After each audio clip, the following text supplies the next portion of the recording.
Good evening, and welcome to the last regular public meeting of the Halton District School Board for this school year. It is Wednesday, June the 16th, 2021. As per all of our board meetings, this meeting is being video voice recorded and will be posted on the hdsb.ca website as well as on our YouTube channel. As June 21st is National Indigenous Peoples Day in Canada, the Mississaugas of the Credit First Nation flag will be flown on that day at the JWS Singleton Center on the second flagpole. National Indigenous Peoples Day is a day recognizing the contributions of the First Nations, Inuit, and Métis people in what is now known as Canada. It is an opportunity to highlight and learn about the histories, current realities, and many contributions of Indigenous people and nations on this day and embedded in the curriculum throughout the school year. This day of recognition must also be centered on understanding our collective responsibility of knowing and understanding the truth of our history. We must all learn the impacts of colonization, past and present. As contemporary realities are brought to the forefront regarding systemic racism in society, this becomes even more important to effect change. As we look towards June 21st and the meaning behind it, we acknowledge the many achievements and contributions that Indigenous peoples have made and continue to make. While we continue to learn and work from a distance, it continues to be our responsibility to learn and understand our responsibilities as treaty partners. As Senator Murray Sinclair said, achieving reconciliation is like climbing a mountain. We must proceed a step at a time. It will not always be easy. There will be storms, there will be obstacles, but we cannot allow ourselves to be daunted by the task because our goal is just, and it is also necessary. And that was read during the final report of the Truth and Reconciliation Commission in 2015. Some other news this evening is that this is the final meeting for some wonderful people that sit around this table. Student trustee Evan Taylor, Superintendent John Pennefather, and Director of Education Stuart Miller. We will speak to these impactful contributors over the course of this meeting. At this time, I will take trustee roll call. Please answer as I call your name in alphabetical order by last name. Trustee Amos. Hello, Greedy. Good evening, everyone. Trustee Collard. Good evening. Trustee Daniele. Thank you, Madam Chair. I am here. Vice Chair Al Harrison. Hi, I'm here. Trustee Garretts. Trustee Garretts. Good evening to all. There we are. Trustee Gray. Hello. Trustee Oliver. Good evening, everyone. Trustee Reynolds. Hello, all. Trustee Rocha. Good evening. Trustee Shuttleworth. Greetings, everyone. Trustee Taylor. Hello, everyone. Trustee Vidyalankara. Hi, everyone. Okay, Director Miller, could you please tell us what staff are here this evening? All senior admin and the regular attendees at board meetings are here this evening. Okay, thank you very much. This evening, Trustee Amos will be honoring the land. Thank you. Halton, as we know it today, is rich in history and modern traditions of many First Nations and the Métis.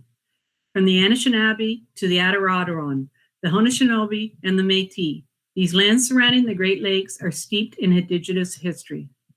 As we gather today on these treaty lands, we have the responsibility to honor and respect the four directions, lands, waters, plants, animals, ancestors that walk before us, and all of the wonderful elements of creation that exist. We would like to acknowledge and thank the Mississaugas of the Credit First Nation for sharing their traditional territory with us. Thank you very much. Are there any declarations of possible conflict of interest? Looking to the speakers list. Seeing none. Next, we are up to the agenda. We do have a couple of adjustments to make to the agenda. There has been a delegation added by a Ryerson parent, Fallon Milander, and also items 222 and 533, which is around the multi-year plan student art design, is being deferred as this decision is not finalized yet. So with that in mind, Trustee Gray, would you like to make a motion to approve the agenda as amended? Yes, I would. Thank you. Thank you. Trustee Oliver, would you like to second this motion? Yes, I second the motion. Excellent. Is there any discussion at all on this amended agenda? I'm looking to the speakers list. Seeing none. So all those in favor?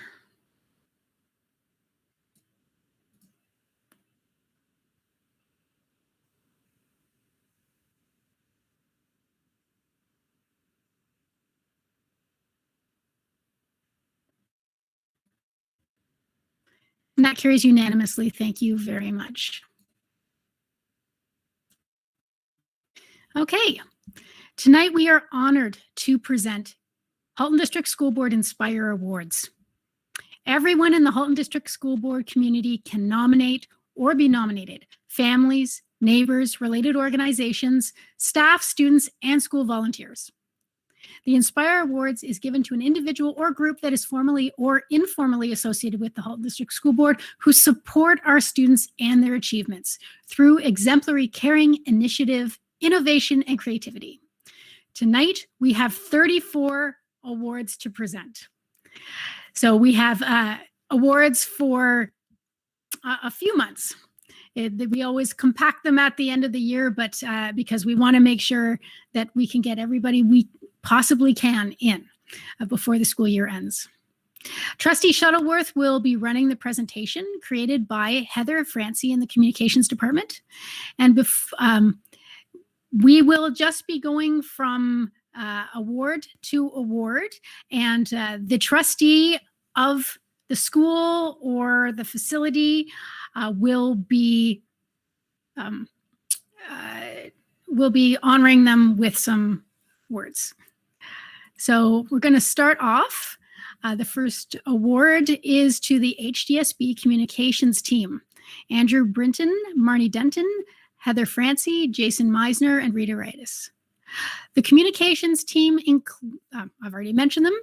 For the past year, communications challenges in the Halton District School Board have escalated far beyond what anyone would have likely imagined. This includes coordination of pandemic messaging with schools, families, staff, Halton Public Health, regularly sharing COVID-19 information through various platforms, including email, website, printed materials, social media, and more. The communications department, led by Marnie Denton, has conveyed these messages with their usual exemplary efforts in ensuring high-quality, well-designed communication to all HDSB communities. This team has ensured that these messages reach all key stakeholders, whether in the evenings, on weekends, or holidays. The communications department is a dynamic, collaborative group of dedicated staff who go above and beyond and are very deserving of this award.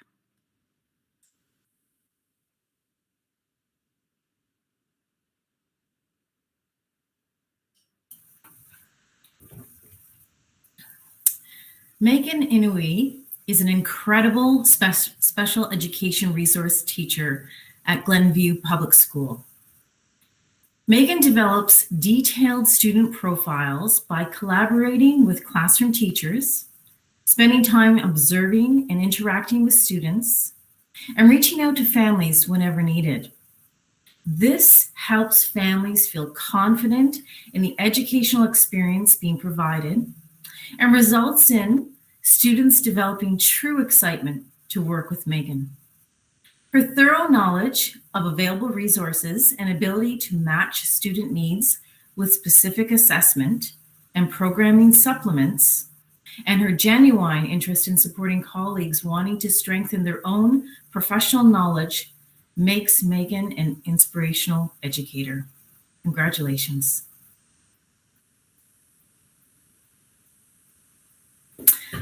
It's also my privilege to recognize Susan Flynn. She is an exceptional educator at Central Public School. Susan is passionate about providing students with a program designed to bring joy and curiosity to learning. Susan spends hours creating enticing projects, revising her plans to include the most relevant and engaging hands-on experiences, and goes above and beyond to personalize her program to best match the individual abilities of her students. She embodies what it means to be a caring teacher and takes the time to show her students they are important every single day. An incredible mentor, Susan's genuine interest in education and her commitment to providing meaningful learning experiences is motivational to those lucky enough to learn from her and collaborate with her. Congratulations.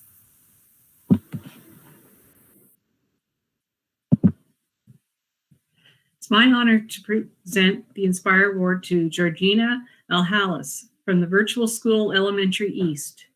Georgina has demonstrated an amazing ability to teach as an educator in the Virtual School Elementary East.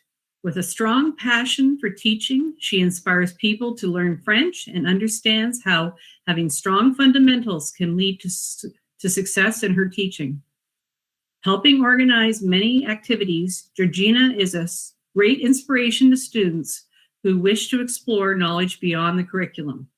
She works really hard to help and guide students to learn and think, including making connections to science and history. Congratulations, Georgina. It's also my honor to present to Vina Mann, a special education resource teacher at Montclair Public School. Vina has made an impact on many at Montclair Public School as a special education resource teacher. Students who later became volunteers recall her as a person who goes above and beyond to help students and their families. Vina has helped with school donation drives, provided students leadership opportunities, and delivered donations to the local food bank and helped others in need. She has been seen acting selfishly, giving up her lunch breaks and downtime to go around the school helping others. Vina plays the role of a parent, teacher, social worker, and much more. Seeing the impact she has had and the constant effort she puts in to go beyond her job description makes her an inspiration to many. Congratulations, Vina. The educational assistant team at Maple Grove Public School consists of Janina Cruzate, Annapurna Jarabana, and Peter Pang. They go above and beyond to support students virtually and in person. Annapurna, Janina, and Peter work to build strong, caring, and trustworthy relationships with all of the students they work with. They connect with students in different ways to provide support, guide, and help them during some of the most challenging of times. Annapurna has brought in sewing kits and baking supplies. Janina has drawn and created personalized Pokemon cards and anime characters. And Peter speaks Mandarin and acts as a translator for students and parents. The team demonstrates exceptional communication skills with teachers, special education teachers, and administrators, and go above and beyond ensuring student engagement, learning, and safety. Thank you.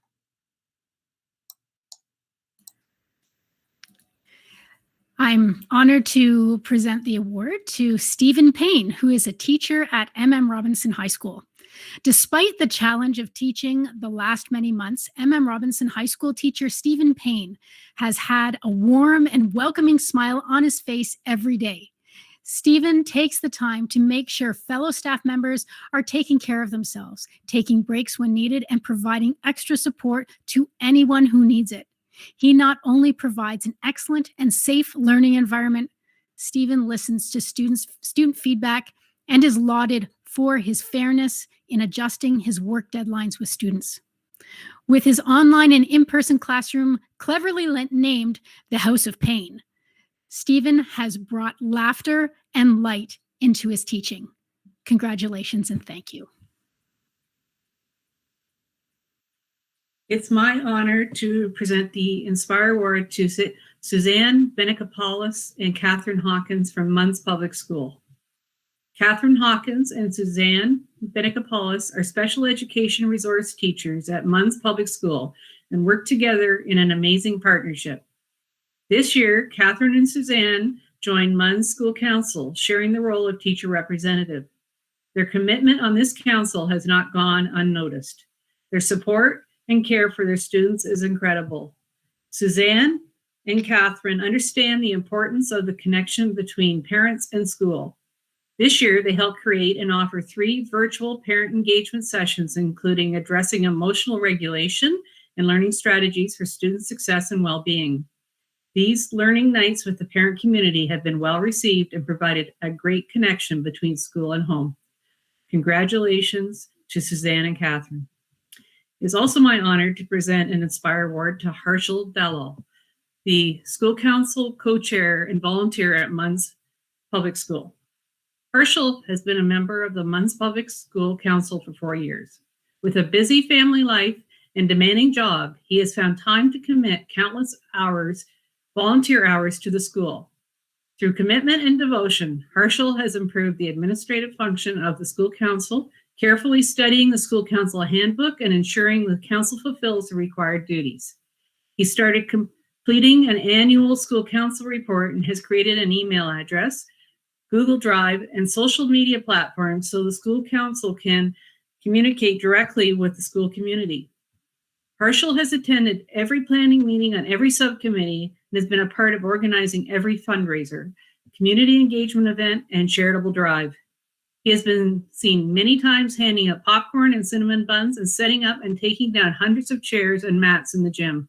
While Harshal's time on school council has come to an end, he leaves having strengthened the council for the better and enriched the school community immeasurably. Congratulations, Harshal.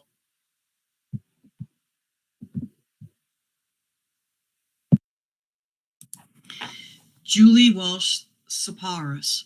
Julie is a member of the exceptional team of educational assistants at Georgetown District High School. This year, she has been working one-on-one with a student who has significant learning needs. Julie consistently demonstrates a caring, kind, positive attitude in her work and never gives up despite the many challenges faced this year. Julie's perseverance and dedication to her students' success is truly worthy of an Inspire Award. Congratulations, Julie.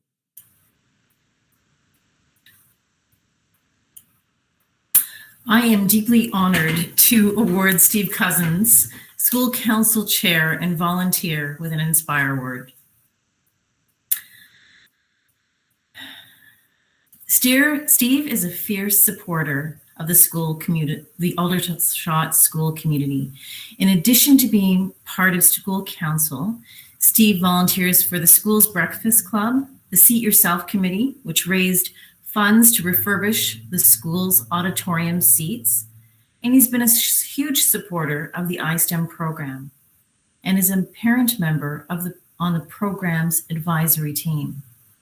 Steve goes above and beyond to support the school, always with the best interests of students at the forefront. Steve creates a welcoming atmosphere at parent council meetings with his positivity, boundless energy, and his great sense of humor. He is incredibly humble and incredibly valuable to Aldershot parents, students, staff, and the greater community. Congratulations. I have the honor of giving this Inspire Award to Ian McLean at Alexandra's Public School. Ian works tirelessly to make learning engaging and fun for his students. His advanced knowledge of technology allows students to develop their technology skills to better accommodate their own needs as learners. Ian's students say he is awesome, smart, funny, calm, nice, and knows so much. Students say their favorite thing about his class is when they go on weekly adventure walkabouts to explore the forest and find materials to make a fort and listen to nature, and talk about what they hear. Students say the activity is fun and peaceful. Ian is an inspiration to his students and coworkers. Congratulations, Ian.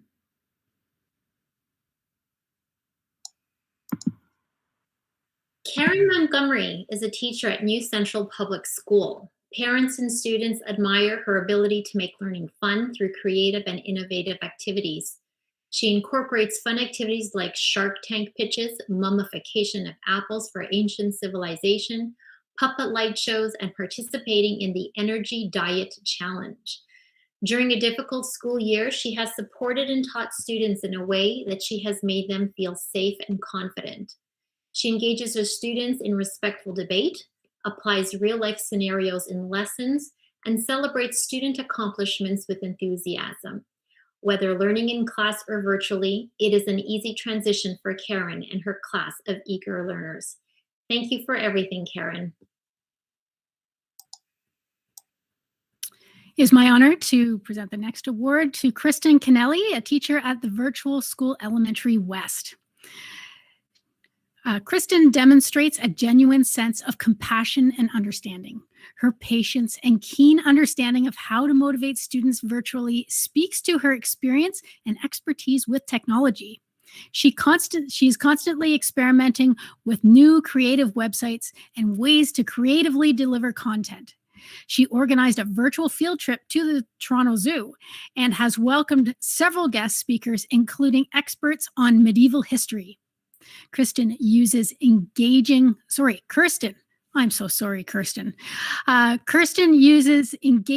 teaching strategies and tools that students can experiment with to better understanding the curriculum, like TED Talks, manipulative math websites, and fun reading programs. Parents commend Kirsten for inspiring curiosity in their children. Congratulations, Kirsten. The next teacher I would like to recognize is Catherine Coey, who is at the Virtual School Elementary West. Students say Catherine is very patient. She continuously demonstrates her patience and professionalism and goes above and beyond to support families. Her authentic and supportive nature helps students and their families commend Catherine for being a caring figure in their children's lives. Her genuine compassion and her ability to translate that sentiment in a virtual environment is truly inspiring. Congratulations, Catherine. It's my honor to present this Inspire Award to Teresa Baxter from Odenawi Public School. Teresa is a teacher at Odenawi Public School. She is energetic, dynamic, and professional. Teresa finds time in her day to work individually with each of her students, all with varying intellectual, socio-emotional, and communication needs. Teresa and her hardworking team of educational assistants leads the Baxter Brunch at the school, which pre-pandemic was a coffee and a treat shared that the students would run for school staff every Friday to practice important life skills that go into running a small business. Teresa is a fireball of energy and enthusiasm and works to create a positive and happy classroom environment for students and staff. Congratulations, Teresa. The next Inspire Award goes to Kyle Thomas, who is a teacher at Rolling Meadows Public School. Kyle Thomas is a very dedicated teacher. He knows how to relate to students and make every effort to engage them in learning. He has made every effort to engage students in the online platform and has done a fantastic job piquing their curiosity and keeping them thirsty for learning. Students in his class feel very lucky to have him as a teacher. He is kind, innovative, creative, and supportive. Parents appreciate how Kyle goes above and beyond to support students and their families, and how he creates a learning environment that makes students excited for school. Congratulations, Kyle. And the next award goes to Louise Williams, who is a child and youth counselor at Clarksdale Public School. Louise supports everyone at Clarksdale and is especially beloved and important to the students in the Behavior Resource Center. She is the glue that holds it together and always goes above and beyond for students. All the students in the school know that Miss Williams's office is a safe and welcoming spot where they will be listened to and accepted. She organizes funding programs, respite for students, and always has their best interests at heart. Louise also goes out of her way to help the adults in the building, whether it be with their students or their own children. Everyone at Clarksdale feels so lucky to have Louise's support. Congratulations and thank you, Louise. It is my honor to present the Inspire Award to Yeslyn Ten, who is a teacher at Garthweb Secondary School. Her compassion, empathy, patience, and kindness are displayed as she continuously goes out of her way to check on students. She contributes to support of students in many ways, such as by doing regular mental well-being check-ins with the class through interactive methods, allowing students to express how they're feeling. Students appreciate how Yeslyn continuously provides them with opportunities to discuss current global issues, along with their thoughts and opinions, creating a safe space to communicate their experiences. Congratulations, Yeslyn. Good evening. It's my honor to present Lisa Touchings, an ESL teacher at Boyne Public School with the Inspire Award. Lisa, who always goes above and beyond to care for her students and their families. She advocates for her students and has created a positive and collaborative community that makes her English language learners feel safe and comfortable. Lisa plans and creates lessons and curriculum activities to support her group of students and caters her teaching to their needs and to address gaps in their learning. She helps the students that she works with get to a point where they are confident and able to engage in daily activities with their classmates. Lisa continues to go above and beyond daily for her students and their families. Way to go, Lisa. I also have the honor of presenting Bria Watkins with an Inspire Award, and Bria is at P.L. Robertson Public School. Parents appreciate how Bria supports and cares for their children with care, compassion, and patience. She encourages students to share their thinking, helping to build student confidence. Bria reminds students of their importance and their thinking is cherished. She is patient, kind, and a wonderful communicator and a creative educator. Parents commend the positive impact Bria has had on their children's educational journey. Thank you so much, Bria. And Christine Elia is a teacher at Boyne Public School, also receiving an Inspire Award tonight. Christine has been a positive, encouraging, collaborative educator throughout the school year. Working with a team of multiple educational assistants, Christine includes all of the adults in the classroom into the learning experience. She's incredible at allowing students to take ownership of their learning, share things that are important to them daily, and has focused just as much on what students need emotionally and mentally along with their learning. Her flexible demeanor and approach to education has allowed her physical classroom space to be one that reflects her learners, while also maintaining a fascinating remote learning classroom experience. Students continue to be active and participating daily in her class. Christine's engaging slides that accompany her kind and welcoming personality echo her incredible skill set. Thank you so much, Christine.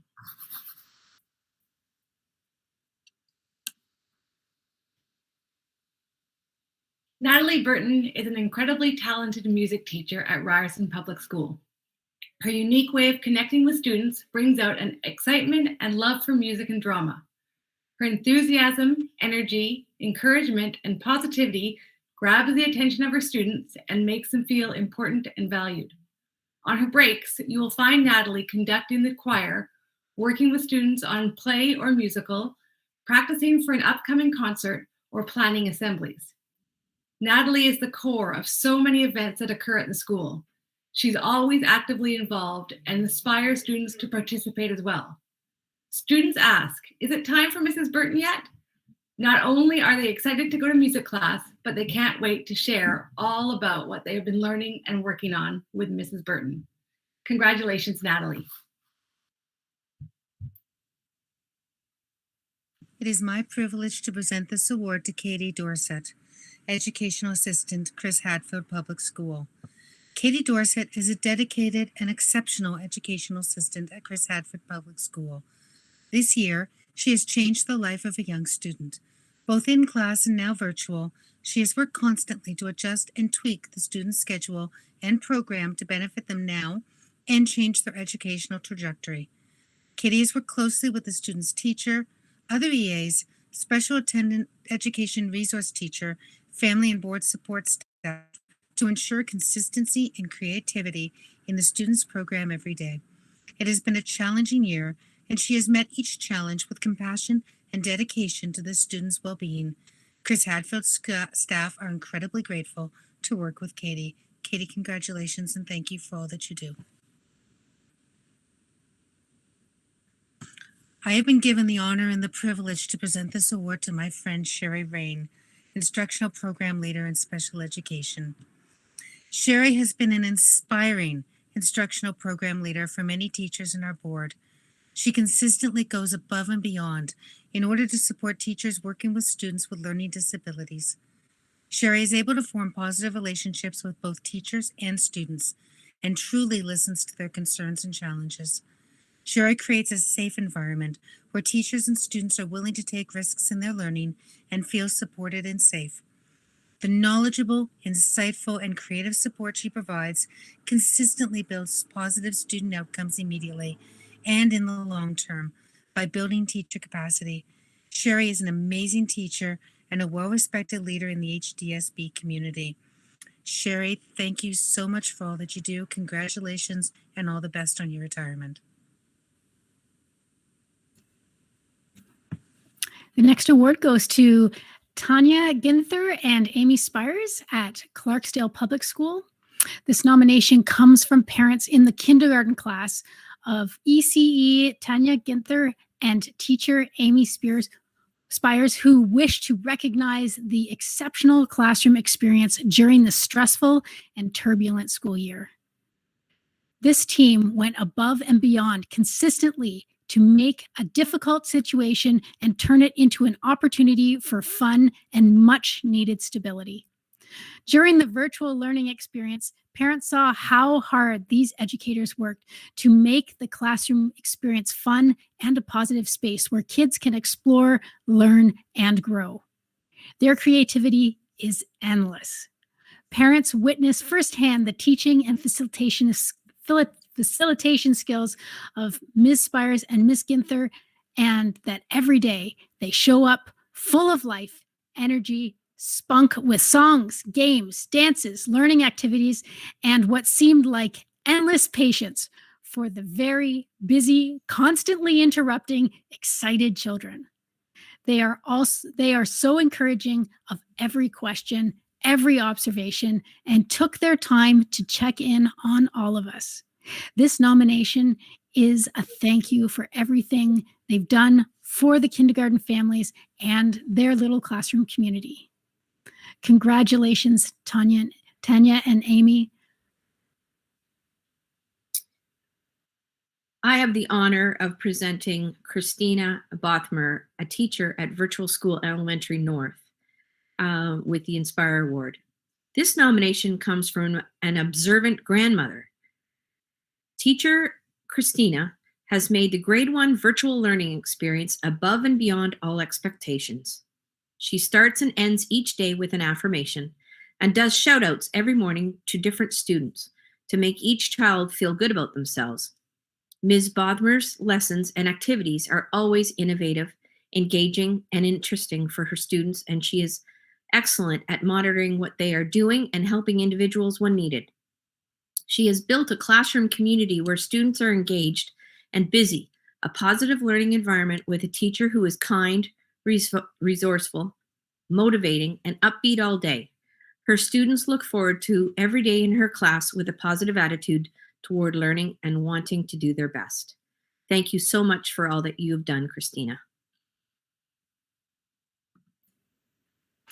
The next award is going to the HDSB Print Services Team at the JW Singleton Center.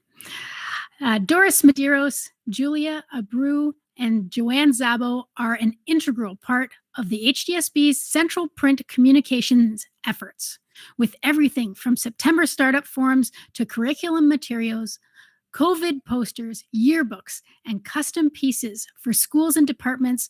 The team works magic, often under short timelines, to create printed materials of the highest quality that add tremendous value to the public image and work of the Halton District School Board. This team, led by Doris Medeiros, is part of the quiet, unassuming backbone of the HDSB and is very deserving of this award. Congratulations and thank you for all your hard work.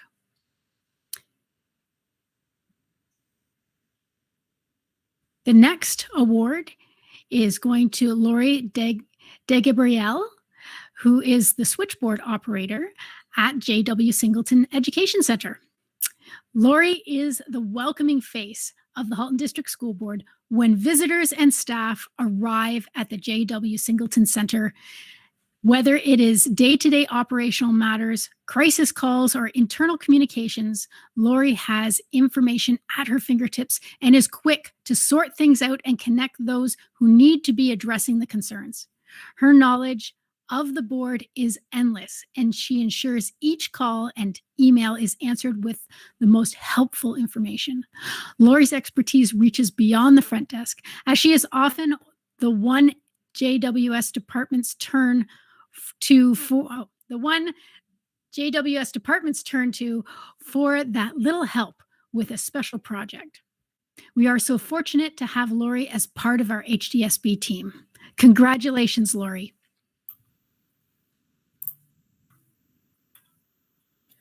It is my honor to present the Inspire Award to Judy Watson, an educational assistant and the president of the Halton District Educational Assistants Association. Judy speaks very highly of all the students with exceptionalities she has supported throughout her 30-year career. She goes above and beyond in all aspects of education as she advocates for the educational needs of her students. She believes if students have the tools and education needed, they will always strive to do their very best, no matter their abilities or challenges. Students look up to Judy because she is always looking out for their best interests, and they know that they can count on her support no matter what. She always demonstrates a caring attitude and is innovative and creative with her leadership roles at the school and in her community. Judy inspires her colleagues, always puts others before herself, and knows what needs to be done. Congratulations, Judy, and thank you for your dedication to students and all that you do. I have the honor and privilege of presenting a very good friend of mine, Wendy Maltby, with the Inspire Award. Wendy is a supply educational assistant and has been an educational assistant for many years. She continues to support students with many exceptionalities in the HDSB during her retirement. She is a true professional and is deeply committed to students, staff, and members of the Halton District Educational Assistants Association. Wendy has always gone above and beyond for students and often took students under her wing to make sure they had the best education possible. In her retirement, Wendy continues to be a role model to her co-workers at any school she arrives at. She is a team player and has a high level of energy and strong commitment to the work she performs. She has been a dedicated member of the Halton District Educational Assistants Association executive and union committees for many years. She treats both students and staff with dignity and respect and creates an inclusive environment for all students with her warm heart and caring ways. Wendy is respected among her peers and the staff at her schools because she enhances the lives learning of students through her dedication and commitment. Thank you so much for all that you do, Wendy. Lisa Johnson is a special education resource teacher at Nelson High School. where she has made an incredible impact not only on her students, but on all the staff she interacts with. As a homeroom community pathways teacher, Lisa has dedicated countless hours towards making her students' time at school not only enjoyable, but academically rewarding. She has led countless events this year, which have helped to build and enhance our school community. These include 1,000 laps around the track challenge, door decorating challenges, and photo ops for the holiday season. She initiated virtual interclass challenges and orchestrated a track and field day for all classes in the Community Pathways program. Within her own classroom, her students showed up every day ready to learn because she has created activities to make learning meaningful for students. She has integrated all types of mediums in her classroom: electronic, paper, posters, sculpting, to name a few. Most of all, the staff and student at Nelson recognize her passion for teaching and joy of learning. She inspires everyone she encounters and always smiles and finds a way to inspire her students. Having Mrs. Johnson as a teacher has been a very rewarding experience for many fortunate Nelson students. Congratulations, Lisa. It is my pleasure to present this award to Christine Cormier, Educational Assistant, Bruce Trail Public School. This nomination comes from a parent who would like you to know that Christine Cormier is an amazing educational assistant. This year, through all the shutdowns, she has gone above and beyond with the support and teaching which she has provided to our daughter. She has been an educational lifeline this year, both in school and especially at home. She has been an incredible professional to partner with. Christine has made herself available every day, all day, in order to provide the best support possible through these extenuating circumstances. She has been patient, kind, and understanding of the additional challenges put before us in trying to teach a child with ASD at home virtually. Christine has been the educator, the partner, the human at the other end through this year, and we have been so grateful to have this invested person and professional to bridge the gaps that have been made from learning at home. Christine, thank you for all the difference that you have made. Congratulations. It is also my honor to present this award to Shelley Knoll, Education Assistant at Bruce Trail Public School. Shelley was also nominated by one of her students' parents, who would like you to know that Shelley Knoll is also an extraordinary educational assistant. She was their daughter's first EA in JK. Shelley's unwavering support and compassion is what took our child from crying every single day at the sight of the school to crying at the end of every day because she did not want to leave school. Shelley was instrumental in setting our daughter up for success as both a student and as a member of the school community. Shelley's love for lifting up her students is palpable. To this day, I still have not met an educator as engaging, loving, and inspiring as Shelley. We will always respect her, and she will always have a special place in our hearts as the woman who helped shape our daughter into the lovely young lady that she is today. Shelley empowers her students and equips them with the tools to aim high. Shelley sets the bar extremely high, effortlessly, so it seems. She is the why that school and students need EAs. Shelley, congratulations and thank you for all that you do. Congratulations to all of our Inspire Award recipients for your outstanding support for Halton District School Board student achievement and well-being. And a special thank you to Susan Thrasher in the director's office, who works every month to make sure trustees have all they need to assess nominees and provide a conduit of information. For everyone watching this evening, please continue to nominate people or organizations who support our students and their achievements through exemplary caring, initiative, innovation, and creativity. We accept nominations all summer long. The nomination form is available on the hdsb.ca website. As per our amended agenda, we do have one delegation this evening, and I was wondering if Fallon Melander is on the call with us.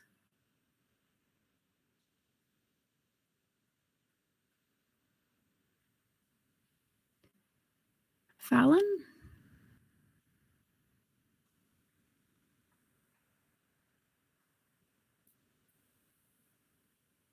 Madam Chair, Yes. I believe there's item 2.2.1, the emergency preparedness presentation as well, that may explain why the delegate is not with us as yet. Okay, I was looking. And Madam Chair, Yes. Fallon has just asked for access to the meeting and will be joining us shortly. Okay. Oh, I did miss the one item here for the emergency preparedness and response plan, number 221. Thank you, Vice Chair Al Harrison. This is Superintendent Blackwell and Superintendent Ruddock. The floor is yours.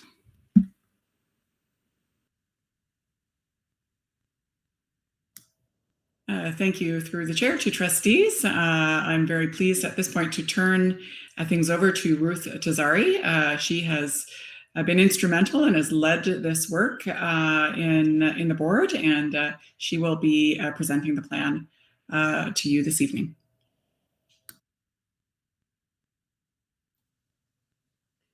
Thank you, Chair Grebnick, trustees, Director Miller, Superintendent, for the opportunity to present the Halton District School Board Emergency Preparedness and Response Plan.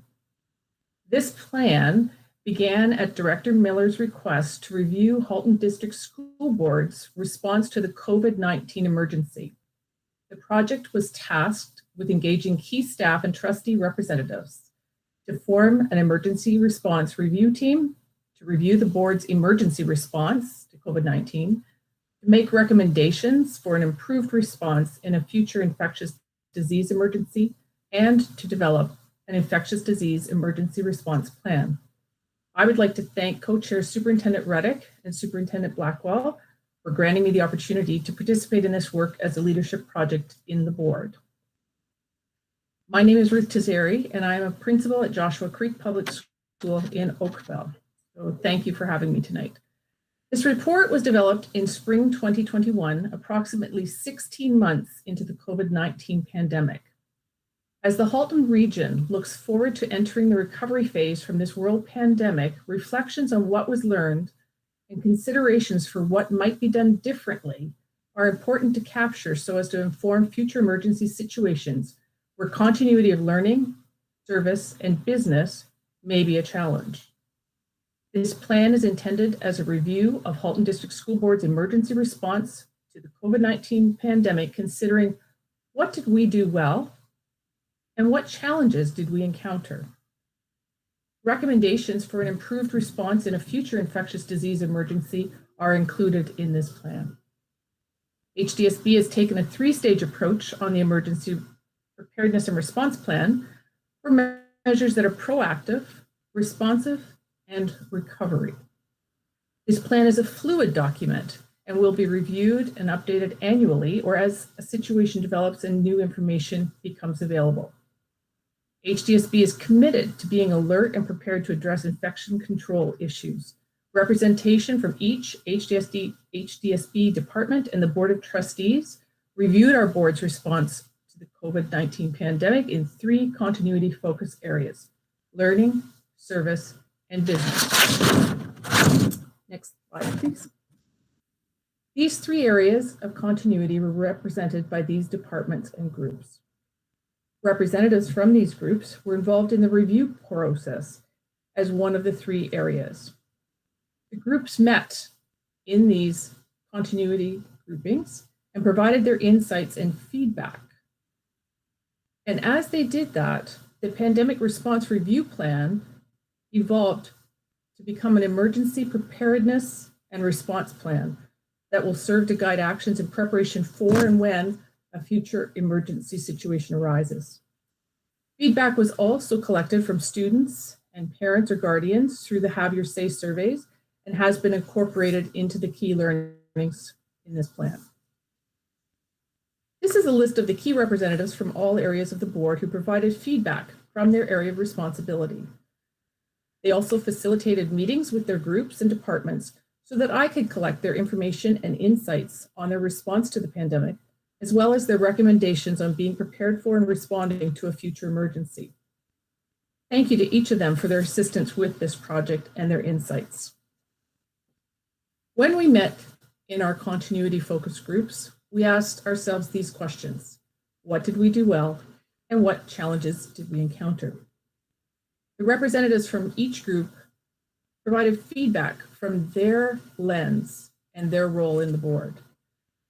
Through that feedback, key themes emerged that included health and safety, technology, communication, equity, student learning, mental health and well-being, and community partnerships. In the report, things we did well and areas of challenge in each of these categories have been identified. As well, a commitment to respond to these questions in the post-pandemic phase that we look forward to entering soon will further the preparedness of our system.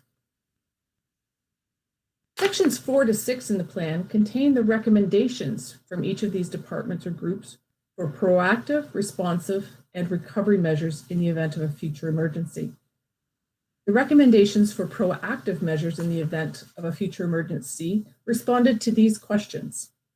What do we need to implement now or to continue to have in place that we've implemented over the last year and a half in order to be well prepared for the next emergency? Recommendations for responsive measures in a future emergency provided answers to what generalized measures need to be considered during a future emergency, and the recommendations for recovery measures during a transition to normal operations responded to what generalized measures need to be considered during the recovery phase post-emergency.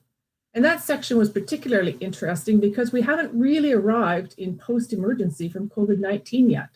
So it was sort of a two-pronged approach. What are we looking for in a future emergency, but also what are we needing now as we look forward to transitioning from COVID? So what are our next steps?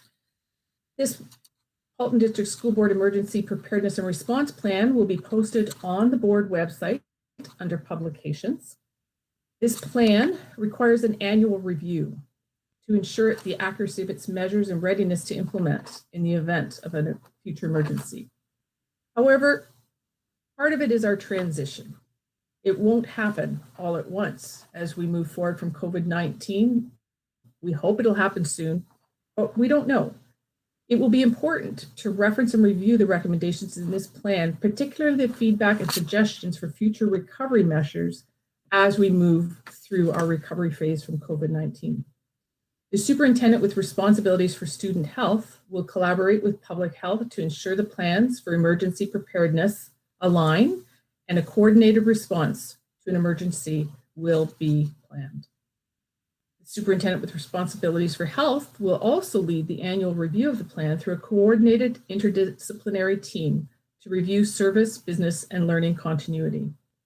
The team will be composed of representatives from each department in the board, administrators from elementary and secondary schools, and trustees as it did this spring.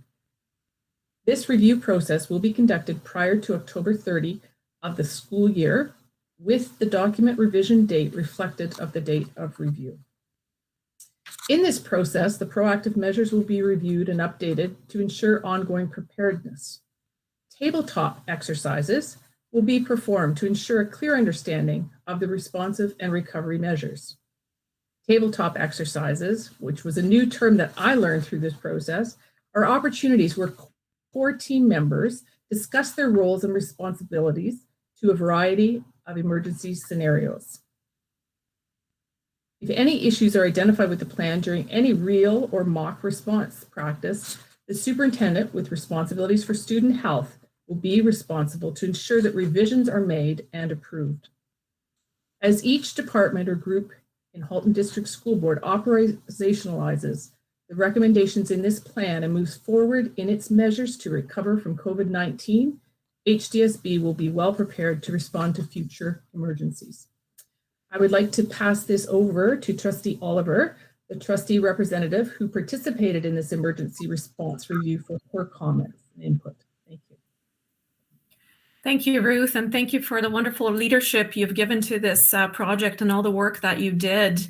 You've become a bit of an expert now on this emergency preparedness and response planning. School closures in March 2020 in response to COVID-19 pandemic forced school boards to rapidly figure out how education could be delivered and how all the systems and supports that normally support students and staff would need to adapt to continue to serve their roles. A plan or a roadmap of this type would have been helpful.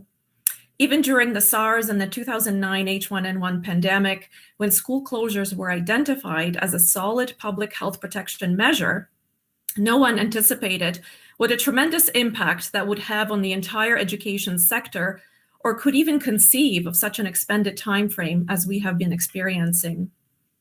Given that there was no dress rehearsal and no prior plan, HDSB did an incredibly great job in shifting all staff and students from the bricks and mortar schools into a number of different teaching modes and mode combinations, all this having to take a multitude of factors into consideration, as Ruth outlined in the key priorities. During the course of the pandemic, the director reached out to students, staff, and families through dedicated surveys and the Tell Them From Me survey to gain insights on what is and what is not working. Lots of feedback was also received through emails and personal conversations, and certainly trustees can attest to this as well. This feedback was incorporated into HDSB response to the pandemic and will continue to help shape future responses to future emergencies. It was a year like no other, and many lessons were learned, including the importance of socialization and of in-person student-teacher interaction based on our experience and resources available, and provides a plan of action and outline for the next public health or other emergency. A number of aspects of this plan were and would continue to be supported by the great partnership that HDSB has with Halton Region Public Health. This plan is a commitment to make the time to reflect and plan proactively. It takes into account every department within the HDSB and the unique roles that the department serves in supporting students and staff. As technology changes and systems evolve, it is important to continually review and update this plan. Innovation is also one of our commitments in our multi-year plan. And as everyone at HDSB, from our kindy students through to the director and trustees, had to embrace this enormous challenge and constant change, this plan supports us in embracing continuous improvement, creativity, and innovation in how we do things and how we continue to respond to challenges. To respond to change alone, an annual review process is built into the plan, where every department will have a designated position that will work with all levels of their department to update those aspects that they are responsible for, thinking about the pre-pandemic or alarm stage, the response stage, and the recovery stage. It is important to recognize that with climate change, globalization, global travel, and migration, pandemics and epidemics of large scale may become more prevalent. Other emergencies may also arise. It is important that those who are responsible for HDSB in the future have the guidance and resources from those who have experienced and managed such a situation in a way of a roadmap to response. Thank you. Okay, thank you. Looking to the speakers list to see if there are any questions. I know you've provided us with lots of documentation, and it was an excellent presentation. And I don't see any speakers on the speakers list. Great job. Thank you very much. And we are moving on to now our delegation. And I was wondering if Fallon is, I see you. Excellent. Okay, so you have 5 minutes for your presentation to the board. Following the delegation, I will open the floor to trustees for up to 10 minutes of questions of clarification. And those questions can either be to the presenter or to staff. And I have a timer here. Oops, I switched my thing. That's the speakers list. There's a timer. And that is just to guide you. Nobody else outside of like our audience, whoever's watching, cannot see this timer. It's to be used as a guide. And you are welcome to start whenever you are ready. Okay, thank you. Ani Adishnika Fallon Melander, Wickwamacong First Nation. So I'm just introducing myself. My name is Fallon Melander. I'm a member of Wikwamacong First Nation, which is located on Manitoulin Island. However, I was born and raised here in Halton, born in Oakville and currently living in Burlington. I am a family member. I'm a daughter, a wife, an auntie, and a mother. My daughter attends Ryerson Public School in senior kindergarten right now, and I have twin boys who will be joining her in September 2022. I also come from a long line of survivors. My grandmother was a survivor of the residential school system. Unfortunately, we just lost her to COVID in April. And my mother is a survivor of the 60 scoop, where she was placed with a non-Indigenous family here in Halton. In Oakville, she was removed from her home and her mother from Wikwamacong and placed here. So hence why I have been born and raised here. She still lives here today in Milton. Growing up in Halton, I can be very honest, and my mother has given me permission as well. We never felt a part of the community. It was always a need to stay silent, to stay hidden, to try and fit in with the predominant community. There was also no sense of pride within us, and there was no positive reflection within the community or the many different schools that we attended in Halton at the time. However, when I became a mother, I knew that I wanted this to change, especially when my husband and I decided that we wanted to make a home here in Halton. I wanted my children and our future generations to be proud of who they are and not scared that they had to hide or stay silent, and be proud of their identity. So my daughter, as I said, currently attends Ryerson Public School. And like many of you, I really didn't think twice when I heard the name Ryerson. It's been a long-standing name. But what I have learned through my family and a lot through the Truth and Reconciliation Commission's report in 2015 was there were many influential men who helped shape the fate of thousands of Indigenous children and families, which has only really been exposed to the general public, especially now with the discovery of children's remains at now several residential schools in Canada. And we know that there are more, some close, down the road in Brantford as well, here in Ontario. So I wanted to make this delegation and support the motion to reassess the name Ryerson, because I know that we can no longer stay silent. I know that we can't pretend this is all in the past.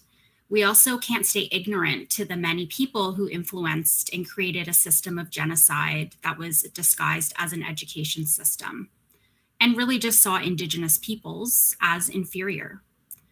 We know more today, and we know that the current generations continue to feel the harms of these schools. And 3 children that are my children who are and will be attending the school named after a man who has helped destroy their culture, language, and family. It's a dark shadow that has followed myself, and I do not want it to follow my children, especially not in the halls of the school that they attend. So I commend HDSB and the trustees who've been working hard to bring this motion forward.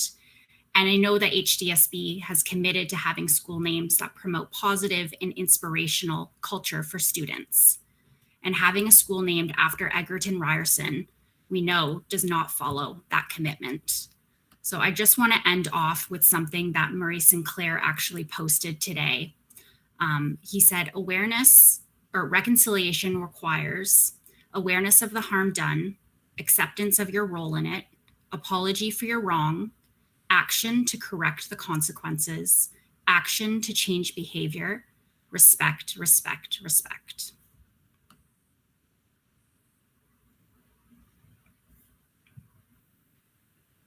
That's all. Thank you very much. Now there will be 10 minutes where trustees can ask questions of clarification. And I'm looking to the speakers list. I don't want I don't want to jump. I don't want to be faster than the, sorry, there is somebody at my door.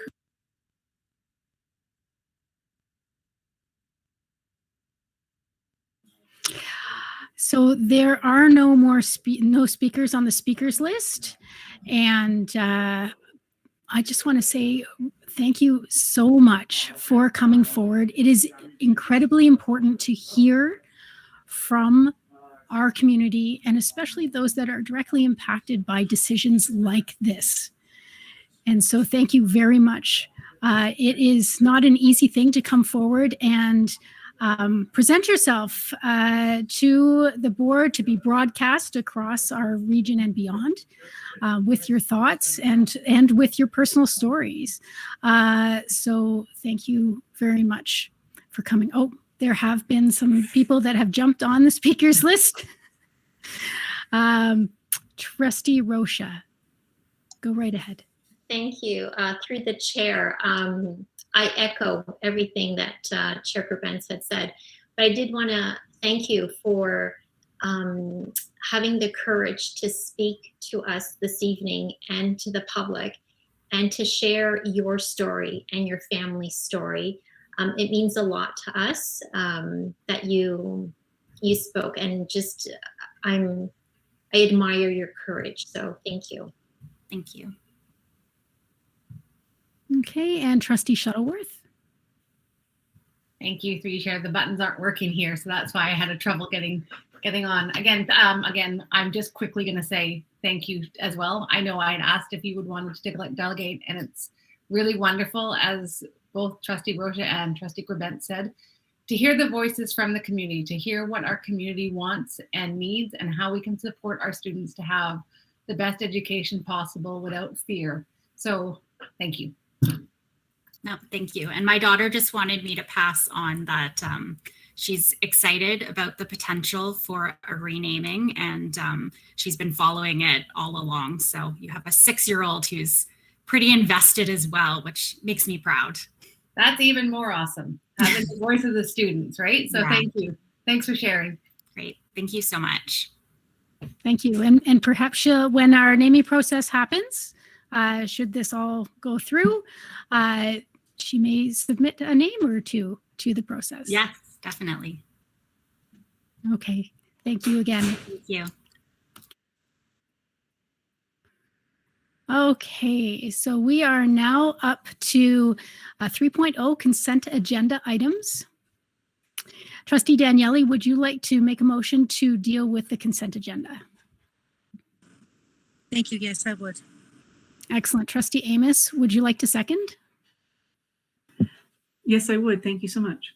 Okay. Sorry, order. Sorry, Chair Gerbentz, did we miss 2.2.2?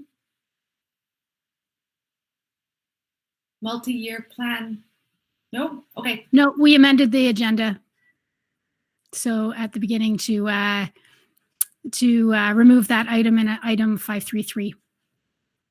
Okay. Sorry. So I will put the motion on the floor around the consent agenda. Be it resolved that the HDSB approve the consent agenda action items and receive the information items for June 16th, 2021. Are there any items that need to be pulled from the consent agenda? I'm looking to the speakers list. Seeing none. Okay. So all those in favor?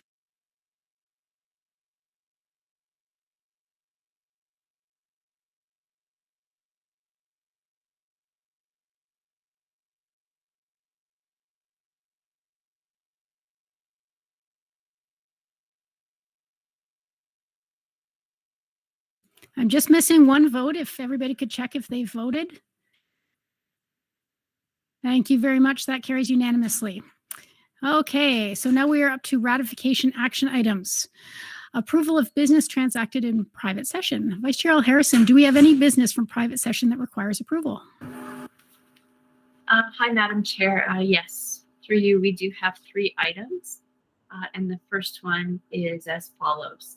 Be it resolved that the Halton District School Board approve the resolutions from the Halton District School Board meeting in private session June 16, 2021, respecting property matters, report 21095, and I so move. Thank you. Trustee Garretts, would you like to second this motion? Yes, I would. Thank you very much. Looking to the speakers list for any discussion.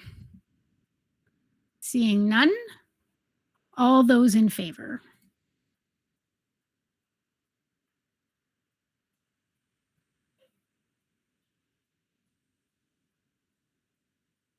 And that carries unanimously. Thank you very much. Your next motion, Vice Chair Harrison. Okay, thank you. The second one is be it resolved that the Halton District School Board approve the resolutions from the Halton District School Board meeting in private session June 16, 2021, respecting property matters, report number 21096, and I so move. Trustee Amos, would you like to second this motion? I'd be happy to. Thank you.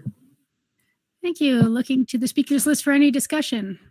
Seeing none, all those in favor?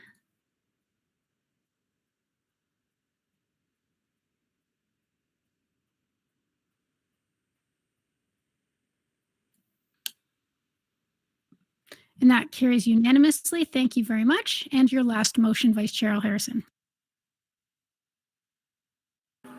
Okay, it sounds an awful lot like the other two. And here goes.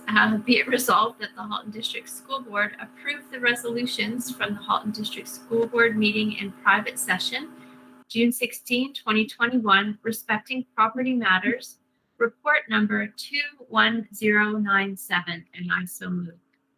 Thank you. Trustee Garretts, would you like to second this motion? Yes, I would. Thank you very much. Thank you. Is there any discussion? Seeing none, all those in favor?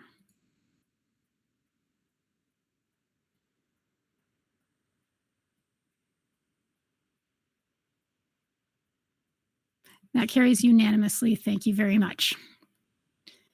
Okay. Next, we are up for action for this evening. We have 11 items this evening. So I would like to draw your attention to item 421, boundaries for Milton Southwest number 11 Public School and Milton Southwest number 12 Public School, report 21079. And this was submitted by Executive Officer Thibault and Superintendent Newton. Trustee Garretts, would you like to move this? Yes, I would, please. And Trustee Daniele, would you like to second? Thank you. Yes, I would. I'll put the recommendation on the floor. Be it resolved that the Halton District School Board establish the boundaries for Milton Southwest number 11 Public School and Milton Southwest number 12 Public School as outlined in option 4, report 21079, effective for the 2022-23 school year. Before I open the floor to debate, General Manager Thibault or Superintendent Newton, would you like to speak to this item? Yes, I would, please, Chair Grubanska. We, on behalf of the team, I would really like to thank the planning team under Fred's Thibault's direction and Gord Truffin and Jean Gray, Trustee Jean Gray, for leading a dynamic series of parent engagement pieces to come to the decision this evening. Trustee Garretts and Trustee Daniele definitely have an ear to Milton. They know it's a growing, thriving community, and we're really excited about opening 2 schools at the same time. One will be English program and the other will be an English and French immersion program together. And we do feel Southwest Milton will be well served, and being able to accommodate these 2 new schools will balance the remaining schools in the area to be vibrant and manageable on the ground. So thank you very much for your support and consideration for this evening. Thank you. I will look to the speakers list. I know this is the second time that this item has been to the board table. So there are no speakers at this time. So thank you very much. And I will call the question. All those in favor?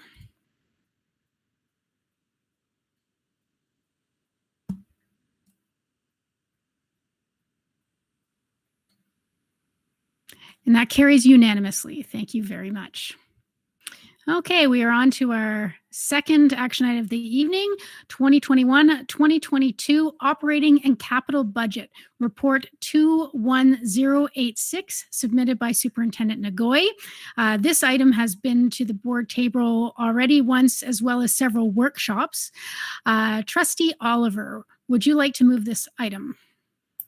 Yes, I will move the item. Thank you. Thank you. Trustee Gray, would you like to second? Yes, I would. Thank you. I will read the motion. Be it resolved that the Board of Trustees approve the 2021-2022 Halton District School Board PSAB operating budget in the amount of $815,938,709, and that the Superintendent of Business Services and Treasurer be authorized to proceed with the expenditure of funds as outlined in Appendix B. Be it resolved that the Board of Trustees approve the 2021-2022 Halton District School Board PSAB capital budget in the amount of $87,383,860, and that the Superintendent of Business Services and Treasurer be authorized to proceed with the expenditure of funds as outlined in Appendix C.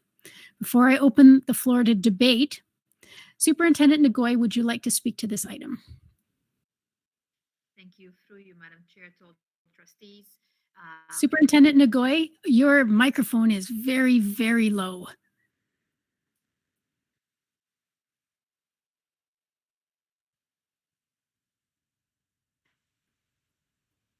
I think we may need to invest in some better tech for Superintendent Nagoy because she's always in and out of these meetings.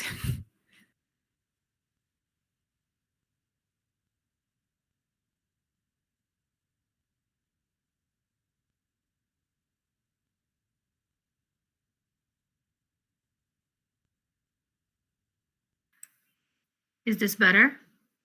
Yes, thank you. All right, I'm having some technical difficulties this evening.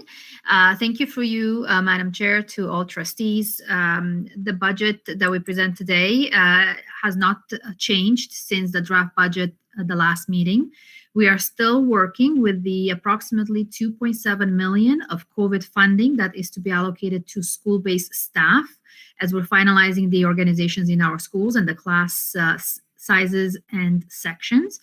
We will be capturing that information in the fall, and in the revised budget, we'll have more details in terms of what actual positions those were assigned to.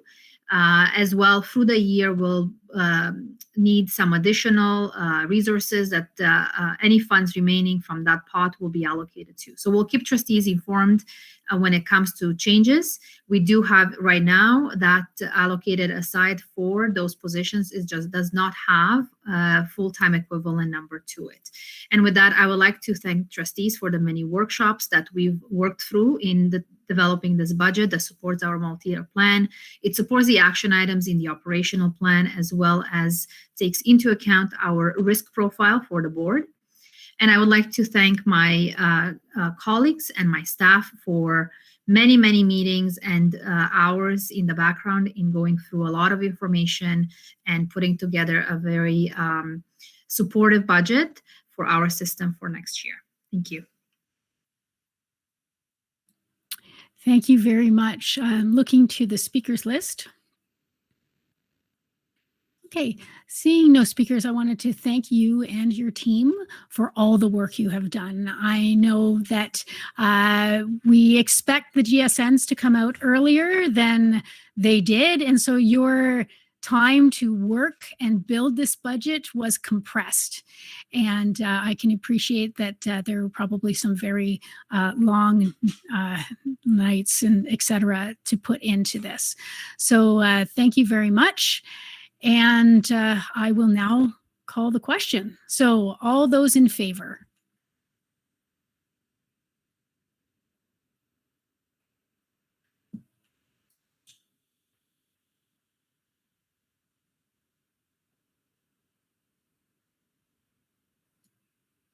I'm just missing a couple of votes. There we go. That carries unanimously. Thank you very much. Okay, we're up to the next item. 423, Special Education Plan Report 21082, submitted by Superintendent Ruddock. Vice Chair Al Harrison, would you like to move this item? Yes, thank you. Trustee Garretts, would you like to second? Yes, I would. Thank you very much. Excellent. I will put the motion on the floor. Be it resolved that the Halton District School Board approve the Special Education Plan 2021-2022. Before I open the floor to debate, Superintendent Ruddock, would you like to speak to this? Thank you, Chair Gerbrands and two trustees.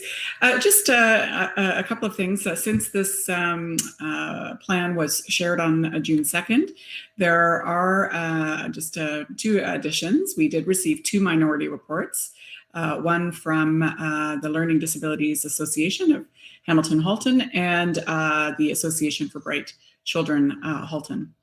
I did speak to the reasons for them not supporting the plan at our last meeting, so I won't repeat those. Those are all captured in the letter. Chair Gerbrands has provided a response to each association, and the chair's response clarifies some existing supports and highlights some of the next steps for special education services. For example, an examination of our problem-solving pathway, the implementation of that pathway in schools and how that's communicated to families, and also an intervention strategy for our students struggling with early literacy development in kindergarten to grade 3. So the minority reports and the chair's responses have been added to the special education plan in Appendix M. Okay, thank you. Looking to the speakers list, we have one person at this time. That is Trustee Collard. Go right ahead. Thank you. I just want to thank Superintendent Ruddock for all the work she's done on this year's special education plan. I know this has been a particularly difficult year, and last year was no simpler. And I do take note, though, that two of our largest associations who represent the largest number of students that receive special education services did not support this year's special education plan, and I gather that's because there were things from last year's plan that did not follow through the way that they had hoped. And so I will not be supporting the plan this evening. That is not a vote of no confidence in Superintendent Ruddock or in the staff. It is in support of the two associations who have decided not to support the plan, and I look forward to being able to support the plan next year.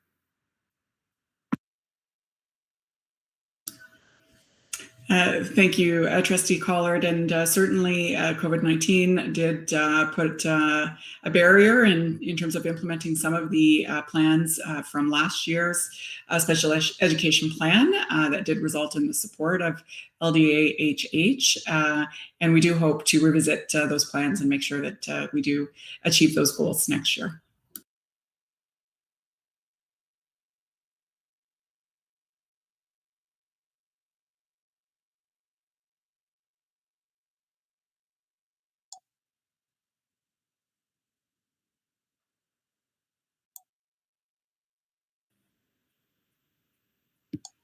Andrea, you're muted. I know I have. Okay.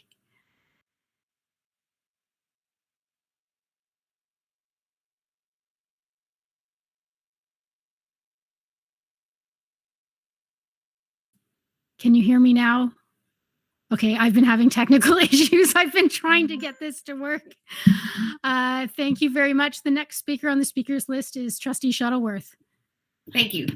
Through you, Chair, to Superintendent Ruddock. I'm just wondering, so I know you've had the responses to the minority report sent to the associations. Do we know how they've been received? So, you know, as Trustee Collard was saying, they do represent quite a large population of our children with special educational needs.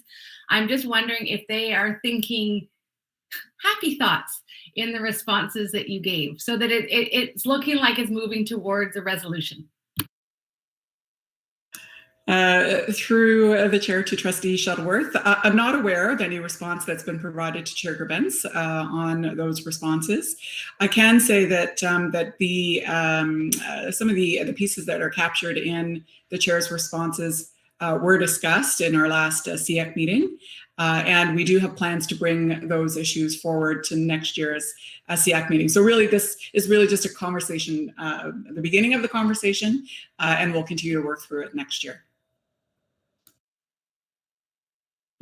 Can I follow up with Chair Gerbens and ask, did you receive any responses from your response? Just more of an acknowledgement, a positive acknowledgement. That's what I've received. It was nothing to relay or to add to the report or anything like that. And Vice Chair Al Harrison. Thank you. Through you, Madam Chair, and just building on the comments and questions from the two previous speakers, I think it's great that this is the beginning of a conversation around the challenges that have been raised. And I just wonder, what is the opportunity or possibility that if some resolution other than the status quo is found at SEAC, say partway into the year next year, September, October, November timeframe, what is the board's ability to kind of shift course partway through before the next time when we come to this point in the year next year? Well, through the chair to Trustee Al Harrison, I think that our processes and our practices are always evolving, and those improvements can be made at any time. So as we work through some of the things that the associations have highlighted and what comes out of the presentations and discussions at SEAC, we can begin to implement those pieces, throughout the school year. We don't need to wait until the next special education plan to take action on those things. May I just follow up, Madam Chair? Just to say that in that spirit of collaboration, and I'm not predetermining whether, or predetermining whether there will or won't be changes or so on, but again, in that collaborative spirit with SEAC and that ability to shift as we go and not necessarily wait till the end of this cycle again, it's in that vein that I will be supporting the plan.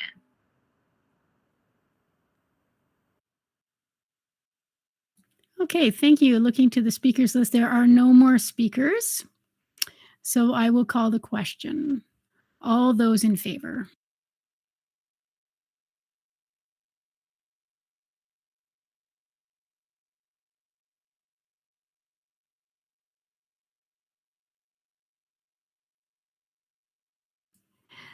That carries not unanimously. As Trustee Collard had mentioned, she has voted no for the minutes. Thank you. Okay, it is 8:28, and so I will be calling a recess until 8:35. Thank you very much.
Okay, thank you very much. It's good to get a little break, get up and stretch. We are on to our next item, number 424, Operational Plan Development. Report 21055, submitted by Associate Director Bogue. Trustee Daniele, would you like to move this item? Thank you. Yes, I would. Excellent. Trustee Rocha, would you like to second? I would. Thank you. Thank you. I'll read the recommendation. Be it resolved that the Halton District School Board approve the operational plan 2021-2022 as outlined in report 21055.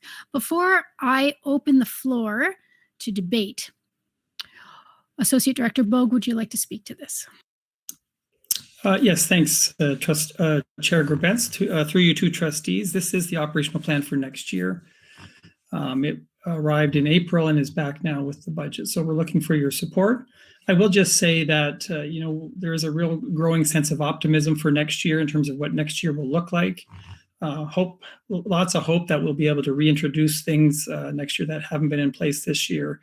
And it will be sure to be a very busy year, but we're really proud of this operational plan in terms of there's some very concrete strategies that we think are quite manageable, even if it is a busy year, and some strategies that will move us forward in our multi-year plan objectives. So that's all I wanted to say, Chair Grabentz. I'd be happy to answer any questions, and because this is a compilation of the work of all of the senior team, I know others would be happy to respond as well. Okay, thank you. I'm looking to the speakers list. Trustee Rocha, go right ahead. Thank you. Through the chair to, here's my question. With respect to the operating plan, I know that when the trustees presented the multi-year plan to parents for consultation, many of them asked about what the next steps would look like as far as operationalizing the multi-year plan. So their concern was, how would the operational plan be presented or shared with parents? Do we have a plan in place? Through you, Madam Chair, to Trustee Rocha, yes, we do have a plan in place. We have talked about doing things a little differently this multi-year plan in terms of, and we have a portion of our board website that will host the operational plan each year, whereas in the past you had to kind of dig through board agendas or board minutes to find the plan. So we will be hosting it there, Trustee Rocha, and we will be working on some data pieces that we can use to track our progress as well. We're a little behind in that because of the pandemic. We weren't able to get to have some of that baseline data that we had hoped to have early on, but we will be reporting that back and can certainly share that on our public website as well. Do you have a follow-up, Trustee Rocha? No. Okay. Well, there are no other speakers on the speakers list, so I will call the question. All those in favor?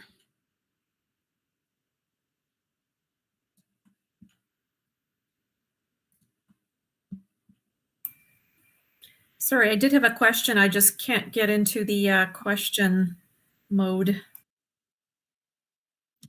Yes, Chair Grabentz, I also had a question. It didn't seem to come up on your screen.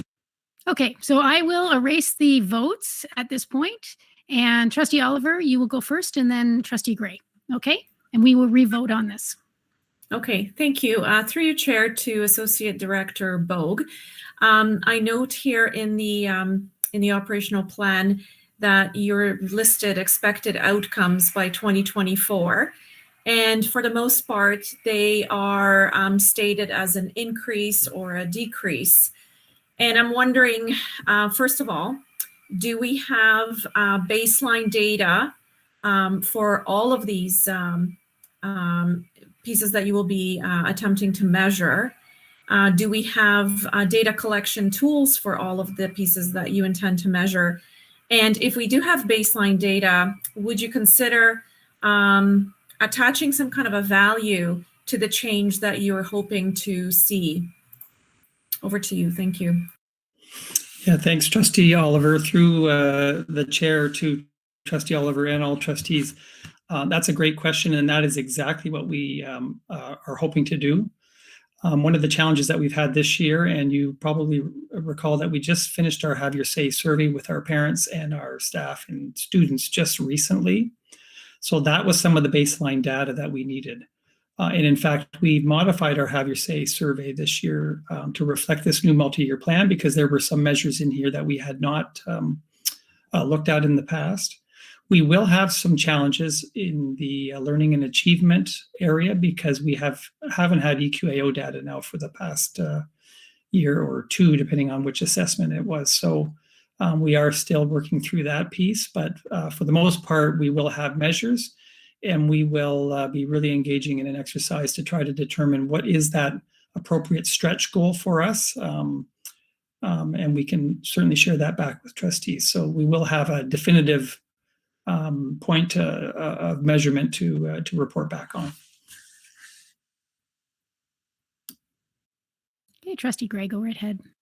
Thank you, through the chair, to Associate Director Bogue. My question was somewhat fashioned along what Trustee Oliver had. You noted in your presentation tonight that the progress to date would indicate that we were a bit behind, and that there is some challenges in collecting the baseline data and so on and so forth. I just wonder if there are plans as we head into year 2 of the multi-year plan. Are there any plans that can help us accelerate the work of the multi-year plan, given maybe the departure from being where we want to be at this point in a 4-year plan? Thank you. Yeah, thanks, Trustee Gray. Through the chair to Trustee Gray. That's a great question. I honestly don't know about the acceleration piece. I would say, we've been preoccupied for the last year on some other pieces. Not to diminish some of the work. As trustees are aware, there's been some great work happening in the area of equity. Our learning and achievement work has continued as well, but in the context of the pandemic, so it will be very challenging to really get a handle on that in terms of acceleration.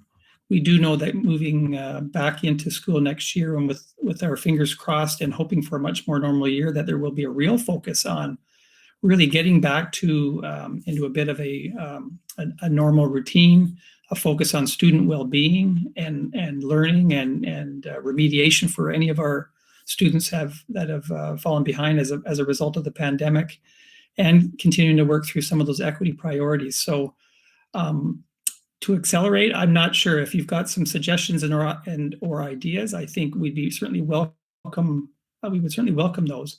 We are cautious, though. We don't want to hit the ground running in September with all kinds of professional development and all kinds of other things that are going to pull teachers out of classrooms, and some of that, those learning pieces that we need to support the plan. But so we will have a very staged, cautious approach so that we can continue to move forward with normal teaching and learning functions while we continue to work on building capacity of staff across the system and some of those pieces. So it's a great question, Trustee Gray. And if you have any thoughts or suggestions, we'd certainly be open to those. Okay, and Trustee Shuttleworth has jumped on the list too.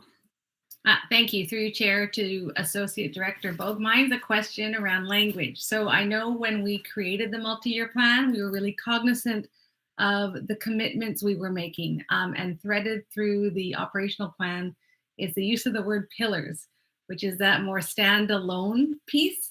So I'm just wondering if maybe we could reconsider the language used to, again, have that interwoven piece of commitments that shows the interconnectivity between our pieces of the multi-year plan. Yes, sure. That's a great idea. Thank you. Okay, and looking to the speakers list, there are no more speakers. So now I will call the question.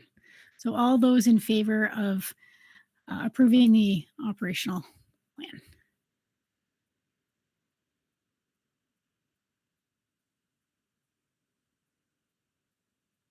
Just missing one. Thank you. And that carries unanimously. Okay, we are up to 425 facility services renewal Program 2021-22, Report 21084, submitted by Executive Officer Gadet. Trustee Amos, would you like to move this item? Trustee Amos? Sorry, I couldn't find the right button. Yes, please. No problem. Trustee Gray, would you like to second? Yes, please. Okay, I will read the recommendation. Be it resolved that the Halton District School Board authorize staff to tender and award the 2021-2022 Facilities Services Projects, Operations and Maintenance, either individually or combined, as outlined in Report 21084. Before I open the floor to debate, Executive Officer Gadet, would you like to speak to this item? Certainly, thank you. Good evening, Chair Grubens and trustees. As I reported on June 2nd, the main focus of this report is intended to back up the approval so that it affords our team much more runway to prep for larger jobs so that we can be more successful in our delivery on the ground and hopefully less impactful to staff and students in our schools that are operating. Thank you. Thank you. I'm looking to the speakers list to see if there are any questions. Vice Chair Harrison, go right ahead. Thank you. Through you, Madam Chair. I believe I recall that in the recent past, there was somewhere posted on the public website a list of works that are being done by school. And I just wonder whether it's your intent to continue with that process so that we and those in the school communities can each know the range of things that are going on to improve our facilities. Thank you for the question through Chair Grubens to Trustee Al Harrison and all trustees. That is the intent, to keep the website live and as accurate as possible. We did just recently update our website to include our CBRIS projects as well as our funding through the Climate Action Incentive Fund. And that is our intent, to keep that live and current so that not only school teams, but certainly communities will understand what bodies of work we intend to take at their schools. Okay, do you have a follow-up at all, Vice Chair Harrison? No. Okay, Trustee Amos, go right ahead. Thank you. Through you to Superintendent Gadet. Thank you so much for this report. And thank you for thinking ahead, because every time we can be more efficient in making staff aware of projects and the planning, it actually helps us save money as well, as because some of that's time, right? So thank you so much for implementing this change. I'm really excited to see it, and I'm hoping that we'll be able to do that in other ways as well. But thank you to you and everybody who was involved in putting this together. Thank you. Thank you. Okay, and there are no other speakers on the speakers list, so thank you very much. I will now call the question. So all those in favor?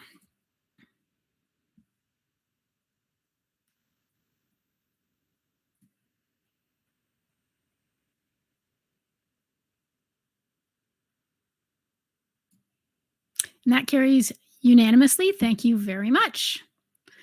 On to the next item.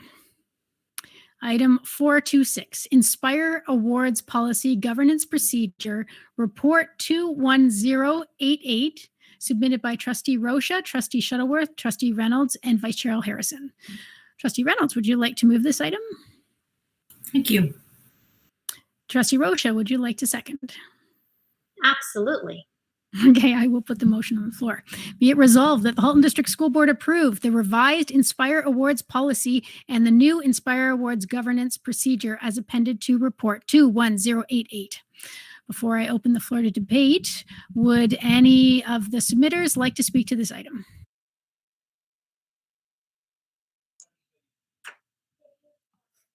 Go right ahead, Trustee Rocha. Yes, thank you. Through the chair. So because this policy has already been shared at Committee of the Whole and at the last board meeting, there have been no changes made to it, so it stands from the last time it was presented to the board. Thank you very much. Looking to the speakers list, seeing no speakers.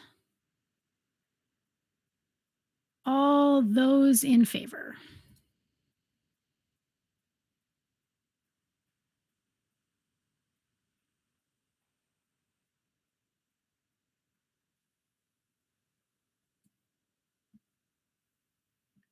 I'm just missing one. Oh, there we go. And that carries unanimously. Thank you very much. Okay, we are on to the next item. 427, OPSPA Director Terms of Reference, Report 21099. This was submitted by Trustee Collard and Trustee Gray. Trustee Gray, would you like to move this item? Yes, I would. Thank you. Trustee Collard, would you like to second? Yes, thank you. Okay, I will read the recommendation. Be it resolved the appended Ontario Public School Boards Association, OPSPA, Director Terms of Reference be appended to the Halton District School Board Committee's governance procedure. Before I open the floor to debate, Trustee Gray or Collard, would you like to speak to this item? Nope. Okay. I just want to say that I'm very impressed with how fast you got that done. There is, let me see, no speakers on the speakers list. I can see I will wait another 5 seconds. So, oh, Trustee Rocha. Yeah, go right ahead. Sorry. Through the chair to both the trustees Collard and Gray, just one quick capture, and that is, I know in the report you mentioned that you wanted to have it added as Appendix A, but if there's already an Appendix A and B to the policy, so I would suggest adding it as Appendix C. We didn't add that label. Okay. I'm sure that when it gets added, it will be added appropriately. Okay, thank you. Okay, great. And seeing no speakers on the speakers list, all those, let me see, all those in favor?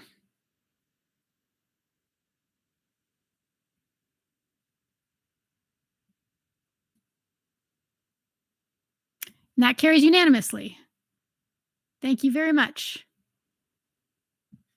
Okay, so we are now up to 428.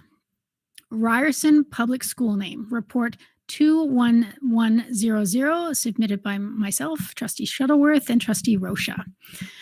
Trustee Shuttleworth, would you like to move this item? Yes, I would. Trustee Rocha, would you like to second? Absolutely. Okay. I will read the recommendation. Be it resolved that the name Ryerson be immediately removed from the public school located at 565 Woodview Road, Burlington, Ontario. Be it resolved that the board initiate the renaming process for the public school at 565 Woodview Road, Burlington, Ontario, in accordance with the board's naming and renaming schools policy and governance procedure. So before I open the floor to debate, I have something, and then I'm going to pass it on to see if Trustee Shuttleworth and Rocha have something to say. And I just wanted to let people know that we have this motion actually was supposed to come to the table potentially 2 weeks ago, and so we decided to take it to committee first. Had quite a discussion last week at committee, and in the meantime, we received some formal requests to change the name of the school. So this this is may seem like a motion that's come at the because of all sorts of other things that are going on, but it's actually something that we've discussed at length, and actually came up over the year, but we've been kind of expecting that the community would request that name change, and I think it may speak to a bit of our community not understanding our process, because there was a lot of community discussion about this, but not directly at us. But Director Miller, you've popped on. Did you want to speak first, or shall I let Trustee Shuttleworth and Trustee Rocha speak first? I'll just quickly add to your comments about, I have had 3 emails from community members asking officially for the name to be changed. And I had also received some emails earlier on that did not request it, but had said, just ask the question, are you thinking about it, or something along those lines. But we have had three official requests to have the name changed. I have shared those with the chair of the board. I will speak at the end as well, because there's not a complication with the name, but there is a logistical issue with the name with respect to the ministry, and it's my number prior to having a new name. But it has no bearing on this conversation. It's just so trustees are aware. Okay, and I just wanted to let people know that Trustee Shuttleworth and Trustee Rocha have been working with the our equity department for a number of weeks, trying to. There was another motion in play until we recently received those formal requests, and so they've put a lot of research into the Ryerson name, as well as looking into the process and speaking with our department on steps moving forward. So on that note, I'd like to, pass it over to Trustee Shuttleworth, who actually is the trustee for Ryerson Public School. Thank you. Before I speak to the motion, I know I have already done so, but I would like to thank Ms. Belander for coming out and speaking to us today. Her courage and dedication to our community are truly appreciated. I have heard from many voices in the community and have had many conversations surrounding school names since my term as trustee began back in 2018. Many supporting the change of name of our school on Woodville View Drive. I do recognize that there are some who feel we are discounting the positive contributions Egerton Ryerson made, some of which are even noted on our school naming history webpage. I know that Ryerson made many contributions that were positive to the Canadian education system, including creating school boards, making textbooks more uniform, and making education free. However, we need to be accountable to the legacy that Ryerson also left behind, and the trauma and hurt it causes our students and their families to feel. We must be compassionate to the hurt and trauma that has been part of his legacy. Ryerson's approach to the residential school was to separate Indigenous children from their parents in order to achieve assimilation. Although he may be known for contributions to the education system, this piece of his legacy has a traumatic and harmful impact on a part of our school community. In looking at our multi-year plan, the renaming of Ryerson addresses many of our commitments. It allows us to foster a culture of high expectations to maximize student and staff achievement. It allows us to provide opportunities for a whole community approach to understand the impacts of colonialism, past and present.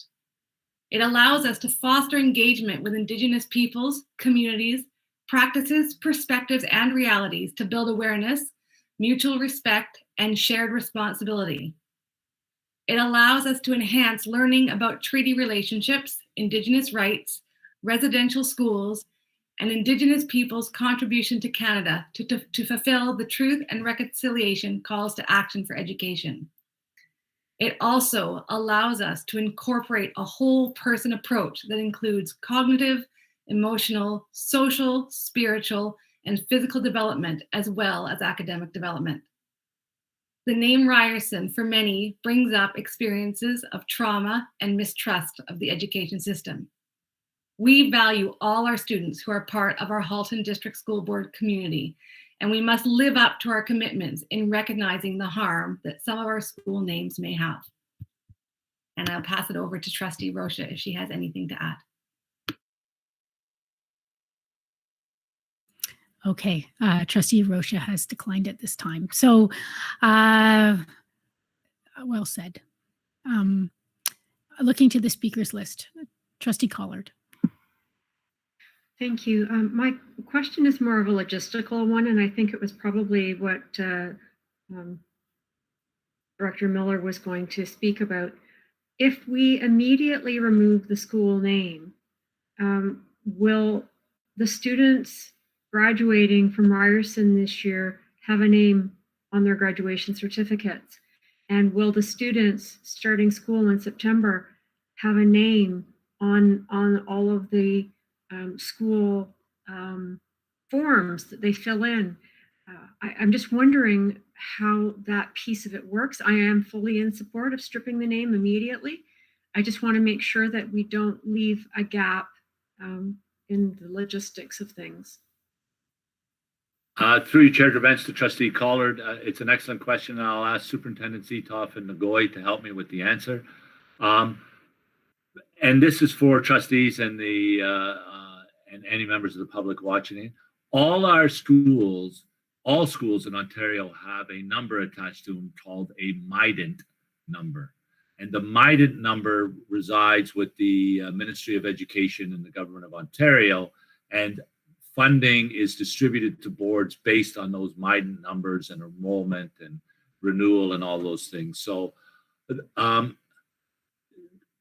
and I'm fine if either Superintendent Nagoy or Superintendent Zitoff will correct me, but it is my understanding that the Ryerson name will be on the students who graduate in grade 8 because there would be nothing there otherwise.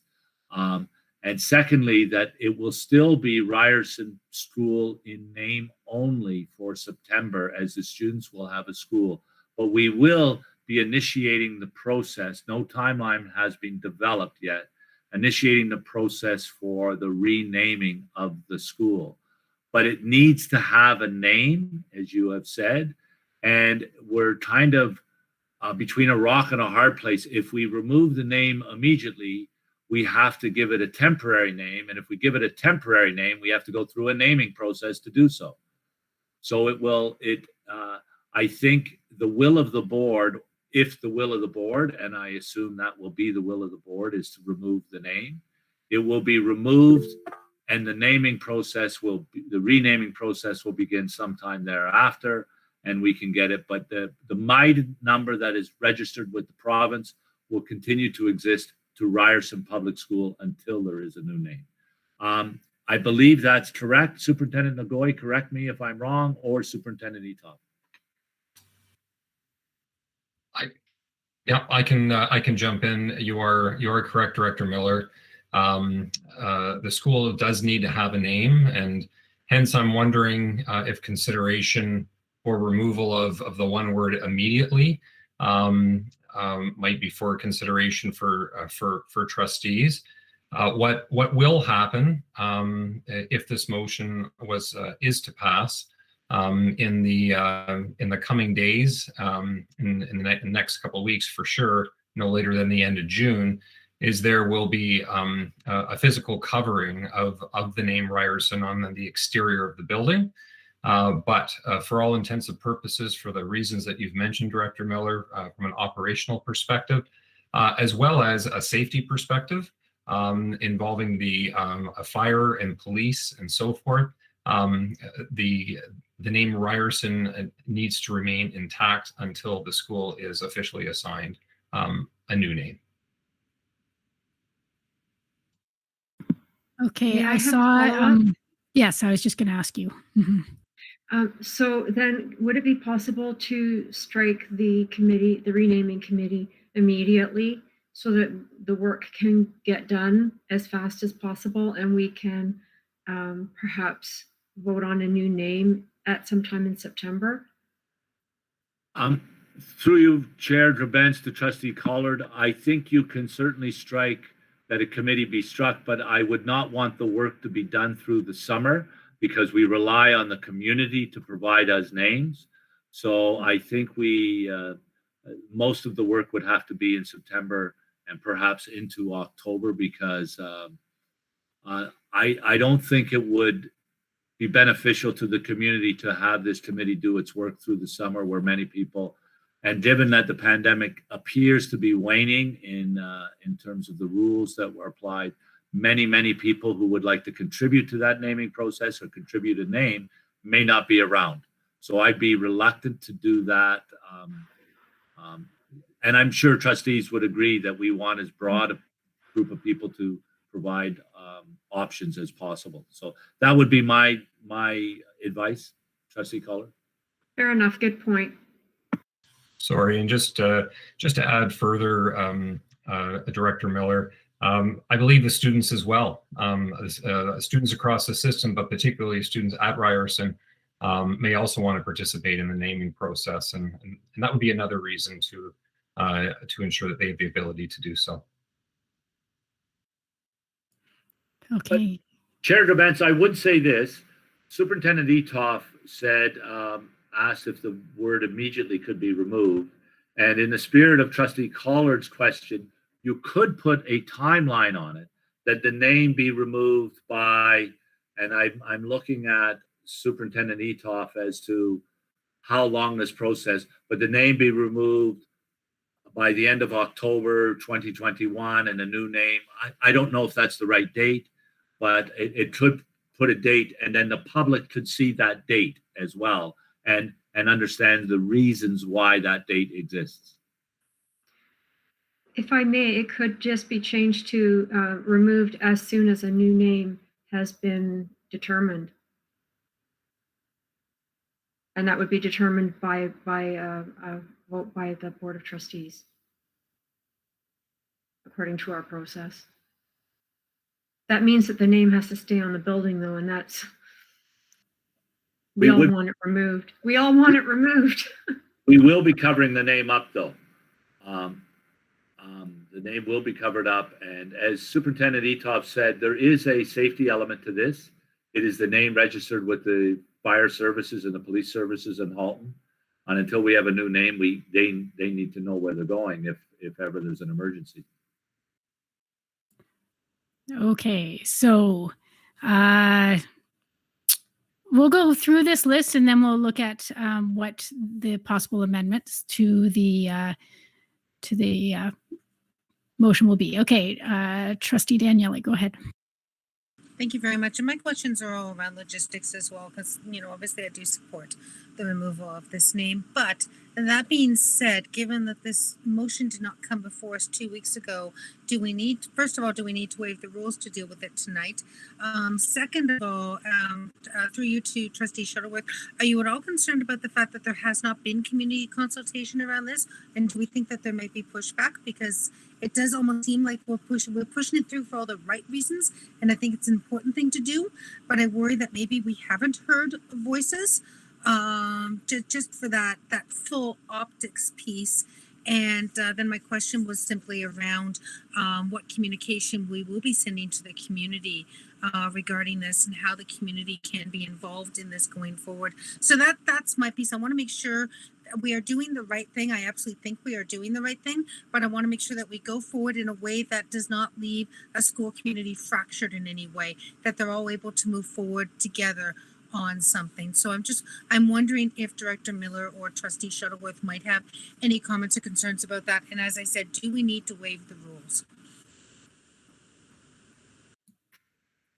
About the waiving the rules, it's probably a good idea. See if to waive the rules or to have someone propose a motion to waive the rules, as this is a community facing element, and we sort of have that commitment for things like boundary reviews, etc.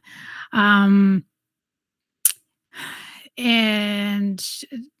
Trustee Shuttleworth, did you want to speak to this? No, so I can speak to the community piece. I have spoken to, as I said, both people in support of and against. I think However, it goes beyond that, just in the safety and well-being of the students that attend the school. So our delegate today, her 3 children will be there next year. And as she said, there is a shadow hanging over their attendance at that school. I just don't think, in good faith, we can promote a name that makes our school community feel like that. So that is my perception of that. We have had quite a bit of engagement from the community. I don't know, Superintendent Etoff, did you want to add to that as well? Because I know we've been speaking more broadly with this as well. Yeah, I can certainly speak to that, and then maybe turn it over to Superintendent Podger-Barrick to speak to the question, Trustee Daniele, around communications. I have reached out to some of our Indigenous partners, Nancy Rowe, as well as Chief LaForme of the Credit First Nation. I know that they're very supportive of the name change, as are some of our internal Indigenous staff that have also reached out to me. This, despite it happening relatively quickly, there has been a fair bit of obviously interest in this particular name change. With that, maybe I'll turn it over to Superintendent Podger-Barrick. Sorry, before we go to Superintendent Podger-Barrick, may I make a comment for Trustee Daniele? Through you, Chair Drabent. First of all, to you, Chair Drabent, I do not believe the rules needed to be waived because this is an action item for this evening. So I don't think that the rules have to be waived. It would only have to be waived if we were actually renaming the school tonight. That's the 2-week one. So it's my understanding that there's no need to waive the rules.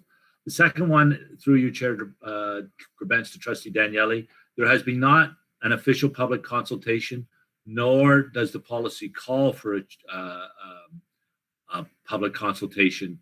The policy calls for, if the director has a formal request, the director speaks with the chair of the board, and between the director and the chair, they bring it to the rest of the trustees, which is what we have done. Having said that, the renaming process would indeed be a public consultation.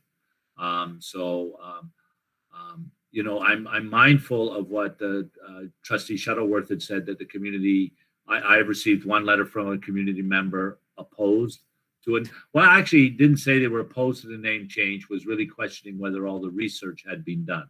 So I think for the trustees, for trustees on this, at this meeting tonight, they have to determine whether there is enough commentary, there's enough information out there for you to make a decision. I'm not sure in this case a public consultation would be necessary.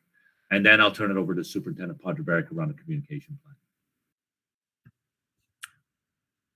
Yes, 2 trustees, we, through communications, we, pending outcome of tonight's discussions and where trustees land, we had planned a news release as well as a letter going home to the school community itself and staff of the school as well, just for awareness pieces all around on the issue. So that is in the works and planned for tomorrow. Thank you. Follow up? Yes. Okay. But thank you very much, all of you, for that information. That does make it easier for me. As I said, I believed all along that we are doing the right thing, and you've helped convince me that we are doing it in the right way. So thank you very much. I do appreciate that. Okay. Next speaker on the speakers list is Vice Chair Harrison. Thank you. Through you, Madam Chair. My comment is about the truth part of Truth and Reconciliation, and reading all of the public input that we have received so far, and just knowing what I learned when I was in elementary and secondary school, and even as an adult, some of these truths that First Nations peoples have lived for their entire lives are newer truths to me. So this piece about Ryerson is something that I do believe we need to act on right now. But beyond this action, as an isolated piece, as an educational organization, and given the ties that Trustee Shuttleworth outlined to our multi-year plan connected to achievement, well-being, and the other commitments that we have, I really believe that our success in speaking to truth and reconciliation will be in how we harness this as a learning moment for the students at the school formerly known as Ryerson, perhaps depending on how the vote goes, and the community, given that there is this kind of contested history and this piece of the truth that we are trying to honor. So I think my question through you, Madam Chair, is I'm not sure if it's to Director Miller or one of the supervisory officers, but I don't know if plans are in place yet, but could you please say whether there is a plan to make a plan to harness this as a learning for not only those students and families, but across the system? I will turn that straight over to Superintendent Etoff as the Superintendent of Equity, and he works the closest with our Indigenous partners. Thank you. I do through the chair. I do think this is a really relevant case study. We look to make learning relevant. We look to make it meaningful, and we look to make it engaging. And we know one way to do that is to certainly things that are closer to home, issues within our community context are obviously much more relevant and meaningful for our learners. So, obviously depending on the outcome of discussions this evening and how we move forward, we very much see this as a learning opportunity for not only the students at Ryerson Public School, or formerly Ryerson Public School, depending on how things go this evening, but certainly for the broader system as well. Because I do think that despite the tremendous support there is for this name change, I do think that there's probably many throughout our system and certainly throughout our communities who may not fully, actually I'll rephrase that, who are not fully appreciative of the harm that this creates. And the intergenerational trauma that is initiated at the site of this name. And one example would be an individual, a residential school survivor, Grace Fox, who we have had in to speak to staff and provide professional learning opportunities with respect to her residential school experience. Has been we just connected with her recently, and she's been having some significant challenges with respect to obviously recent events and how that has re-triggered the trauma. So in short, yes, I do believe that this is an opportunity to share the truth, to examine the truth in a critical and meaningful way.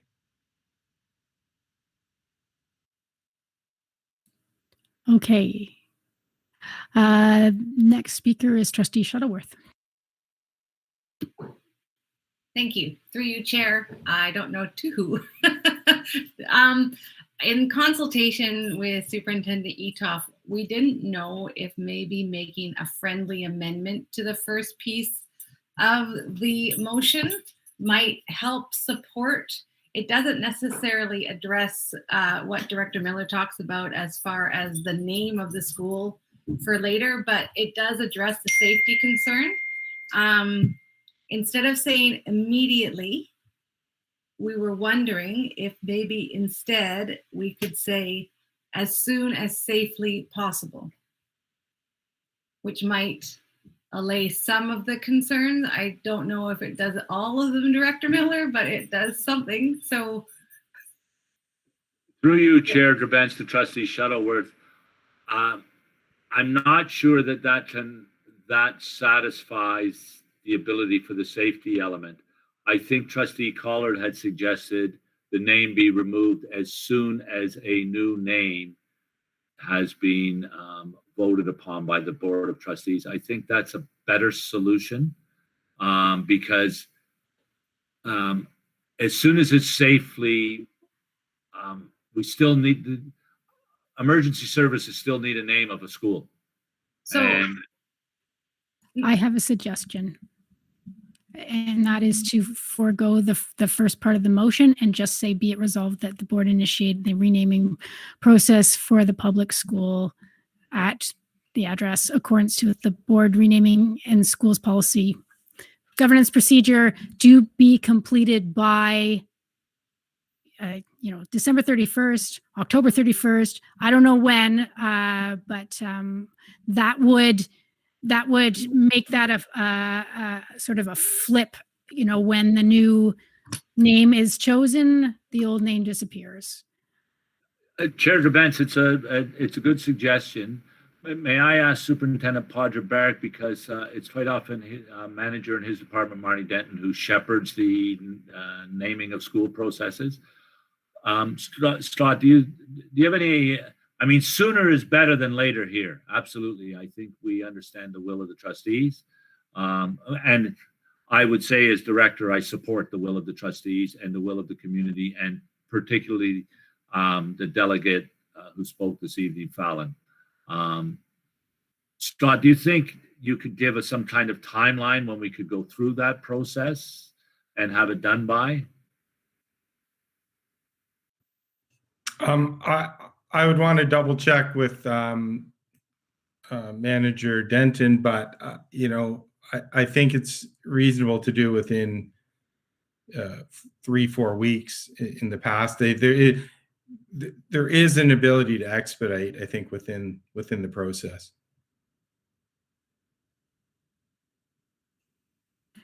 I'm just going to interject here that our last process, they met a few times. Okay, I'll keep going on the speakers list, and we can keep humming and hawing over this, and we'll come up with a solution. I know we will. So Trustee Oliver, you're next on the list. Oh, thank you. Through you, Chair. I will absolutely be supporting this motion with whatever amendments are required to facilitate the logistics. And I appreciate that everybody is considering it to be of urgent nature. As a member of the school naming and renaming subcommittee, it was my personal goal to support our board in making sure that all schools had appropriate and desirable names worthy of our current HDSB vision and values and our commitments. And while Mr. Ryerson made some positive and significant contributions to the education system, he also, and more importantly, as Ms. Melander pointed out in her delegation, was one of the influential men who helped to shape the future of Indigenous children, resulting in a legacy of intergenerational trauma. And so in this case, it's what our Indigenous advisors, educators, and families say that matters to me most. Thank you.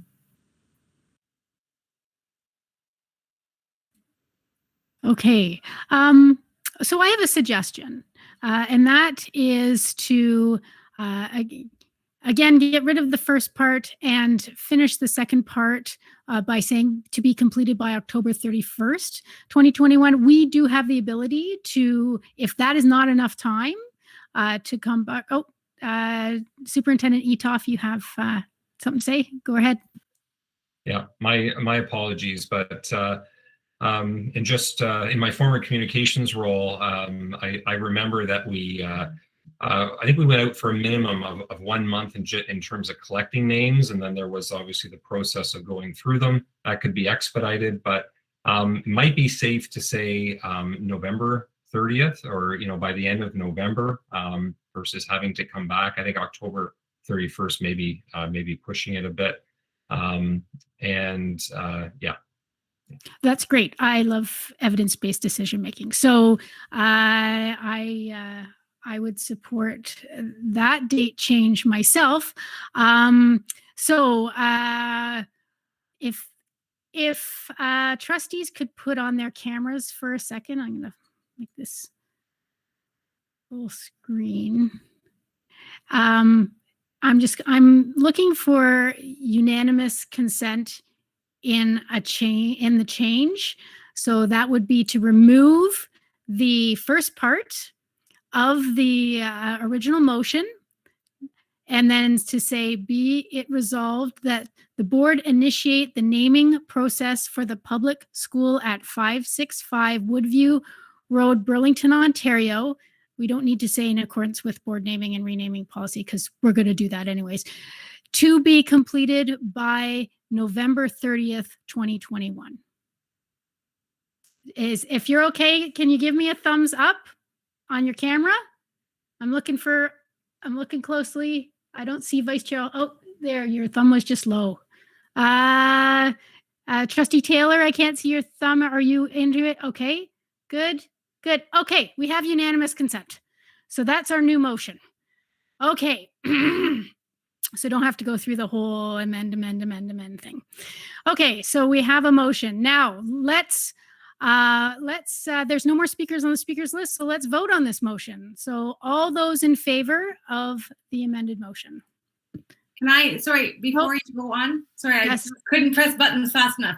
Can I just check with what we will do in the interim? So with the school and its name, I know there was discussion earlier covering the about name. covering it. Yes, I'm just. Director Miller or Superintendent Podra-Barrick or Superintendent Etoff.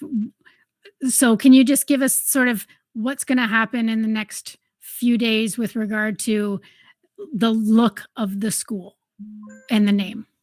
Through you, Chair Gerbents, to Trustee Shuttleworth and everyone else on the call. I see Gail has a question, so she must have a procedural question. Can we go to that first, Chair Gerbents? Sure. Manager Gortmaker? No, it's about the motion, so it can wait, Director Miller, if you'd like to proceed. Oh, okay. It was our intention that as a result of the motion tonight that we would cover up the name. Superintendent Nagoy can very briefly speak about the costs attached to changing the name, because there are costs, and I think it's reasonable for the public to know what those costs are. Superintendent Dedet, or Executive Officer Dedet, can talk about how he will do it. But I would look to Superintendent Podra-Barrick or Superintendent Etoff to say specifically what will happen. And it was our intention to cover the name up and leave it up until there was a new name, then remove the name and put the new name up. But if that's different, so I would go to Superintendent Etoff or Podra-Barrick first, or Superintendent Gadet, and then Superintendent Nagoy can speak about the costs that we might entail in a name change, because I think trustees need to be made aware of that. Rob Stroud or Ian, one of you. Yeah, I maybe just to jump in having some discussions with facilities and communications.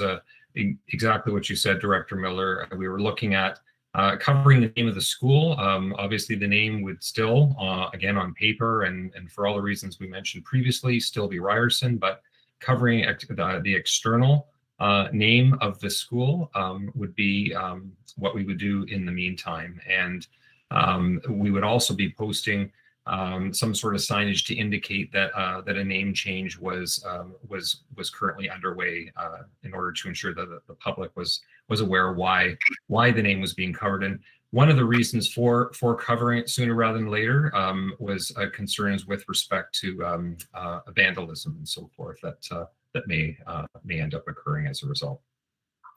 So can I follow up? Does that need to be a part of the motion? No, I don't believe so. Okay. Scott, anything, or Ian? Certainly, I'd work with Superintendent Etoff as well as the administration at the school. There are actually 3 signs on the building, And it would be my recommendation that 2 be removed entirely and that the remaining signage above the main entrance be covered. And Superintendent Nagoy, Chair Gerbens, can give you trustees a little bit about the costs that we think we will incur as a board. Certainly, we're probably looking at around $15,000 to $20,000. Superintendent Nagoya, your microphone is so quiet.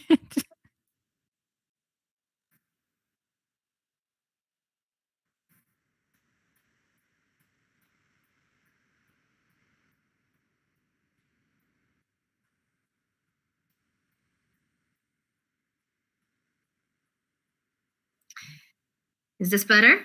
Yeah. Okay. All right.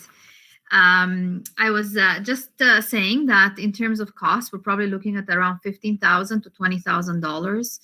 That is in changing the signage, as well as looking at anything that we would have, supplies and any other name changes for other schools, but also some athletic wear or anything where students may have, purchased certain things where they would still fit and would be wearing it the next year. Just looking at some of that spirit wear that we may have to replace.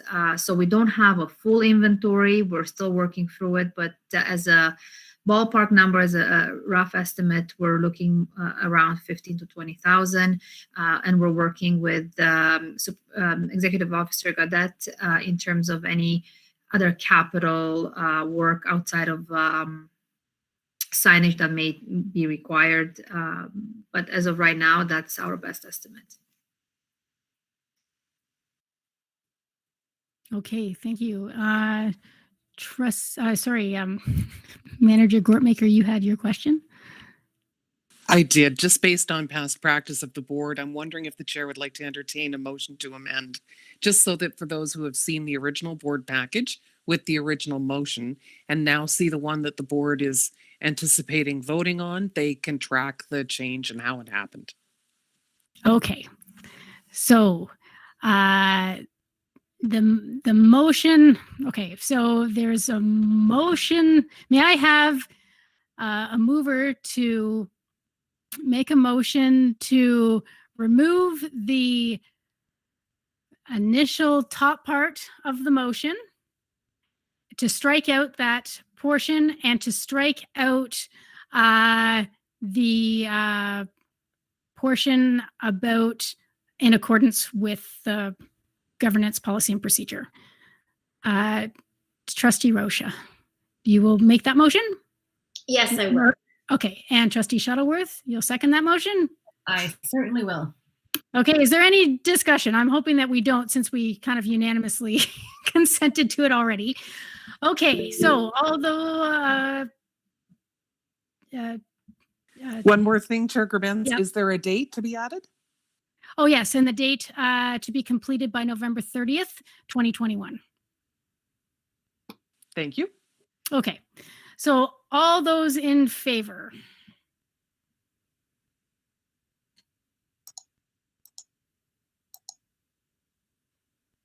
And that carries unanimously. Thank you very much. Chair Okay. Gerbens, Chair Yes. Gerbens, sorry to interrupt, but might I suggest that the board also entertain a motion that the chair of the board write a letter to the mayor and the council of Burlington, as right beside the school there is a park called Ryerson Park, and it not asking them to change the name or anything, but just to make them aware that we will be changing the name of the school. Okay, we can make an amendment to add that the chair write a letter to the mayor, etc. Just as the director said, be it resolved that the chair write a letter to the mayor of Burlington, informing her, Yeah. informing As them, a heads up. informing them of the initiation of this process.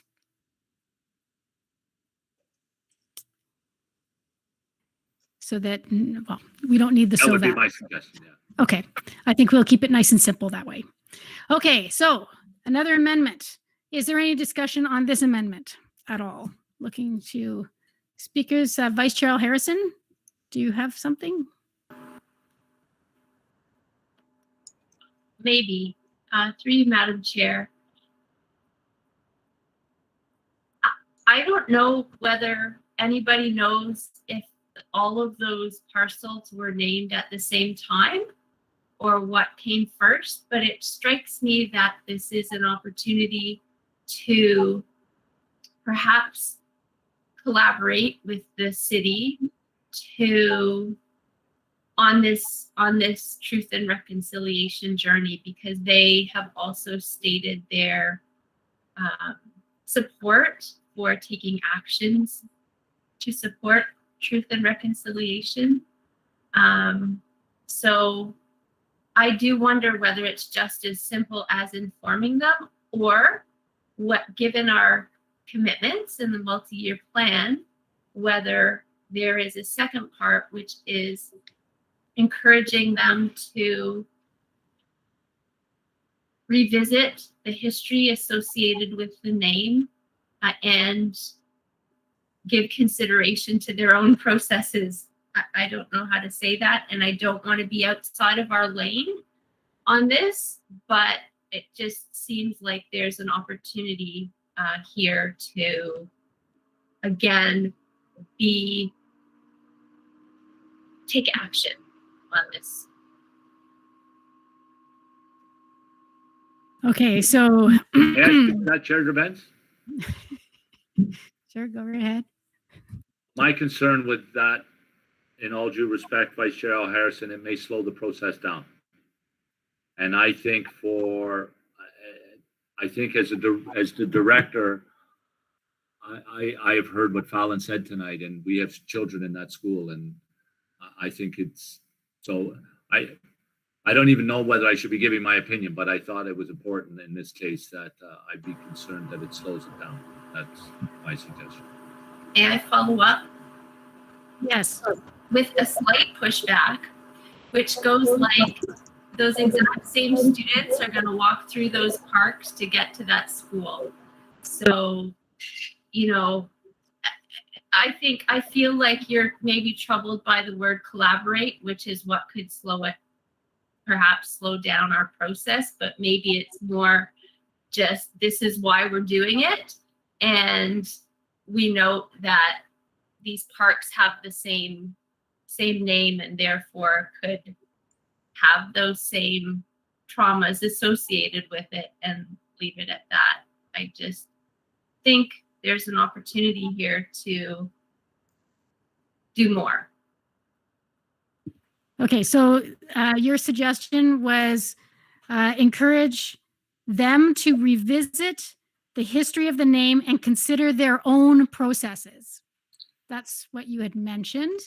That doesn't mean that they're involved necessarily in our naming process, which it would be outside of our policy for them to even do that.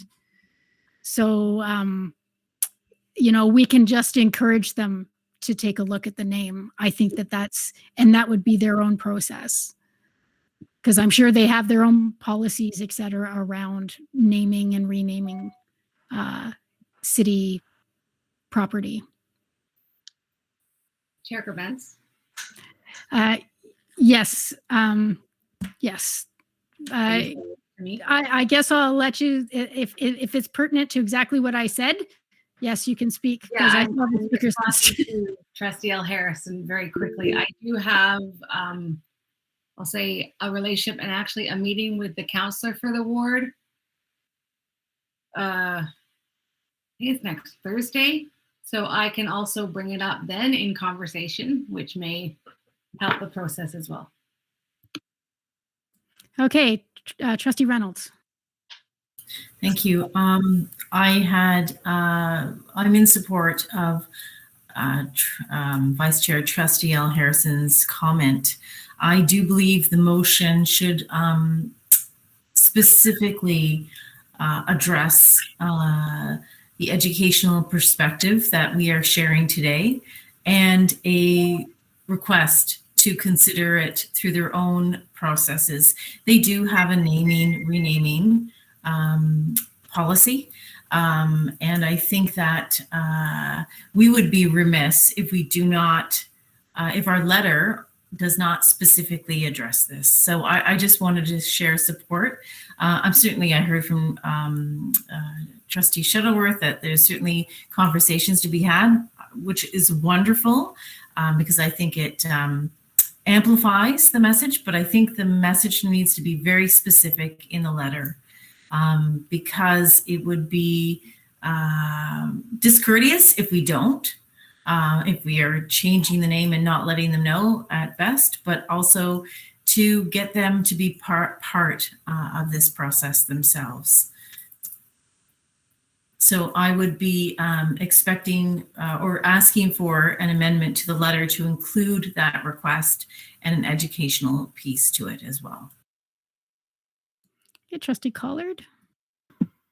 Thank you. It's highly likely that the school was named before the park, given Ryerson's contributions, both positive and negative, to education. So they likely named the park quite often, as they do, after the school. And they may not have fully realized that that name is on one of their parks. They do have a number of parks throughout the city. I encourage the letter to not get out of our lane, though. We cannot ask them to embark on a process, and they should not be a part of our process. Our process is about the naming of a school, and if they so choose to do a process on the park, that is entirely their purview and not ours. And we did not appreciate it when the region of Halton got into our lane. So we should be very careful not to get into the city of Burlington's lane. We need to show more courtesy and respect for the division of what they do with respect to what we do. And so I would encourage that the letter merely point out that we are changing the name of Ryerson and mentioning the fact that the park directly beside our property has a similar name. They should be able to read between the lines and see what we're saying there. Okay. So we can add an amendment saying, be it resolved that the board write a letter to the mayor of Burlington informing her of the initiation of the naming process and reminding her that there is a park of the same name adjacent to the school grounds.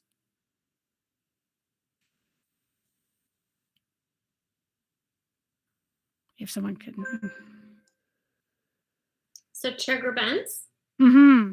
I drafted a motion while everyone was talking. So if you want to read that one, it's very similar to what you just read out, but it's in writing.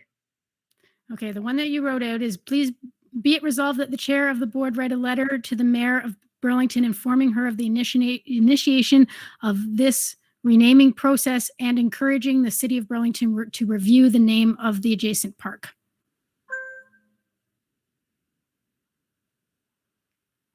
That bears the same name, perhaps. It's an encouragement. Chair Grabens? Yes, Director Miller, go right ahead. I through you, Chair Grabens, I like the way Trustee Collard had expressed it. My concern is, we had a concern with the region of Halton just recently, with motions that were passed with respect to this board, the Board of Trustees, and as a consequence, letters have been written. I'm concerned the optics on that. My gut is that the city of Burlington it's smart people there, and they will be able to read between the lines when we say that we are renaming our school Ryerson. And I would reserve comment on saying anything to them other than, here's what we're doing. And you have a park right beside it's called Ryerson. Something like that. That's not the way I'd word it, but. Yeah, I kind of agree. I don't with lots of interaction with the mayor and with several councillors. I don't think we need to encourage them to do anything. They are very. I've seen very equity-minded work coming from the city lately, and so I would. My preference is to be it resolved that the chair of the board write a letter to the mayor of Burlington informing her of the initiation of this renaming process and reminding her that there is a city park bearing the same name adjacent to the school property would be enough.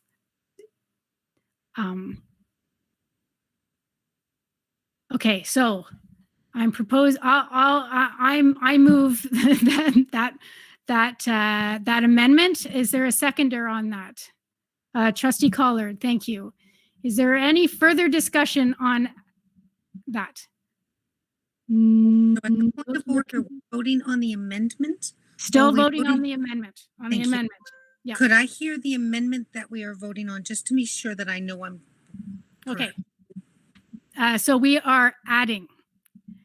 Be it resolved that the chair of the board write a letter to the mayor of Burlington informing her of the initiation of this renaming process and reminding her that there is a city park bearing the same name adjacent to the school property. Thank you. So I'm looking at the speakers list. I don't see anybody new on the speakers list. So all those in favor of this amendment?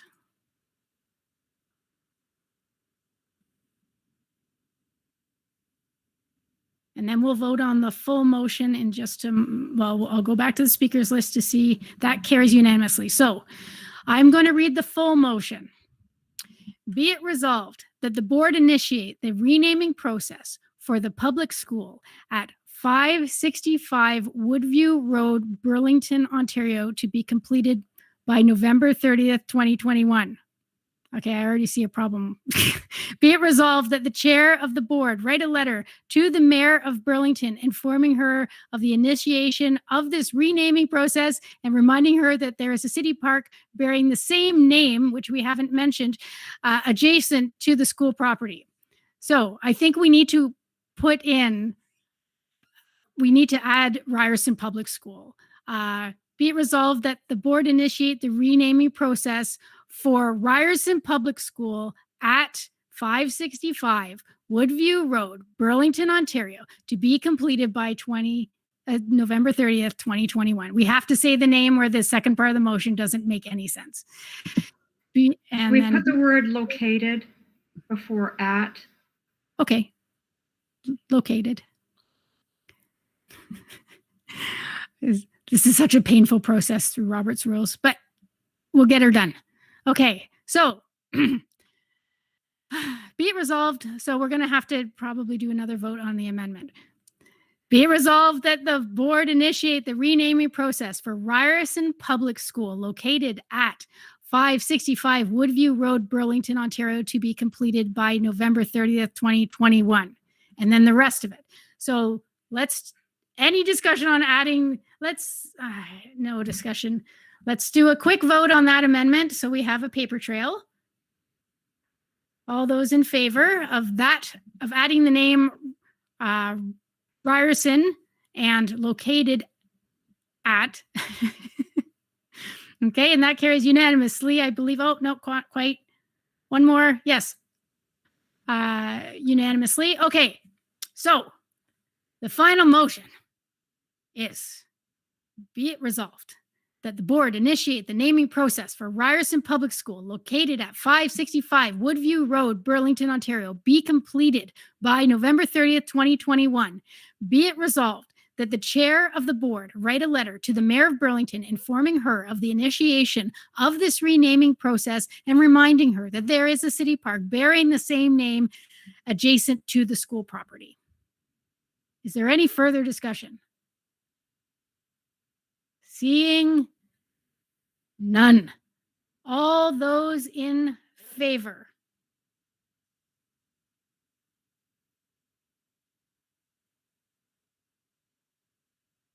That carries unanimously. Thank you very much. We will be renaming Ryerson Public School, and I will be writing a letter to the mayor of Burlington. Okay, we are on to 429. Board bylaw board meeting dates report 21104 submitted by Trustee Collard and Trustee Rocha. Trustee Collard, would you like to move this item? We would like to split the motion, and I will move the first motion. Okay, you're calling for division. So, okay, may I have a seconder to the first motion then? Okay, Trustee Rocha, thank you very much. Okay, be it resolved that the bylaw regarding the scheduling of board meetings be suspended for the month of September 2021 so that they occur on September 8th and 22nd instead of September 1st and 15th. And that's where we're stopping because the call of division was made. So, before I open this up to debate, Trustee Collard, would you like to speak to this?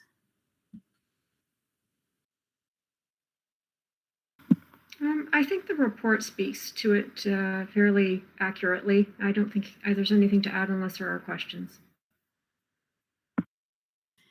Okay, looking to the speakers list.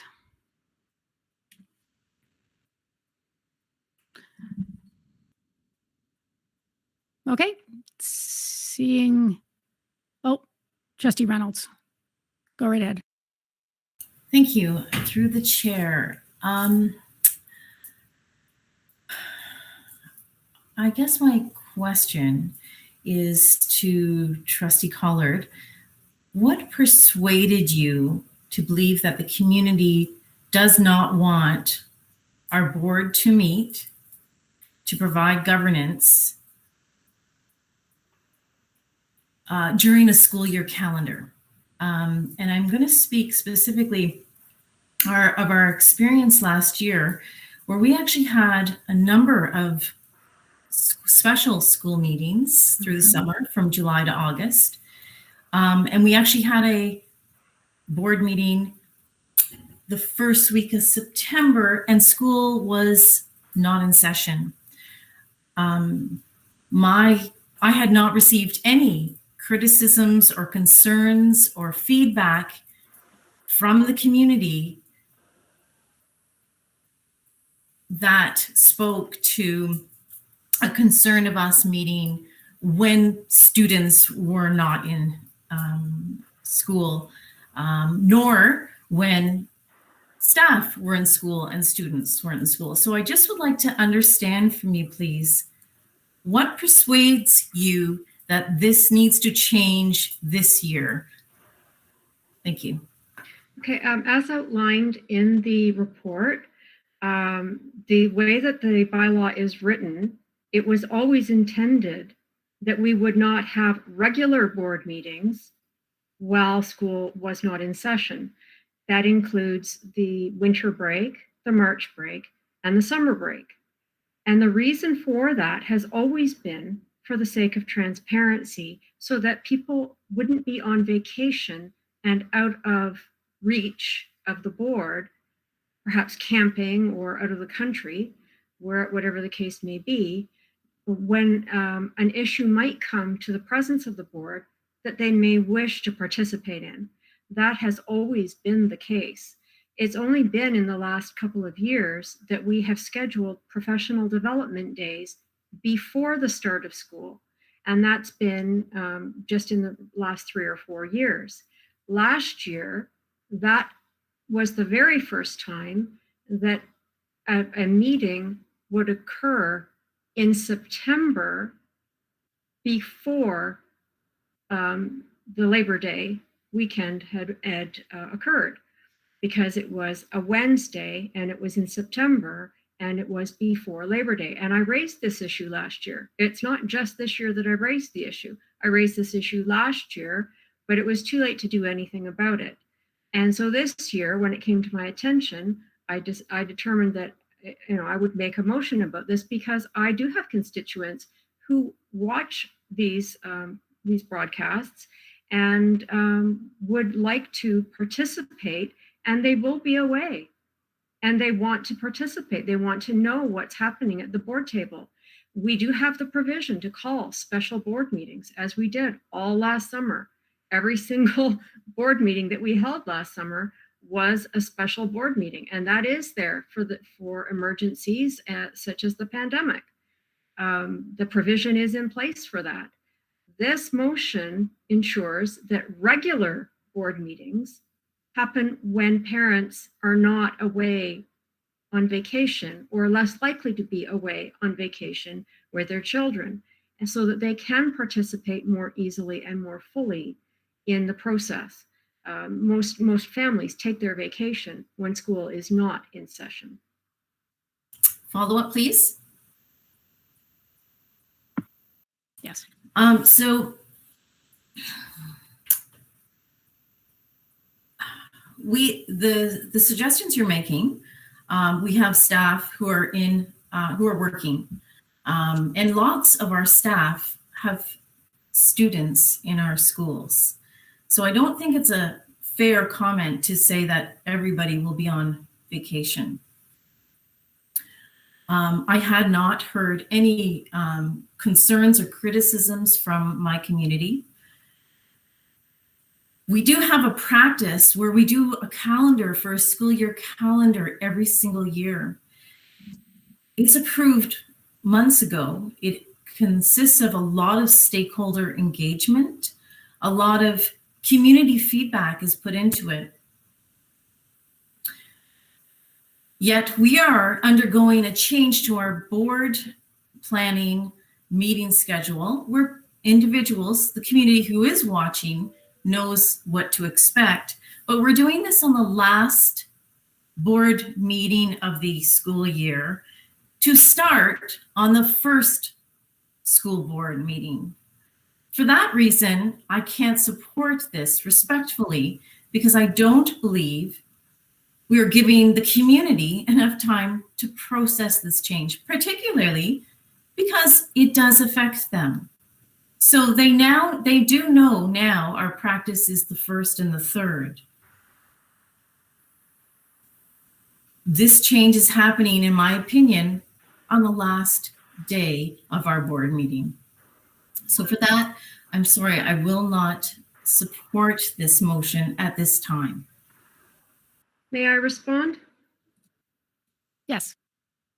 And so the reason why this comes forward now is because it does not have anything to do, it doesn't make any change to the school year calendar. The school year calendar is what it is. We're not asking for a change to the school year calendar. We're asking for a change to the meeting schedule of the board so that it fits the school year calendar in a better way. Anyone who might be thinking that they should tune in on the 1st of September will find out very quickly that there is no board meeting on the 1st of September and that the meeting will be on the 8th of September. It gives them a full week to determine that. And if they look at for the agenda 3 days prior, then they'll know, or 5 days prior rather, when it's posted, they will know 12 days in advance that there is no meeting.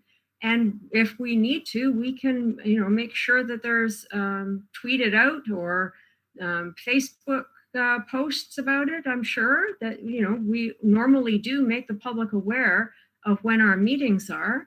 I see no issue with this, and I find that this is actually a far more transparent way to conduct our business at the boardroom, is by having as many parents as possible able to participate. I never said that everyone would be on vacation. What I did say was there are a lot of families that go on vacation in the last week before school because it's their way of celebrating the end of summer and the beginning of the school year. That's a very common thing for people to do. Okay, Trustee Amos, go right ahead.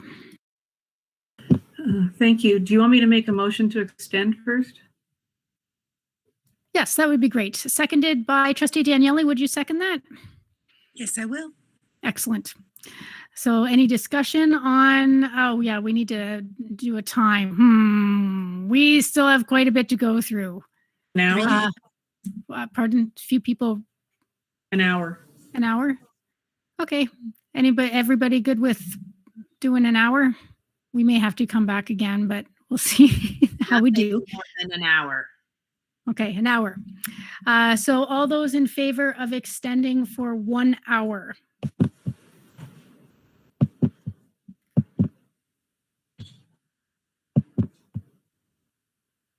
I'm missing one vote. Otherwise, it does carry. There we go. Thank you very much. That carries unanimously. Trustee Amos, did you have something that you wanted to say about this? Yes, thank you. I'm not sure I can support this motion. As long as I've been a trustee, we have followed the pattern of first and third Mondays, including in September. And I have never known there to be an issue. And in fact, it was actually a benefit in a lot of cases because we had business of the board that had to be dealt with actually before school started because of issues that had happened over the summer and other things like that. So, and to delay that, some of that stuff a week wasn't necessarily a great idea. Some of it had to be done before school started, and it just so happened that we had a meeting scheduled then. So I actually believe that the first and third, yes, I know it rotates and sometimes it is at the wrong time for some families who go away. But unfortunately, I mean, we as trustees have the ability to call in even if we are away, or we can be there at the board table. And I mean, with COVID, we found technology now that we can do things from many places. So I am not in favor of changing this because I think that there's actually a benefit to keeping it the way it has been, but that's just my thoughts. Thank you. May I respond? Sure. In January, the first week of January is winter break, and we do not have a meeting in the first week of January. So in January, we meet on the second and third or the second and fourth Wednesdays, and it works fine. If we need to have a business meeting in the summer, we can easily call a special board meeting. We have done it before and we can do it again. It's not an issue to call a special board meeting.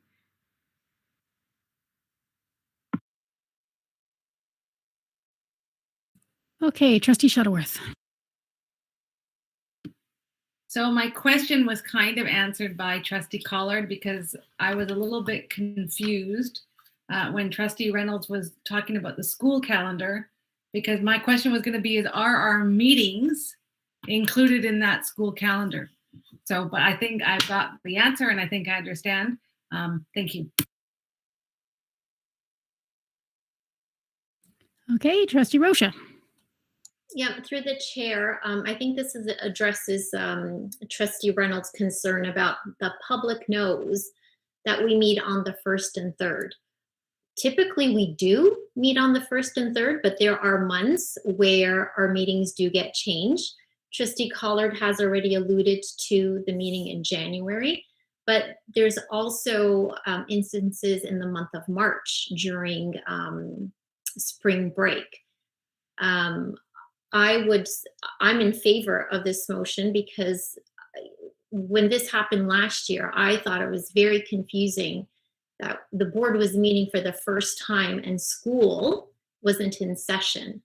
And when I say school wasn't in session, I mean students weren't in school. And for every parent out there, the day after Labor Day is what they deem first day of school. They don't look to see when teachers start. So for that, I am in favor of clarifying that it would be the first Wednesday once kids are in school. Okay, Trustee Oliver. Thanks, through you, Chair. I get the point about the January meeting and March break meetings being moved. The September, I'm not entirely clear on, although I kind of tend to align with what Trustee Rocha said.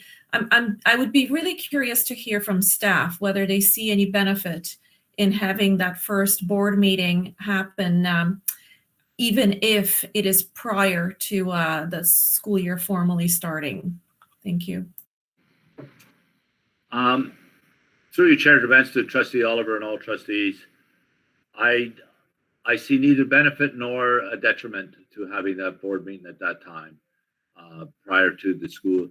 It isn't actually prior to the school year, it's prior to students arriving in schools. We will have staff back in professional development days. I believe there's 3 days, 2 or 3 professional development days prior to there. But from a staff perspective, I don't think it makes really a difference to us. All the senior admin will be around, so it will not impede upon their time, or impinge upon their time, I should say. So I guess what I'm saying is I'm kind of neutral about it, and I think staff would be kind of neutral about it because it doesn't have any real, I think, so yeah, from that perspective, that's what I would say. Okay, Trustee Gray. Yeah, I'm not sure. Can I put a motion on the floor to call the question? I'm not sure about the procedural aspect of this, but I think the debate has been lengthy and good, and I'd like to call the question. Okay, we've had a motion to call the question. I had a few things to say, but I will only say them if the question, if it's okay. So there has been a motion to limit debate. Is basically what happens here. So in order to do that, we have to have a 2/3 majority to limit debate. So all those in favor of limiting debate or calling the question.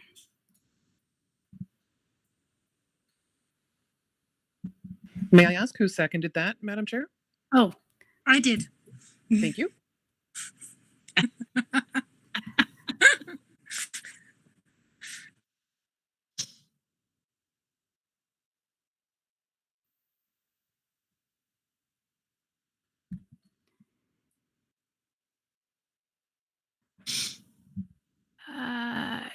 Trustee Garrett's, yeah, for some reason it didn't come through. You have a blank beside your name, which is really weird. I didn't know that could happen. So if you could vote one more time. Oh, there we go. I see it now. Okay, so that's not unanimous, but it does, I believe, reach the 2/3 majority. So for Manager Gortmaker's purposes, the people that dissented were myself and Vice Chair Harrison. So we will be calling the question.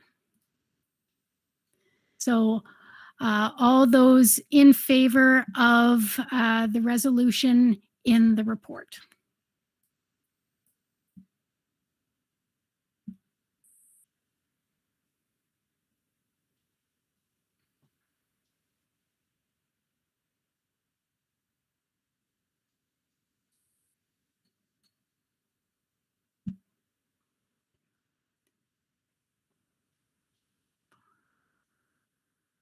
So that does carry, but not unanimously.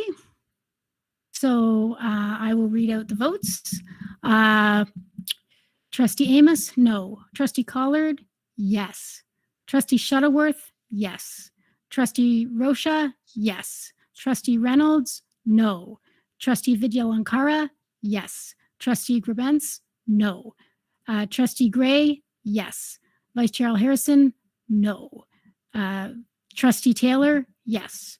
Trustee Garrett, yes. Trustee Oliver, yes. And Trustee Daniele, yes.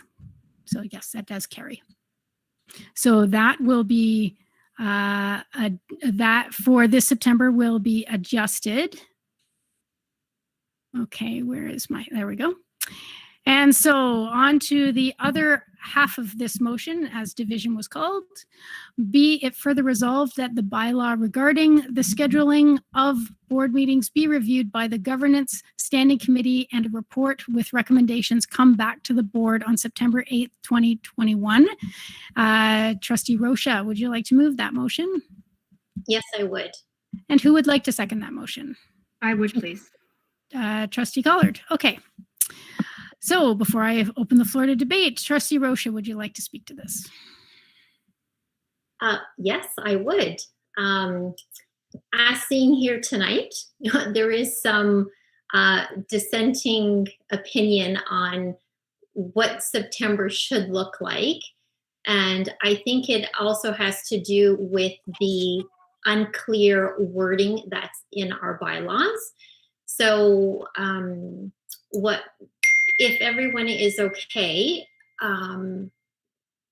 in changing our bylaws so that we can clarify the language for September, then we could have the governance committee work on reviewing the languages in our bylaw. Okay, thank you. And looking to the speakers list, again, any debate? Seeing none, all those in favor?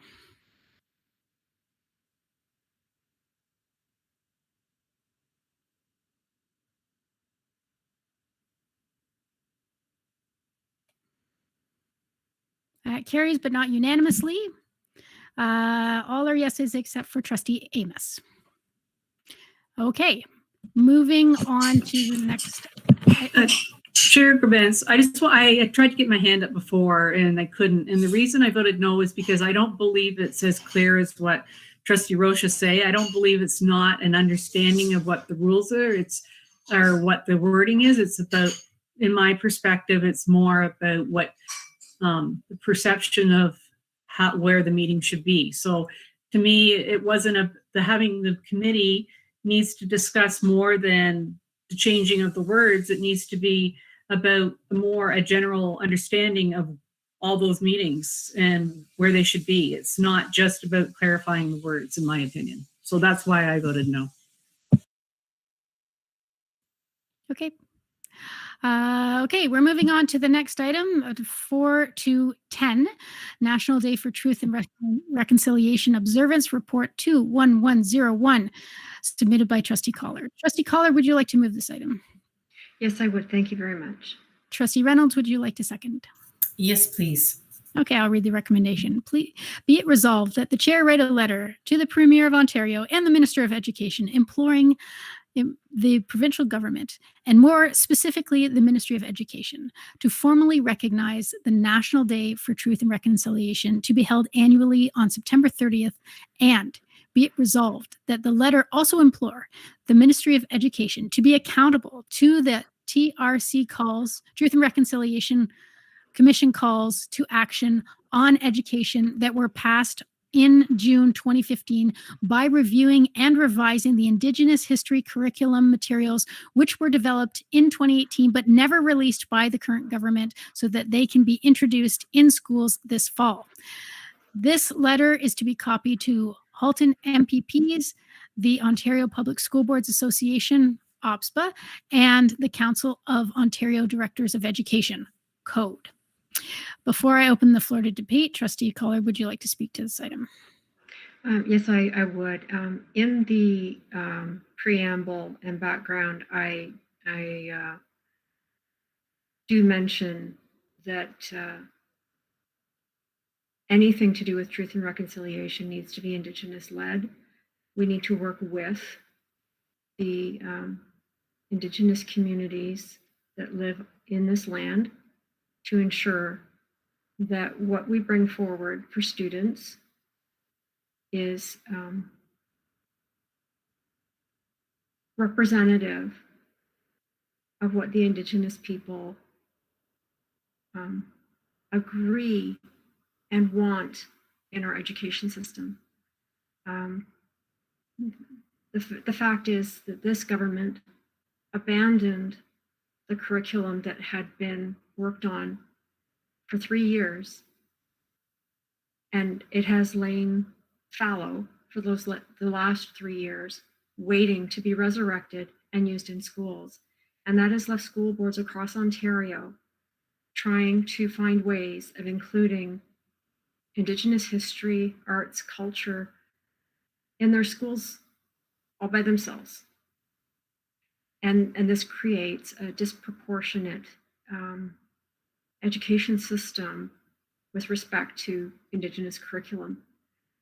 We need the voices of our Indigenous communities to be involved in the revision of what was abandoned 3 years ago, and to ensure that their voice is heard and that they are represented in this curriculum.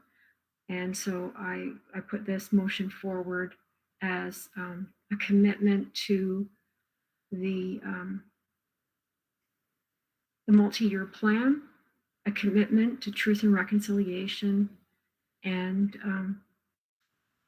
in partnership with the Indigenous peoples of this land. Thank you. Thank you. Looking to the speakers list. Seeing no speakers, I will call the question. All those in favor?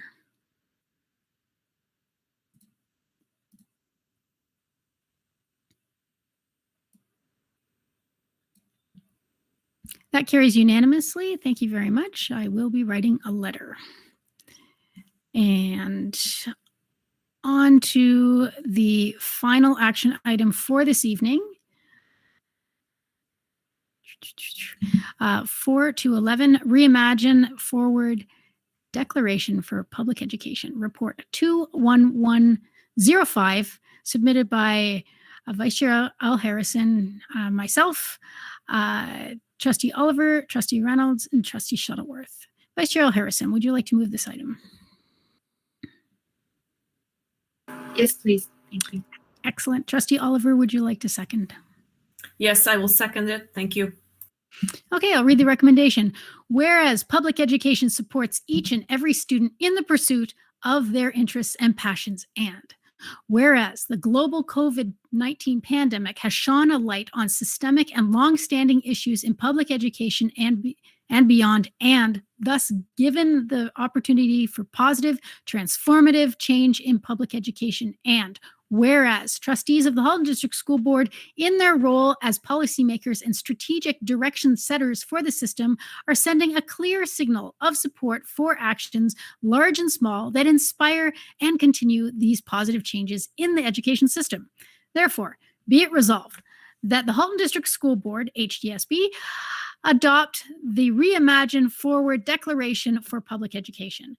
Be it further resolved that the declaration and an explanation of its origins be immediately circulated through the HDSB system, including social media, to school boards in Ontario, the Ontario Public School Board Association, the Minister of Education, the Council of Directors of Education, and People for Education, with the encouragement for similar declarations and sharing of any resulting action.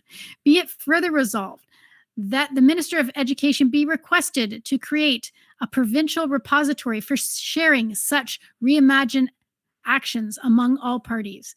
Be it further resolved that if the minister does not take this action, the subcommittee will reconvene to consider a repository mechanism and report back to the board by February 2022 to provide information about this process and any results of this initiative.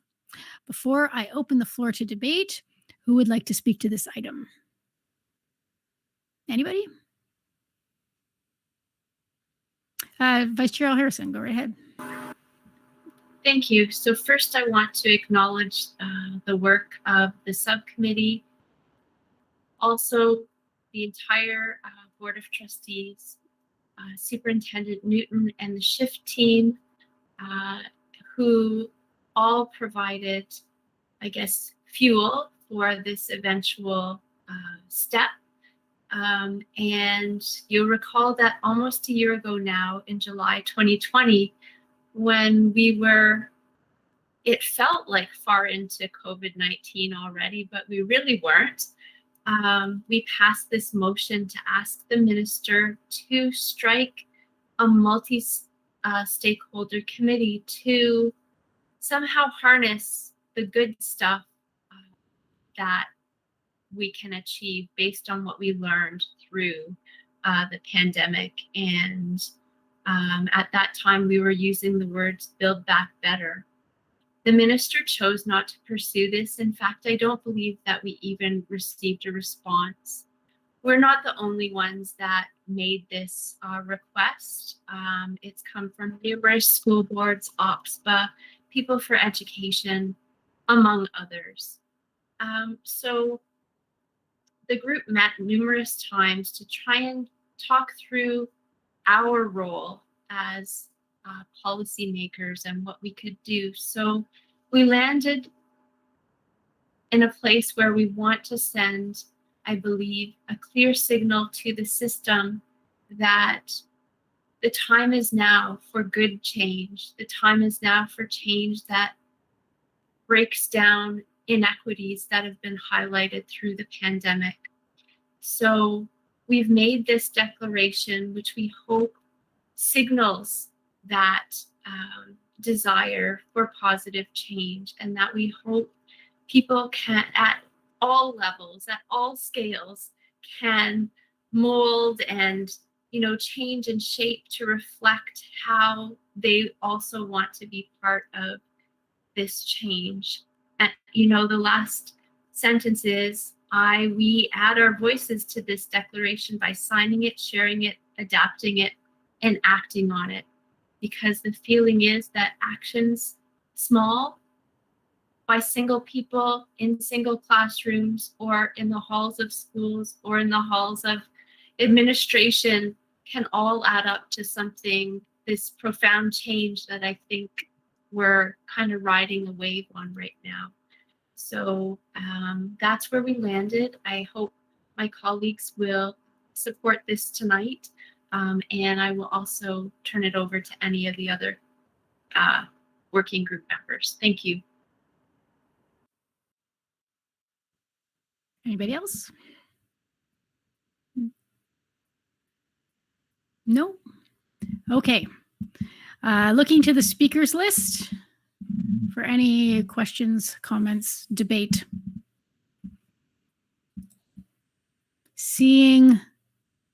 I'm trying to be slow because I've beat a few people tonight making the declaration that I see no speakers, but I honestly see no speakers. So all those in favor.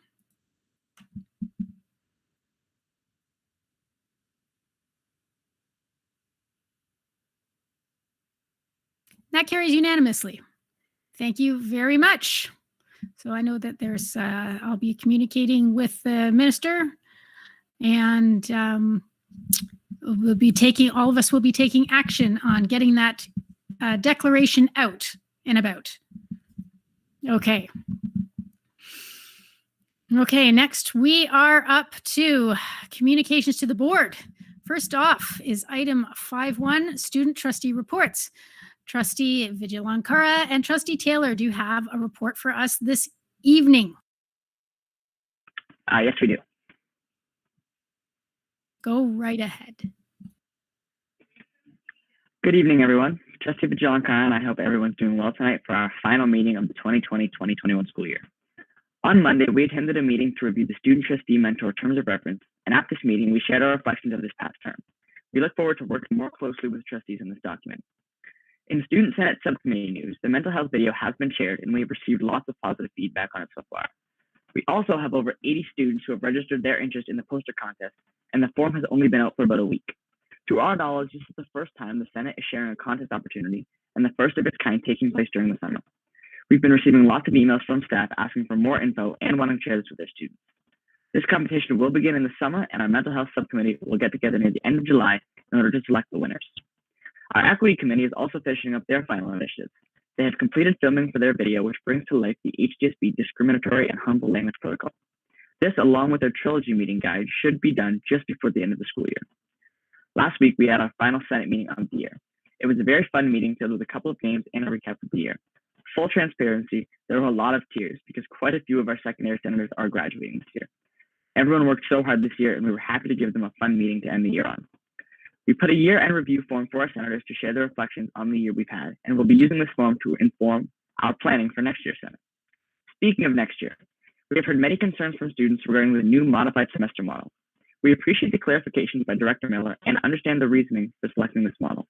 In particular, students have expressed concerns about the potential for being overworked by teachers during those weeks that they are off a course despite not being in that class. We respectfully request that superintendents share recommendations and/or guidelines with teachers to ensure that students are not overworked and are able to focus on just the 2 courses they have that week. We think it's especially important that students' well-being is taken care of in the new year and in the new model. Moving on to some other things that we're doing to prepare for next year. A poll was recently launched asking our senators if they could decide whether they'd want to have Senate meetings in person or online. And about 80% of senators indicated that they'd like to have in-person Senate meetings. We're extremely hopeful that we can have in-person Senate meetings next year, at the very least a hybrid model for the Senate. We're looking further down the line, though. We definitely think that it would be wise to continue offering some level of virtual Senate so that students who may have difficulty attending meetings in person still have the opportunity to participate. We also have some exciting summer projects that we're working on. Over the summer, we'll be working with Michelle Bates and our Senate mental health team to create 2 separate video projects. One video will be focused on student well-being and how staff can improve student well-being at school. And this will be shared with the staff during the first PD day of the year in September. And the second video project is actually a mini series focused on how we students can take care of our own mental health. And this will be shared on HDSB social media for students to view the ways that their peers care for their mental well-being. Lastly, we are very excited to share that our first ever Student Senate newsletter is nearly complete. This newsletter is a year in review piece in which readers will find reflections on our main Senate initiatives this year, as well as our hopes and plans for the future. I also want to note that this is, to our knowledge, the first time in at least, I think, recent history that a communication by the student trustees and student senate is being sent out directly to students. So an email will be shared with secondary students and hopefully also elementary students via their parents or guardians through School Messenger. We believe that this newsletter aligns with our goal of increasing Senate awareness and ultimately encouraging more students to get involved in the work that we do. And we also just wanted to share a quick reflection. This year, the most popular sentence that we've heard, both in class and at Senate meetings, has been, "You're on mute." Ironically, though, this is so far from the truth. In fact, this year, we've seen students become more vocal, more passionate, and more engaged in advocacy than ever before, whether that be in relation to, massive global social justice causes, or more recently, petitioning the school board to change the learning model for next year.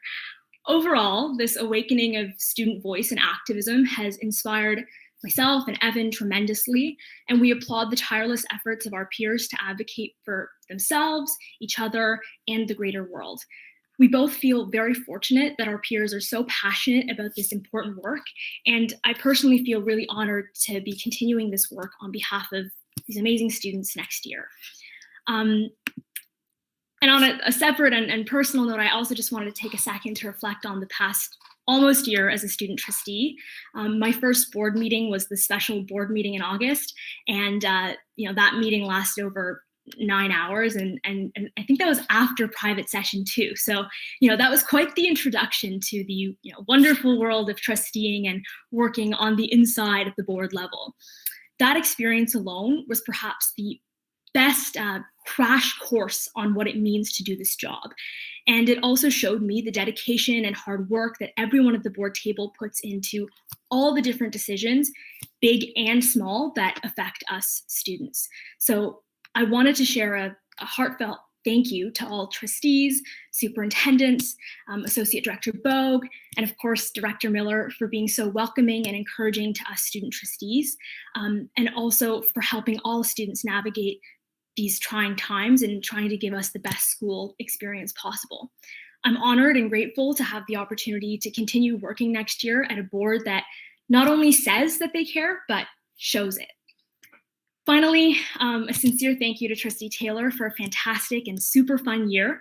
The circumstances were less than ideal, but you still managed to make it really enjoyable for senators and all the students that you've worked with. I don't think that either of us could have imagined back on that Tuesday night in February 2020, pre-pandemic, the night of the elections, when we first met, that would be the first and last time that we'd see each other in person. The rest of our interactions from that point on have been completely virtual, and despite that being, a slight barrier, Trustee Taylor has always been reliable, supportive, patient. He's always been sensitive to each senator's individual experiences and perspectives, and he's always ready to help make the Senate and our entire board a better community. So thank you so much to Trustee Taylor for a wonderful year. Congratulations on a great term, and I wish you all the best in grade 12. So with that, for the last time, I'll pass it back over to you, Trustee Taylor. Thank you, Trustee Vigil-Ankara. So just to include our final student trustee report, we both want to thank, again, all the adults who helped and support us throughout this year, including all the trustees, senior staff, of course, our mentors, staff and trustee, and everyone else who guided us throughout this year. We also want to thank all of our amazing senators who truly made this year great. The meetings were the highlight of our year without question, and we never got tired of them.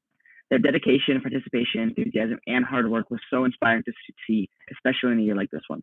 They never ceased to amaze us, and we were honored to work with every one of them this year. Finally, we want to thank the students of the HDSB. Your voices were louder than ever this year, and you all made our job very, very easy. It was our privilege and pleasure to be able to represent your voices this year. Thank you for allowing us to be your student trustees and for all your advocacy throughout this year. On a personal note, I want to thank all of you for everything. When I started this year, I had absolutely no idea what I was getting myself into, but what had happened to be was a year of truly amazing experiences. Despite the difficult circumstances, I'm extremely proud of everything we were able to accomplish. I'm grateful that I got to learn with and from all of you this past year, and that I was able to do it alongside someone as amazing as Trustee Vigil-Ankara. I truly could not have done this without her. I had a great year, and I'm excited to see the continued success of the Halton District School Board. With that, thank you for an amazing year, and have a great summer, everybody. We will now be very glad to hear any comments or questions.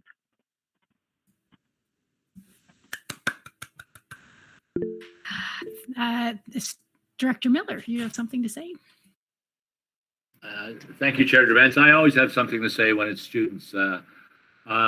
Both Trustee Vigil-Ankara and Trustee Taylor, you have thanked us as the staff for supporting you, but it's really us that owe you a debt of gratitude. You have really represented student voice well to us, extremely well. And it has been a very challenging year to present student voice. So I'll keep this brief because it's late and we're going to have one more opportunity, Vandy and Evan. But I can't thank you enough for what you've done. Evan, our Trustee Taylor, I wish you all the best. You've been a fantastic trustee. You're going into grade 12 next year, and the sky's the limit, young man. You are going to accomplish great things, and I can tell that from a mile away.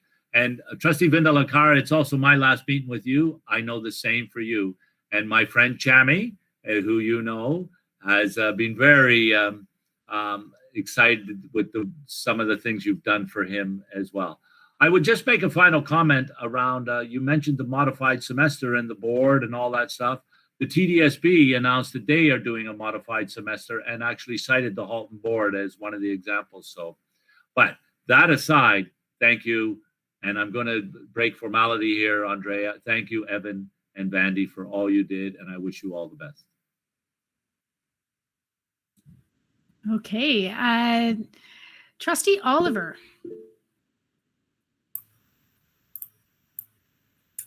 Well, Trustees Vigil-Ankara and Taylor, it's hard to believe that we are fast approaching the end of the school year, and for you, the move into your final year of secondary education. Congratulations to you both on a tremendous year as student trustees. Evan and Vandy, you fulfilled your roles beautifully and provided great leadership to the Senate and HDSB students. You both started the year with a number of issues and topics that you wanted to tackle and work through with the Senate. And by the end, we believe you accomplished that and more. Trustee Reynolds and I, as your student trustee mentors, would like to acknowledge the great job you did in promoting the role of the student trustee and that of the student senate. You did a great job in making sure that all senators connected and worked with their own schools, and that they brought the school voice back to the Senate. You then built that student voice into the issues you raised at the board table and through your reports. You were not afraid to reach out to staff and to look for ways to share your insights and seek opportunities for collaboration and guidance. And the two of you worked really well as a team and with your tremendous Senate executives and Senate subcommittees. Quite impressive teamwork indeed. We also want to applaud you for the wonderful job you did in providing leadership to the Senate. From the start, you made sure that all senators felt welcomed, comfortable, and included. And especially as this was all in virtual environment, which is not always very personal, you made it personal. This was very apparent to us at the last meeting of the Senate, when the elementary senators, your youngest members, expressed their gratitude for their experience and the positive impact the Senate had on them. You led by example, provided good guidance, and empowered them all to carry out their roles to the best of their abilities. And the farewells were extensive and touching. Thank you very much for your dedication to your role and to all HDSB students. And now over to Trustee Reynolds. Thank you. Trustee Taylor, for a student trustee who had not first served as a senator, you demonstrated to others that it's not necessary to follow a specific pathway in order to represent student voice or even engage student voice. You showed tremendous growth and professionalism in tackling sensitive issues. And this was especially evidenced when you stick-handled the student election process, since it required you to address a number of nuanced decisions and answer questions at rapid fire, might I add, pace from candidates and the electorate. And among the many accomplishments mentioned by Trustee Oliver, you end your service strong in your commitment to completing the student trustees elections video to address the many questions that had popped up. And as you wrap up your year as student trustee, Trustee Oliver and I wish you all the very best in your senior year at Halton District School Board and your future endeavors. We know that you're quite an athlete, and so good luck with your athletic pursuits as well. And make sure you stay in touch. To the other superstar of the student trustee team, Trustee Vidyalakara, thank you for modeling supportive and positive leadership and creating a culture of inclusivity in a super fun environment, I'll add. Thank you for empowering your fellow students and amplifying student voice while focusing solidly on the multi-year plan goals and student senate goals. Thank you for continuing your service and commitment to the students of Halton, and we look forward to having you continue this journey next school year. Congratulations, you two. You've had a great year. Well done. Have a happy and safe summer. And if I would ask my fellow trustees to come on board and give some collaborative applause and appreciation. Thank you.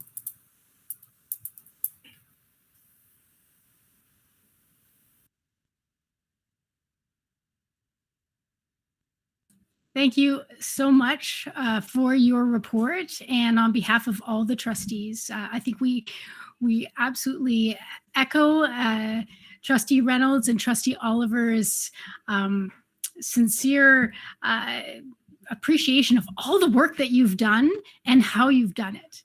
Because it's not just the work, it's the way you do it that's important as well. So thank you so much. And I hope you have a wonderful summer and enjoy next year doing, I know Vandy, you'll be back with us, but Evan, I'm sure you will find some awesome leadership pursuits. You certainly do the role well. So thank you so much. And I'm just looking to the speakers list because sometimes I just, monopolize time, but I don't see anybody else. But thank you so much, and take care.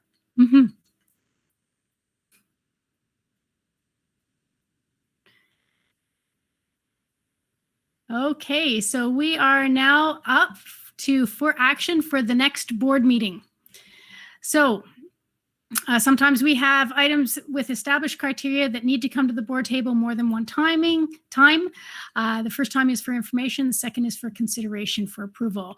We have just the one item this evening, and that is number 521, Policy Review, Report 21094, submitted by Director Miller. Go right ahead. Thank you, Chair Gerbents. The policies are before you. I don't really have any comment. This is our ongoing determination, shall I say, to review our policies and get them in front of the board. So there's 4 policies, 5 policies for trustees to consider this evening or ask questions. Okay, looking to the speakers list.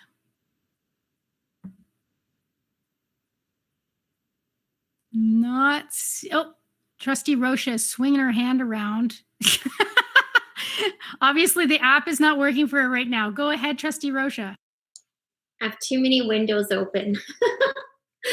Through the chair, I have a question regarding the access to school premises policy. And that is that when I read the policy, it still references procedures. And according to our policy and procedure framework, all our policies need to be broken out into 2 separate documents, a policy and a procedure. So I'm wondering why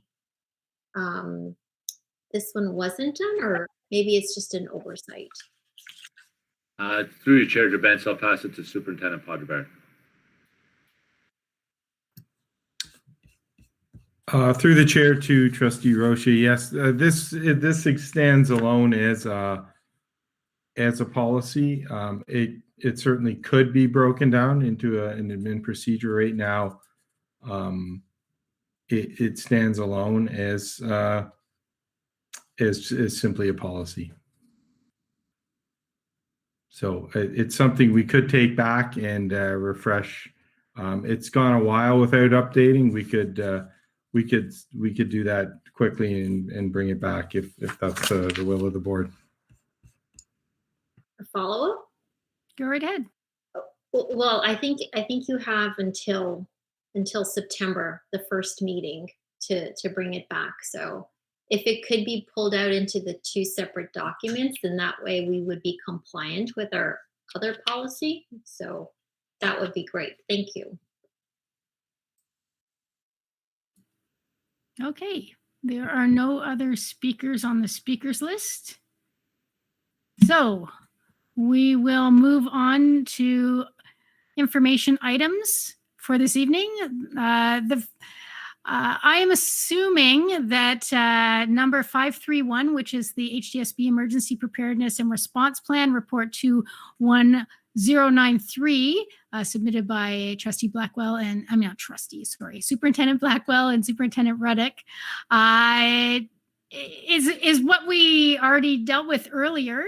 I don't know if anybody has any further questions. I can look to the speakers list. Trustee Rocha, you've popped on the list. Okay, go ahead. Yeah, thank you. Through the chair. So I really appreciated the presentation earlier today, and I read through the entire 40-page or 39-page report. My question is, I know that this report was titled Emergency Preparedness, and it was very pandemic focused. So my question is more along the lines, do we have emergency preparedness for other emergencies outside of pandemics? And the examples I can think of are if a school burns down, if a school is flooded, if there is a major blackout, like there was one in 2003.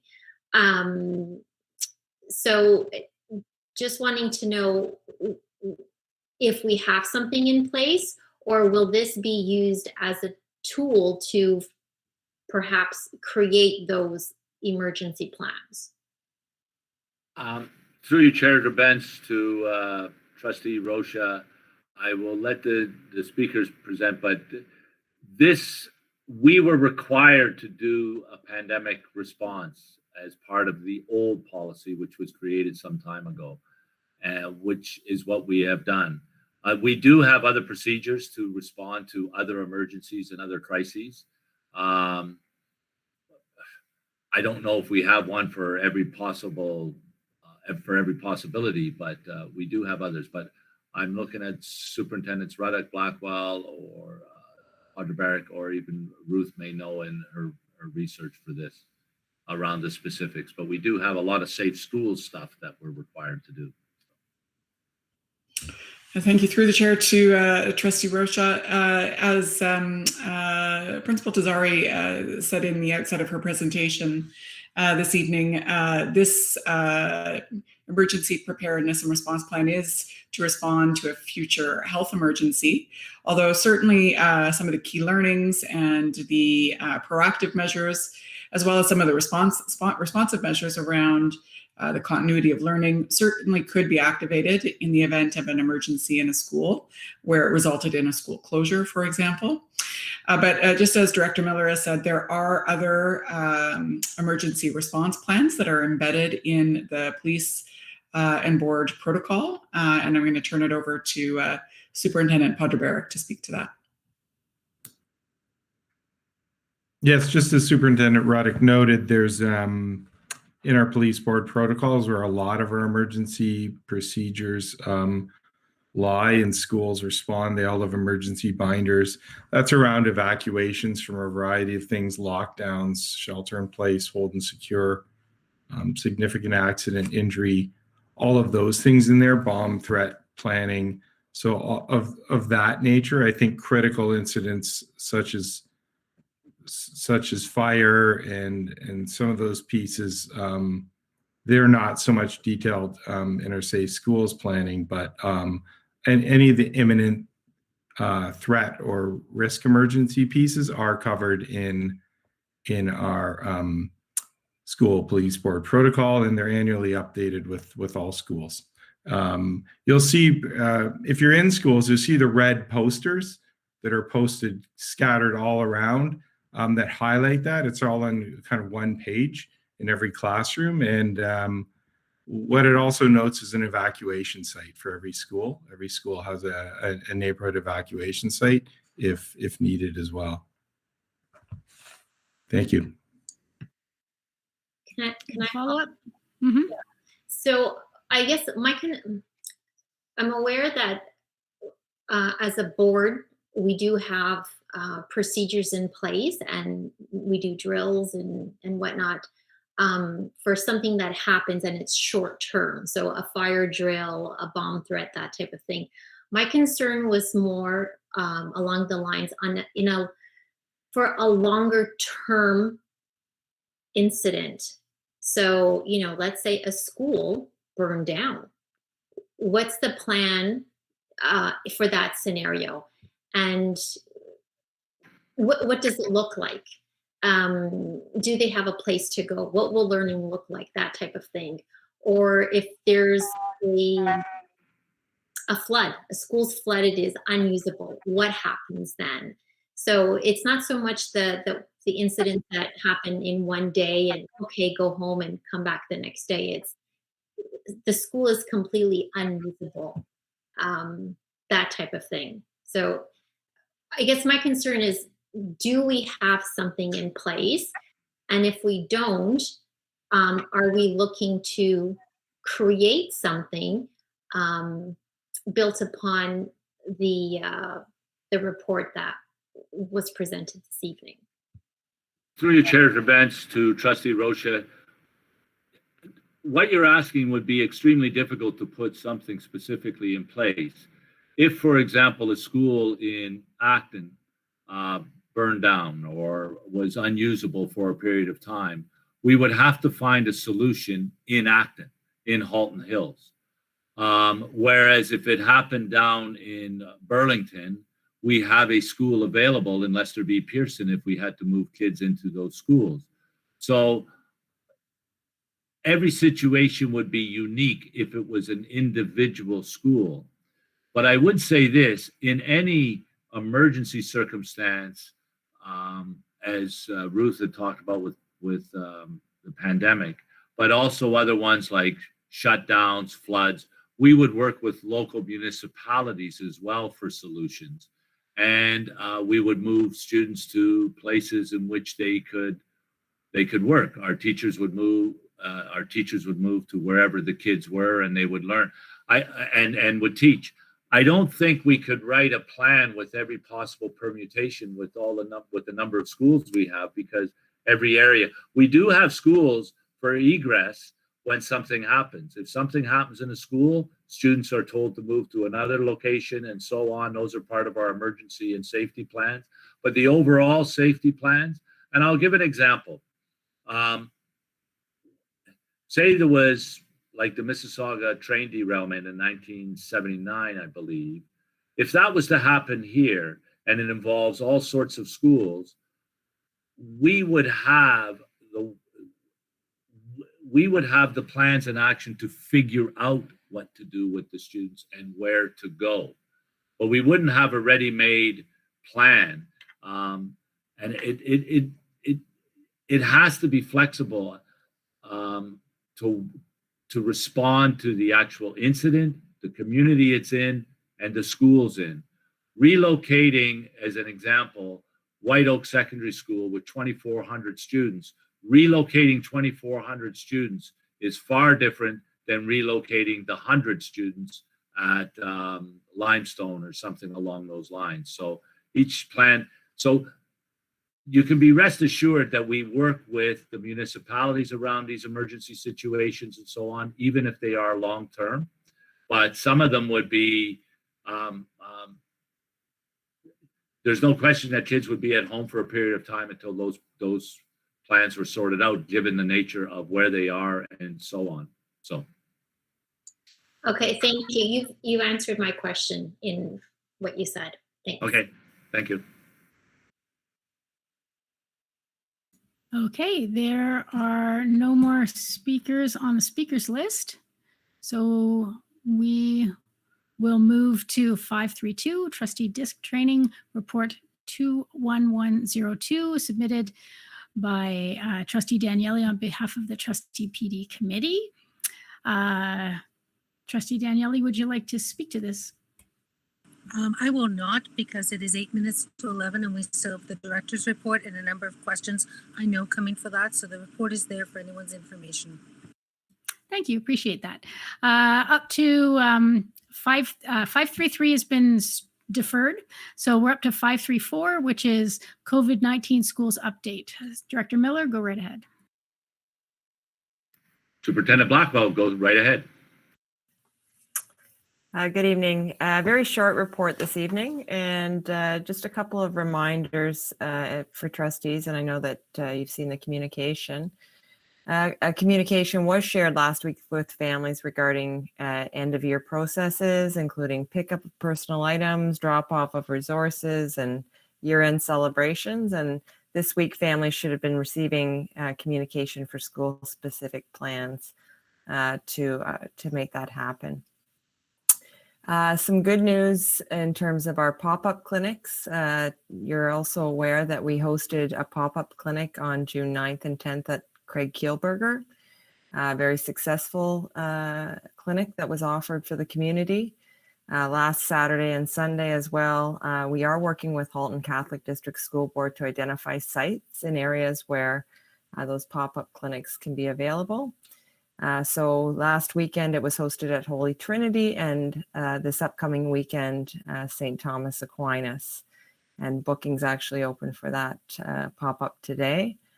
And initially we heard that they would be coming back in August to use those sites again for the community, and that has now been moved up to July. So definitely great news in terms of the expediency of vaccinations. And just for awareness, Communications has sent out information regarding the site coming up this weekend, and it is for first dose of Pfizer only at this time. And then finally, as we head into the end of the year, we do know that we will be receiving messaging from the ministry in the summer. We are not sure when in the summer that will be. Our communications department has put together a message for families in terms of what to expect with regards to, being told where their teachers are, who their teachers are, as well as secondary timetables that will be going out prior to the end of this year. And there will also be a site, our board website will have a slider with September 2021 on it. And we'll be able to, when we have the information and the plans and the information that we can share with families prior to the start of school, it will be posted there. And I'd be happy to take any questions.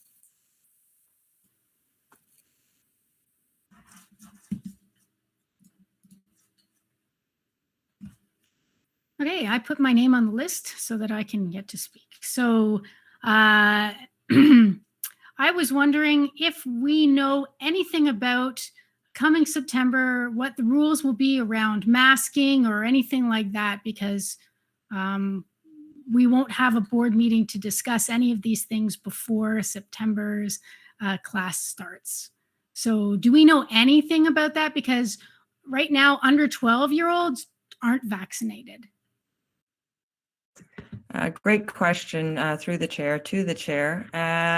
We still meet weekly with public health. We actually were talking about that today. It has been an ongoing conversation. There is no crystal ball. We don't know if there are other variants that may be in play.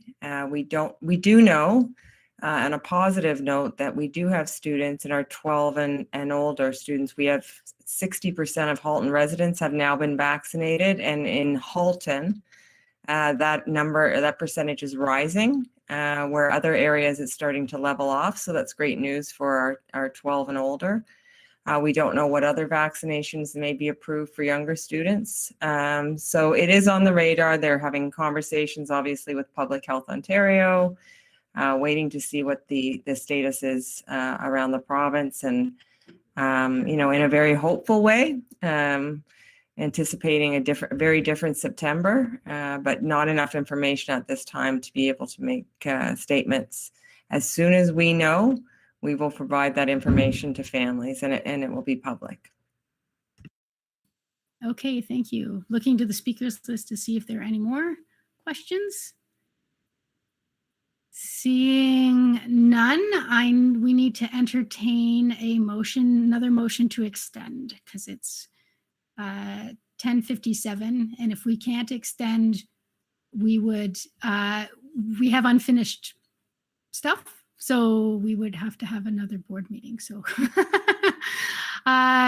Trustee Gray, a motion to extend. Thank you. Seconded by Trustee Shuttleworth. And for how long? I can't hear you. Half an hour. Half an hour? Half an hour? May I ask how long the director's report is? And keep in mind there is a Milton issue, so there will be a number of questions. The director's report's not that long tonight. It's mostly just some information.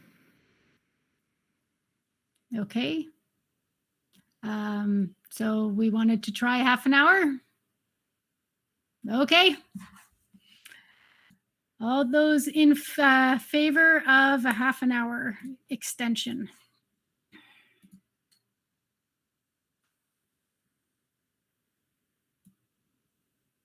That carries unanimously. Thank you very much. We are extended for a half an hour.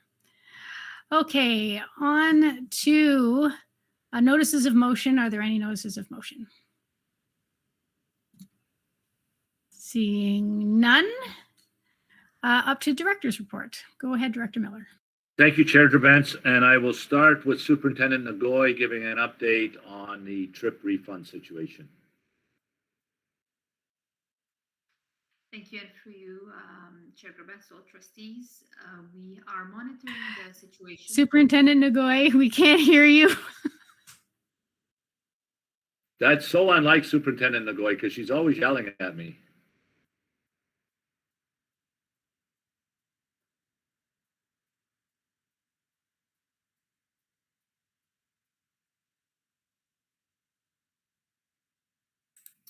Is this better? All right. I'd say third time's a charm, but I think I'm at the fifth attempt here. As I was mentioning before, we are monitoring the situation very closely between the litigation between Explorica and the insurers. We don't have a lot of updates yet, but we do know that the judicial mediation had occurred in back on March 31st. There's no public information that was released yet, and the board is not part of that mediation, so we do not have the details, but we are continuing to monitor the situation, and we are in continuous discussions with the councils of Explorica and the insurers. As soon as we have updates available, we will provide them to our families. In the meantime, we will have a letter going out to our families just to let them know we are continuing to monitor the situation. We have not forgotten about where we are, and we hope to have more to share with them in the near future.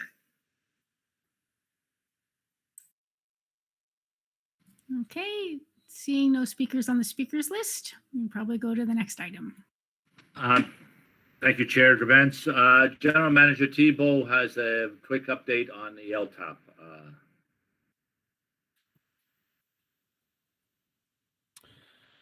Through you, Chair Grevence, so with regards to the LTAP, our plan is to provide you all with a link to the LTAP so you can have access to a digital version to take over for the summer months to review and gather some comments to be submitted to planning services in come September. So again, we'll go through the same stream we did earlier in September and provide a more detailed report at the first board meeting in September and so forth. For any of you that would like to also have a printed version, please let us know and we'll coordinate a printout of the copy if that just facilitates that review process for you. Happy to take any questions. Looking to the speakers list. Seeing no speakers, Director Miller, go ahead to your next item.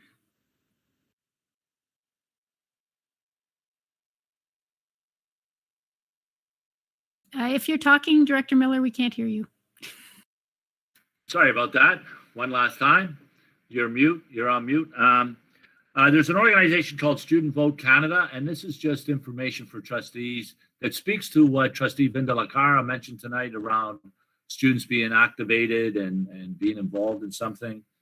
They do mock votes for students in schools.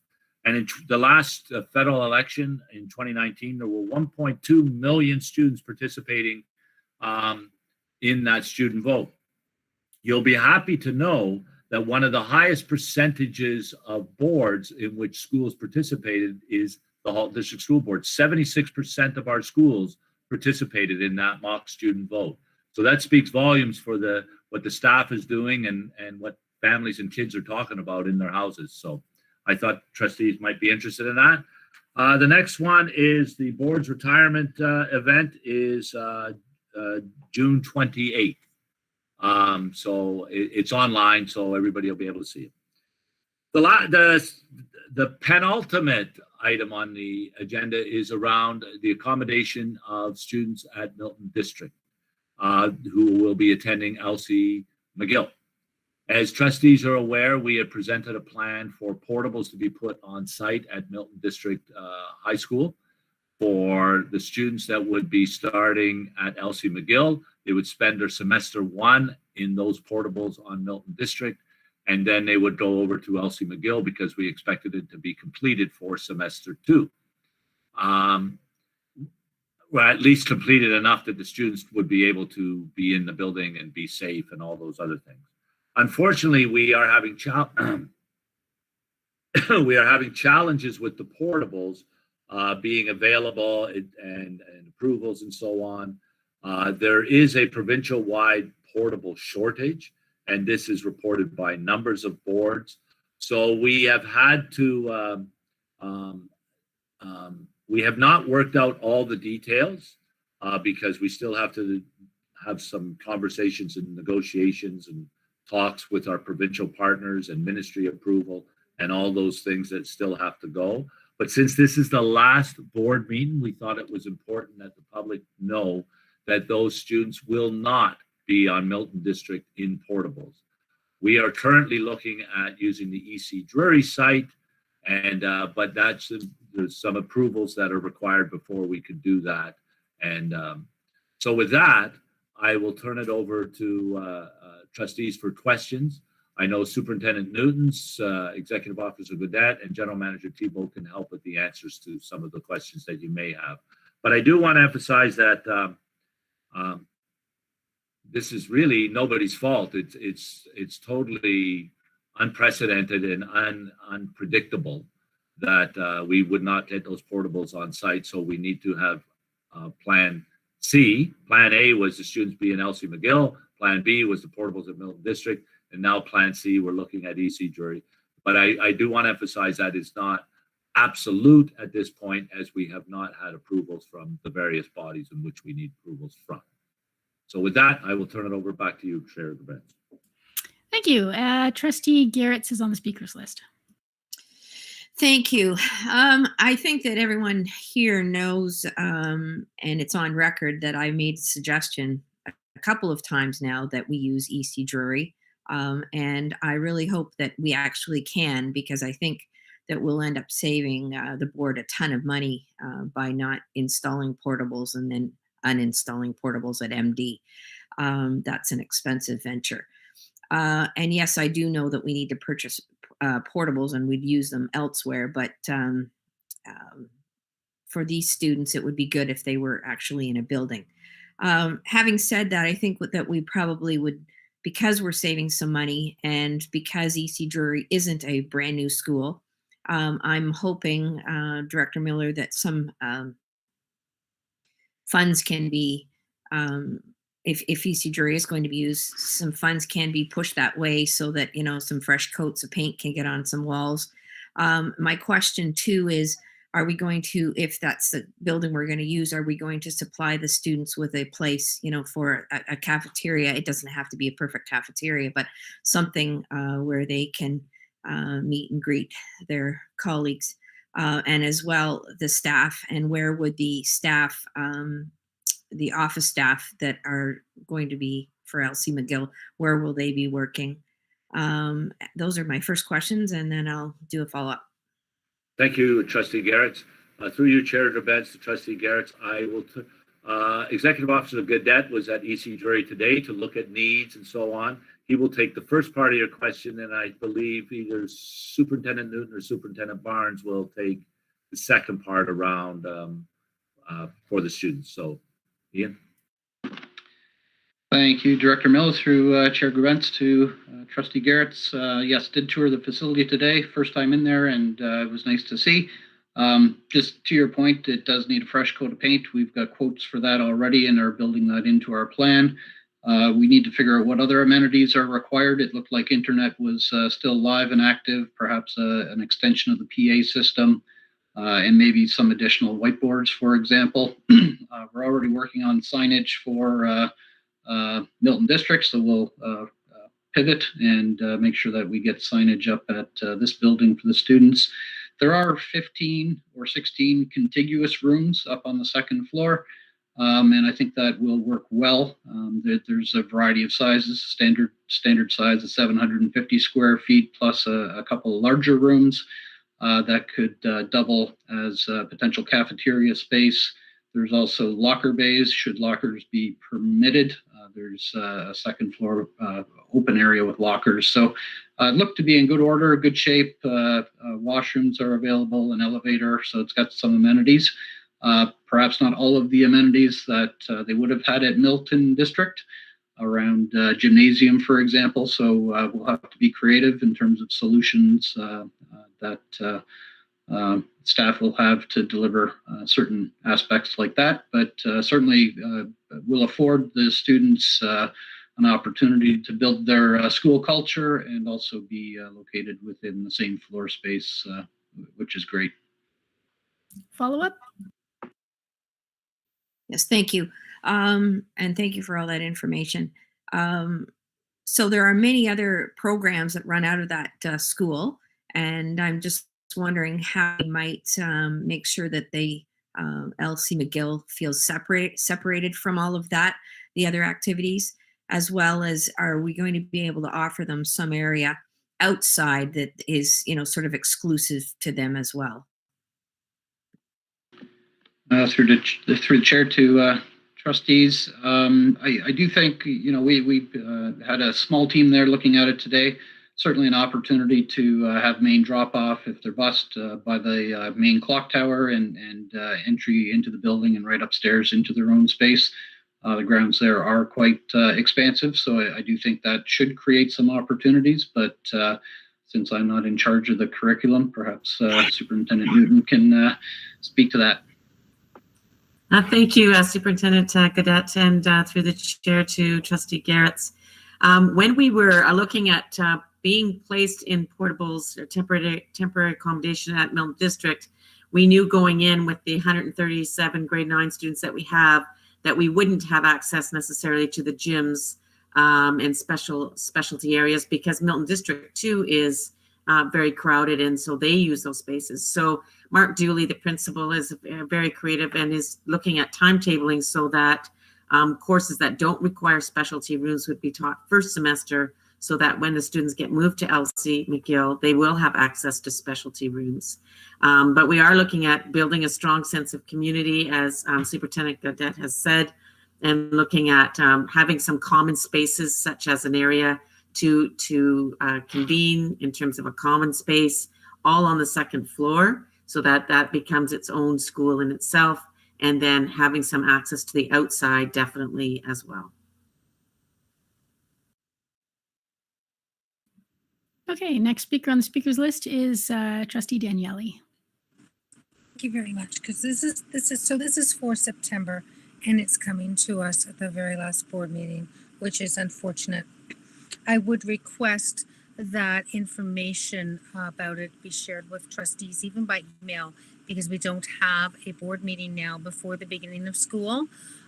So just to give us an idea, because this is all really, it's contingency. We don't exactly know what's going to happen. I know for myself, the concern is around transportation, because those students will all be bus 2 students. So it's going to be increased transportation. I know in the past we have had school board shortages in drivers, so I have a concern for that. And I'm also on, I don't know programs, so I would look to Superintendent Newton on this. Are there any concerns about, given that we're now having to transport them across town, being that in person in the morning and getting home in time to be able to do that second class the way the modified semester is looking in September? It's just the logistics are all very concerning to me, and I would very much hope that the Milton trustees would get information on this before it opens, just that we have a better understanding when we have questions.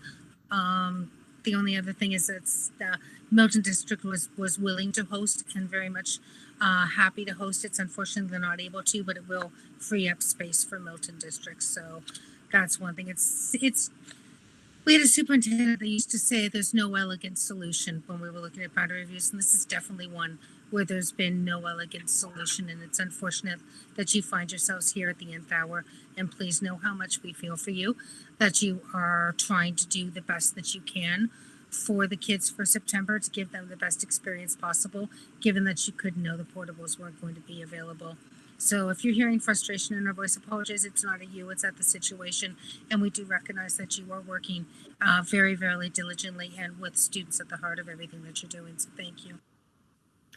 Thank you, through the chair, to Trustee Daniele.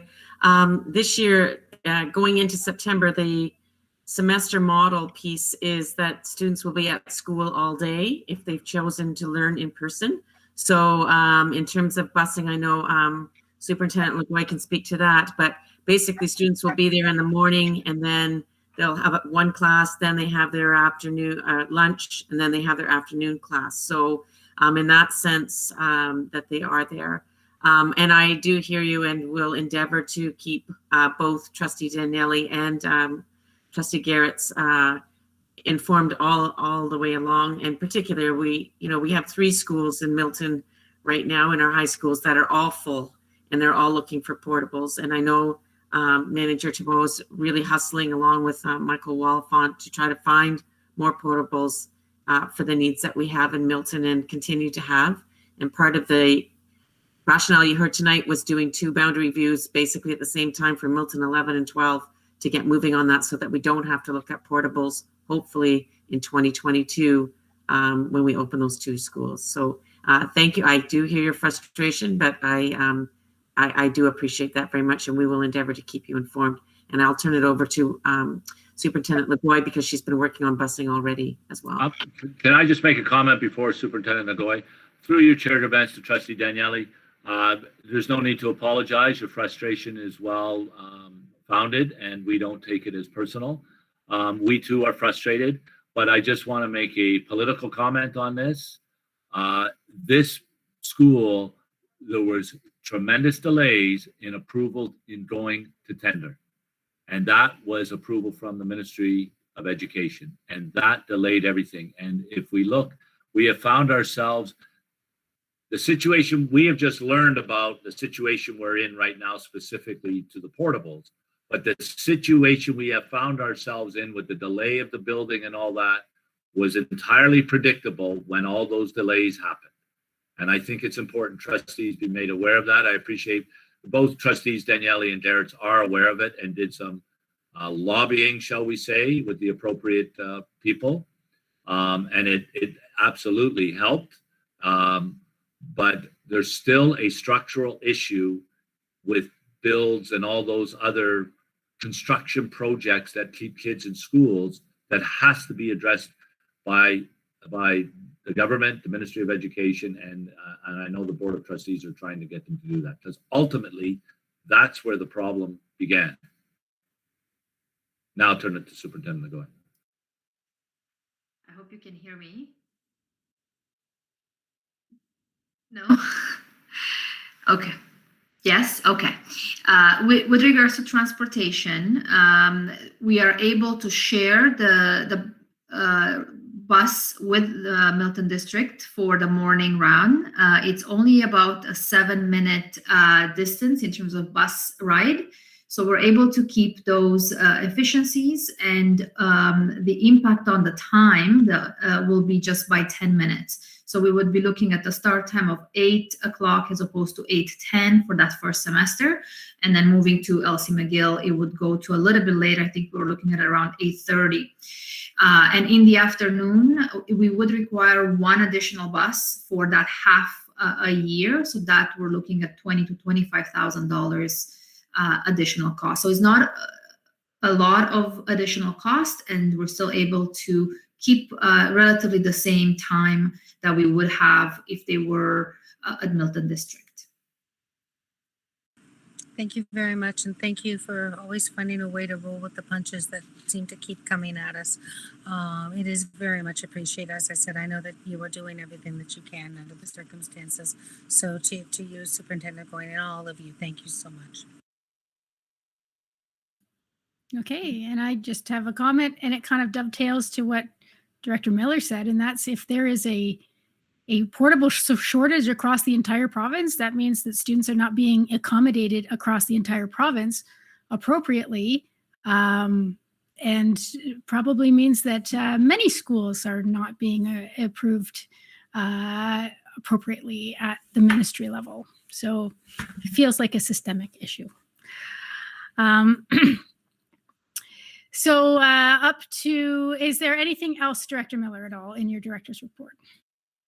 Yes, it's just one final comment. I have said it before, but I will say it again. This is Superintendent John Pennyfather's final meeting as an employee of the Halton District School Board and as an educator in this field. We have had the pleasure to work with John for many years, and I have been witness to his fantastic career. He was quite a remarkable principal. As I said last time, I would walk around the building with him at Pilgrim Wood or Morden when I was a superintendent, and John would know every student, and every student knew John. And when we talk about education, we often talk about achievement and literacy and numeracy and equity and all these all these things that we are responsible for and need to be and should be responsible for. And yes, we have gaps. But if every educator was like John Pennyfather, those gaps would soon diminish. John treated every student equitably. He helped every student with literacy, numeracy.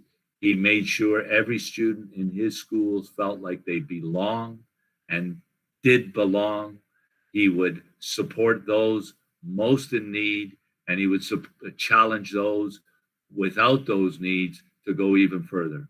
He brought that to the superintendency table as well. He challenged us as an admin council around some of what we were doing. Often, if you can picture this, we'd all be sitting at the table and we'd be yapping and gabbing and debating and arguing about a particular point. And John would be standing up. I don't know why he was always standing up. He always had this thing of standing up that drove me crazy, but he'd stand up and he'd kind of walk around the room. And then he would make a really sage and wise comment that would give everybody pause to think about what he just said. John is a wonderful educator. He's a wonderful person. And I think all of us on the senior team count him as a very, very good friend. He's done his duty. He's done his service. And we wish him all the best as he goes into retirement. We welcome him. And we hope he has the opportunity to resume his musical career. But since he was a drummer, I hope it's far away from me. But I do want to thank John for all his work with the board, all his work with the as a superintendent, and most of all, John, for what you did for kids in this board. It was really, truly heartening to all of us to watch how you worked with kids. Thank you.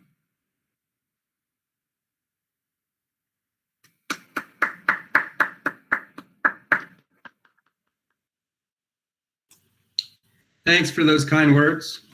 Thanks to the trustees for their care for public education and fellow SOs who've been kind and helpful and supportive from the word go.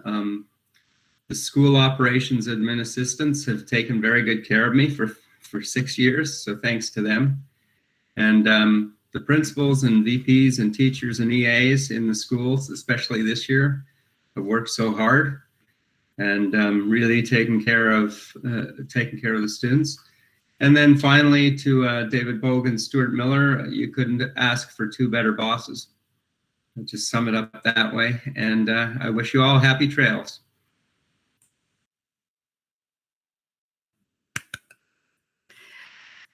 And John, just on behalf of the trustees, thank you so much for all you have done for the Halton District School Board over your many years.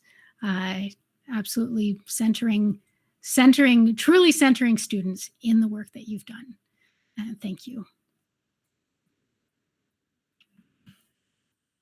Director Miller, is there anything else at all? How could there be anything after that? Okay. Okay, so we're moving on to communications from the chair. So just pointing out the many letters that are in there, and there will be more written. And just a little note that with the regional council letter, letters have gone out to the chairs of the HDSB as well as the two French boards. And I have heard back from some of the school board chairs, but not actually from the regional chair yet.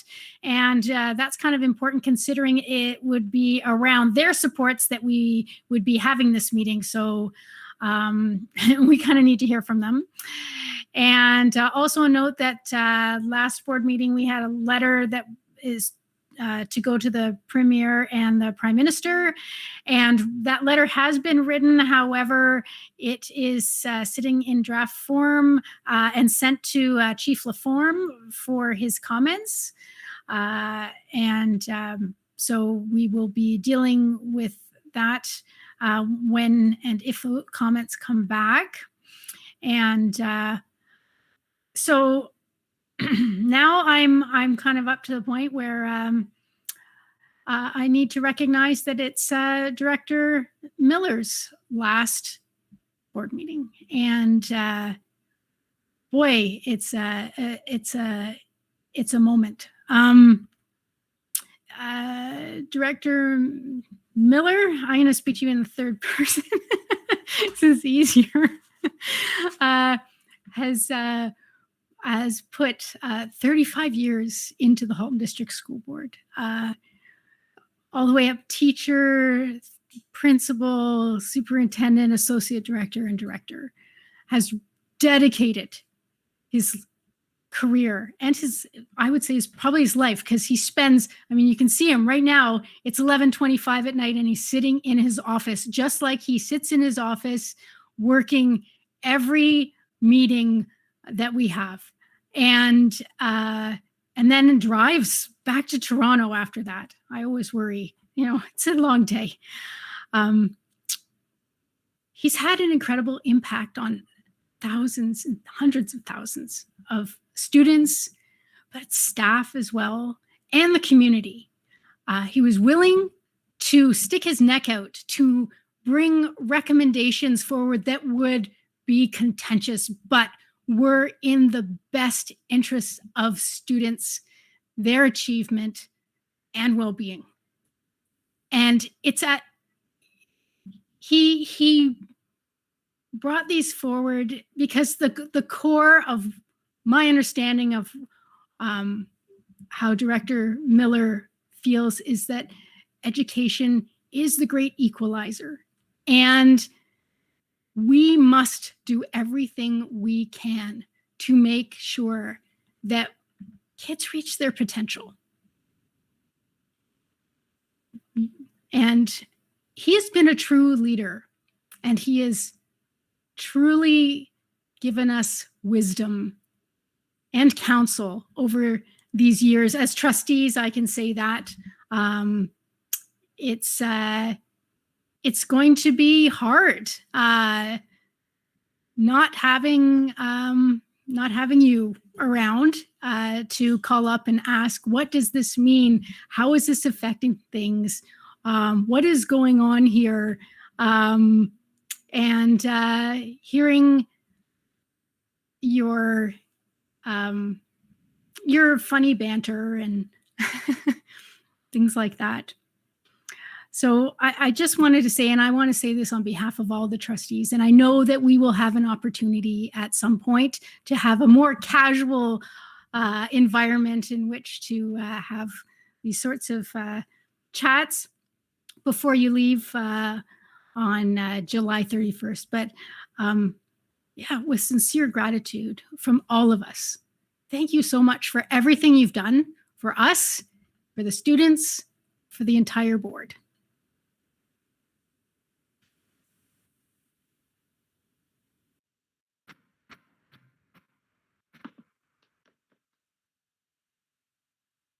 Thank you, Andrea. It was a very different place when I joined the board in 1984. As I said in my retirement, I don't know what that was, my retirement comments last week. And I started at White Oak Secondary School, and north of the school there, other than it was called General Wolfe, which is part of White Oaks North now, it was all forest and it was woods. And I was teaching science. I used to take the kids in there to do forest studies and ecosystem studies and so on. And then eventually, I had very pivotal moments in my life, not just my career, by going to Malawi and living there and working with the most beautiful people in the world. And then, I went to Silaps, and Silaps was surrounded by forest. And I went to Silaps, but then I went to Iroquois Ridge, and it was surrounded by forest as well. And we used to take the students out. And I would take them on hikes all around Highway 5 and so on when I first started here. You go on a hike now, I don't know where you're going on a hike in Halton unless you go to a conservation area. But, when I first came to the Halton board, I lived in Toronto. When we immigrated, we lived in Scarborough, and I spent most of my life in Toronto. I went to university in Guelph, but it was always back to the big smoke, as they call it.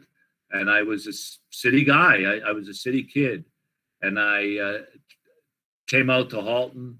It was always my intention to go back to Toronto, to go to the HDSB or work in Toronto. And for whatever drove that, year after year, I procrastinated from doing that. I procrastinated and never did it. And then all of a sudden, boom, I'm in Halton. And I can't tell you what a good decision that was for me to work out here. I loved working out here. I love working out here. And, you know, I value, as you said, Chair Drabens, education, I believe, is the most important tool in this world to correct the misdeeds and the wrongs that have happened. You spent significant time tonight talking about truth and reconciliation. Education is the way to solve this. We know that there's all sorts of injustice in this world with poverty and race and crime and all those other things. Education, self-esteem, self-confidence, self-assuredness is the way that we will save this world. We'll save it from climate change. We'll save it from injustices. We'll save it from discrimination and racism through education. And I've always believed that. My parents instilled it in me. You know, it was tough for them. They grew up in a depression and the Second World War and immigrated here, and they immigrated here to give us a better life, me and my two brothers, and they did. But it was important for them that we be educated and that we do something. And so I've tried to live by that. So I think, you know, being in Halton all these years, I can't believe it's 35 years ago, or 35 years that I've been working here, but it's actually 37 years ago I started with the board.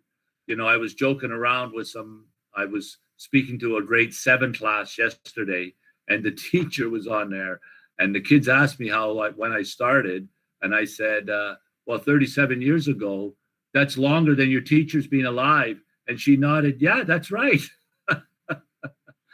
So, you know, it's been a wonderful career. It's not without its issues. It's not without its challenges. But I will say this. One of the kids asked me in the questions yesterday, and for the wisdom of babes, right? One of the kids, this little guy, Moise, he asked me, he said, Mr. Miller, do you ever struggle in your job? And I said to him, well, you know what, Moise? I struggle every single day. I struggle every single minute of every day because life's a struggle. But the key to life is confronting the struggles and overcoming them and learning from the struggles. And that's what I try to do every single day. And I wasn't perfect. I'm not even close to being perfect. No matter how many times I tell AC, the senior team, that I'm perfect, they don't believe it, I don't think. And I've made all sorts of errors. But I can tell you, I always tried to do the right thing. I always tried to do my best. And the best was facing up to struggles and trying to overcome them and making them better and making a difference. So for those times I was unable to do that, I apologize. But for those times I was able to do it, I'm grateful. And I'm grateful to the Board of Trustees. You had great trust and confidence in me. And you demonstrated it time and time again. And I know at times I was probably a frustration for you because I know I could be a little, I don't know what the word is. I see Amy smiling. She probably knows the word. But and I know with the senior team, I know I wasn't frustrating to them, but they frustrated the heck out of me. No, I'm only kidding. But well, I won't speak much longer because I'm starting to repeat myself, and that's a sign of getting elderly, I think. So I will just say this: it's been a great ride, and I've enjoyed it. I've enjoyed making a contribution. I hope that those people that I've helped are successful. And I know that those people, you people on this call, will all be successful and will continue to instill and promote and support public education. Because like I said, there's nothing like it. Nothing like it at all. And, you know, I'm not that worldly, but I've done a lot of things in my life, hitchhiking around the Middle East and living in East Africa and doing some work in India and just being a footballer. You played with everybody in the world, and it gave you a window onto the world. So I know that the Halton District School Board is a fantastic employer. Halton's a fantastic place to live. And with that, I would just say thank you to all of you. You've supported me, so thanks.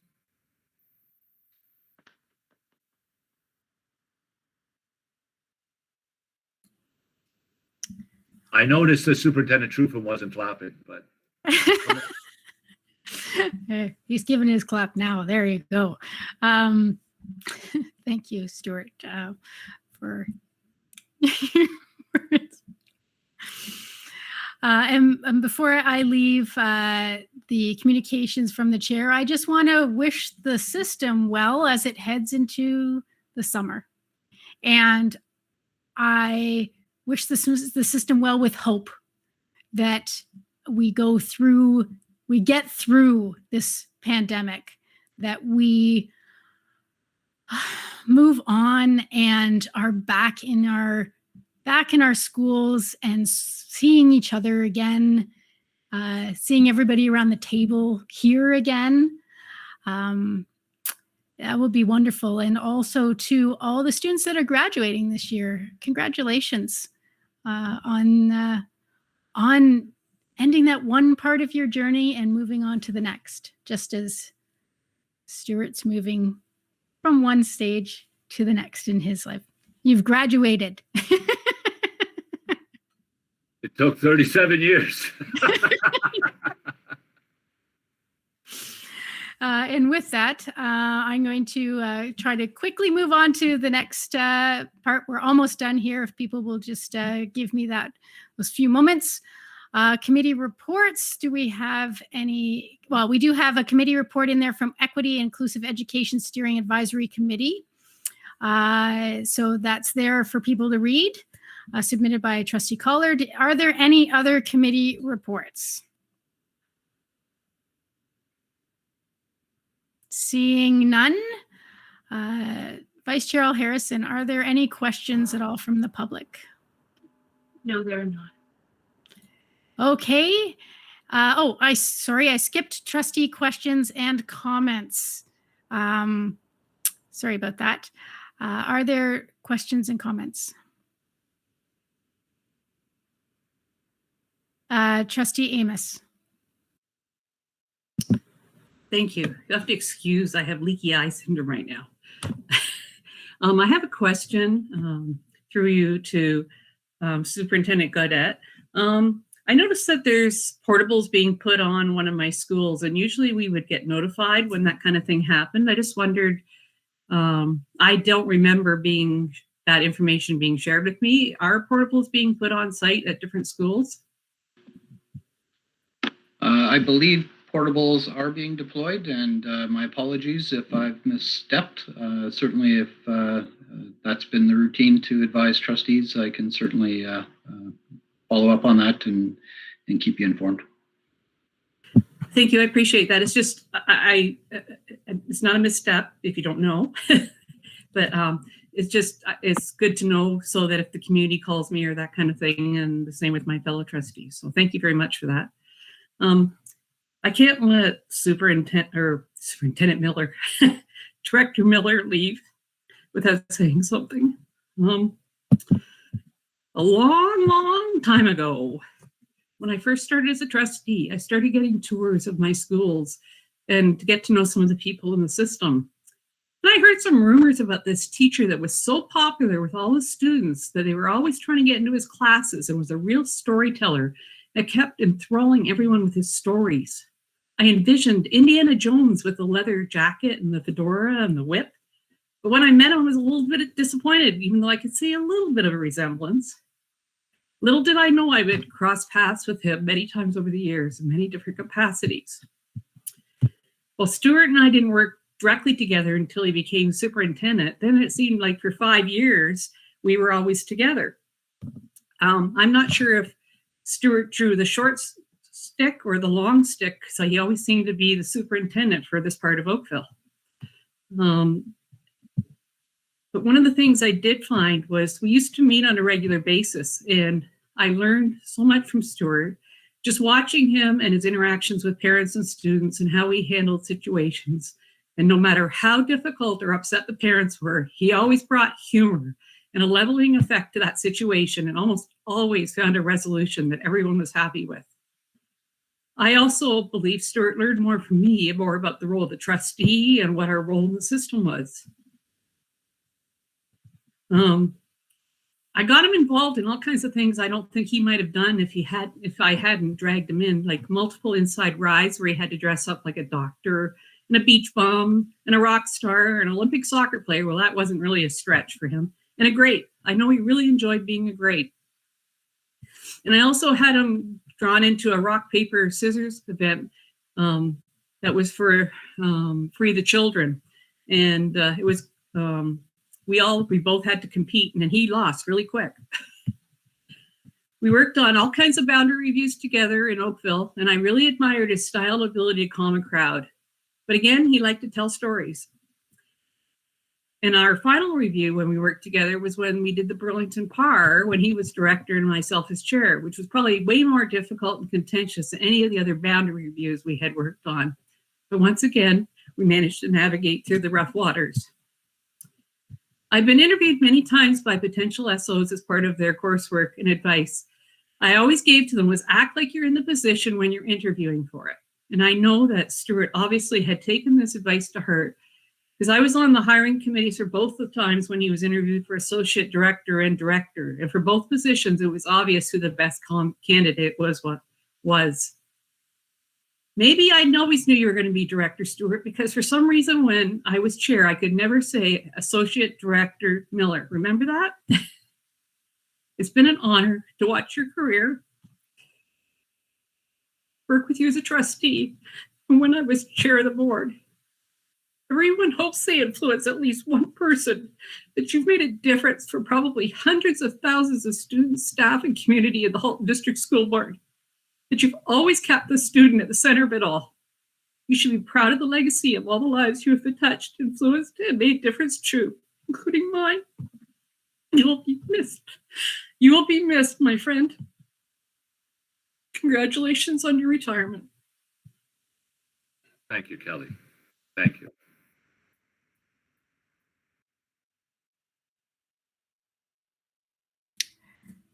Bit disappointed she didn't see me as Indiana Jones, but thank you.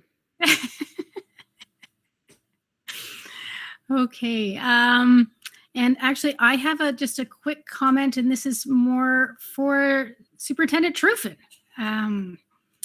This may feel like it's coming out of nowhere, but wondering, as we're heading into next year, and we have gotten used to a decent video system to have board meetings, and we lose the ability to have virtual board meetings in November.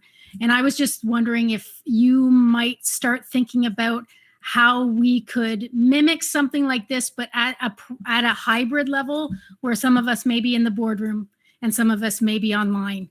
Because I know that there is a certain amount of convenience available, especially for those trustees that do travel over an hour to our board meetings, that on some of those nights that the weather is really crappy, that having them fully integrated into our board meetings would be great compared to what we left before the pandemic. So I'm just planting a seed there. If you could, maybe look at it. I think Durham's got a system that you may want to look at. I do know, Chair Gerbens, that we, and through the brilliance of Kevin Raposo, who's online tonight, who does a lot of the back end work, we actually set in motion to do some of this hybrid work. So what the trustees saw, more than a year ago, and in September and October when we were kind of hybrid, it can look very similar to what we're doing now, because we did put in a new system that interacts really well with our Google Workplace system, Google Meet. So it can work. The days of using the telephone are gone. We'll be able to do something very similar to this. So I thought that's a nice little treat for you tonight. That is lovely news, because the telephone system is it's done. So it is done. And if I'm wrong, Kevin Raposo is going to email me or text me very shortly. But I believe that Kevin worked very hard with our vendor to kind of replicate what we're doing right now. So thank you. Thank you. That's great news. Unexpected, great news. Woohoo! Okay. Well, we have exhausted our agenda, and I declare this meeting adjourned. Have a great summer, everyone. Take care. Have a great retirement, but we will talk, Stuart. Yeah, you're not getting off that easy, Stuart. No. Good night, everybody. Don't worry, I'll see you around. Bring bail money. See ya. Good night, everyone. Happy summer.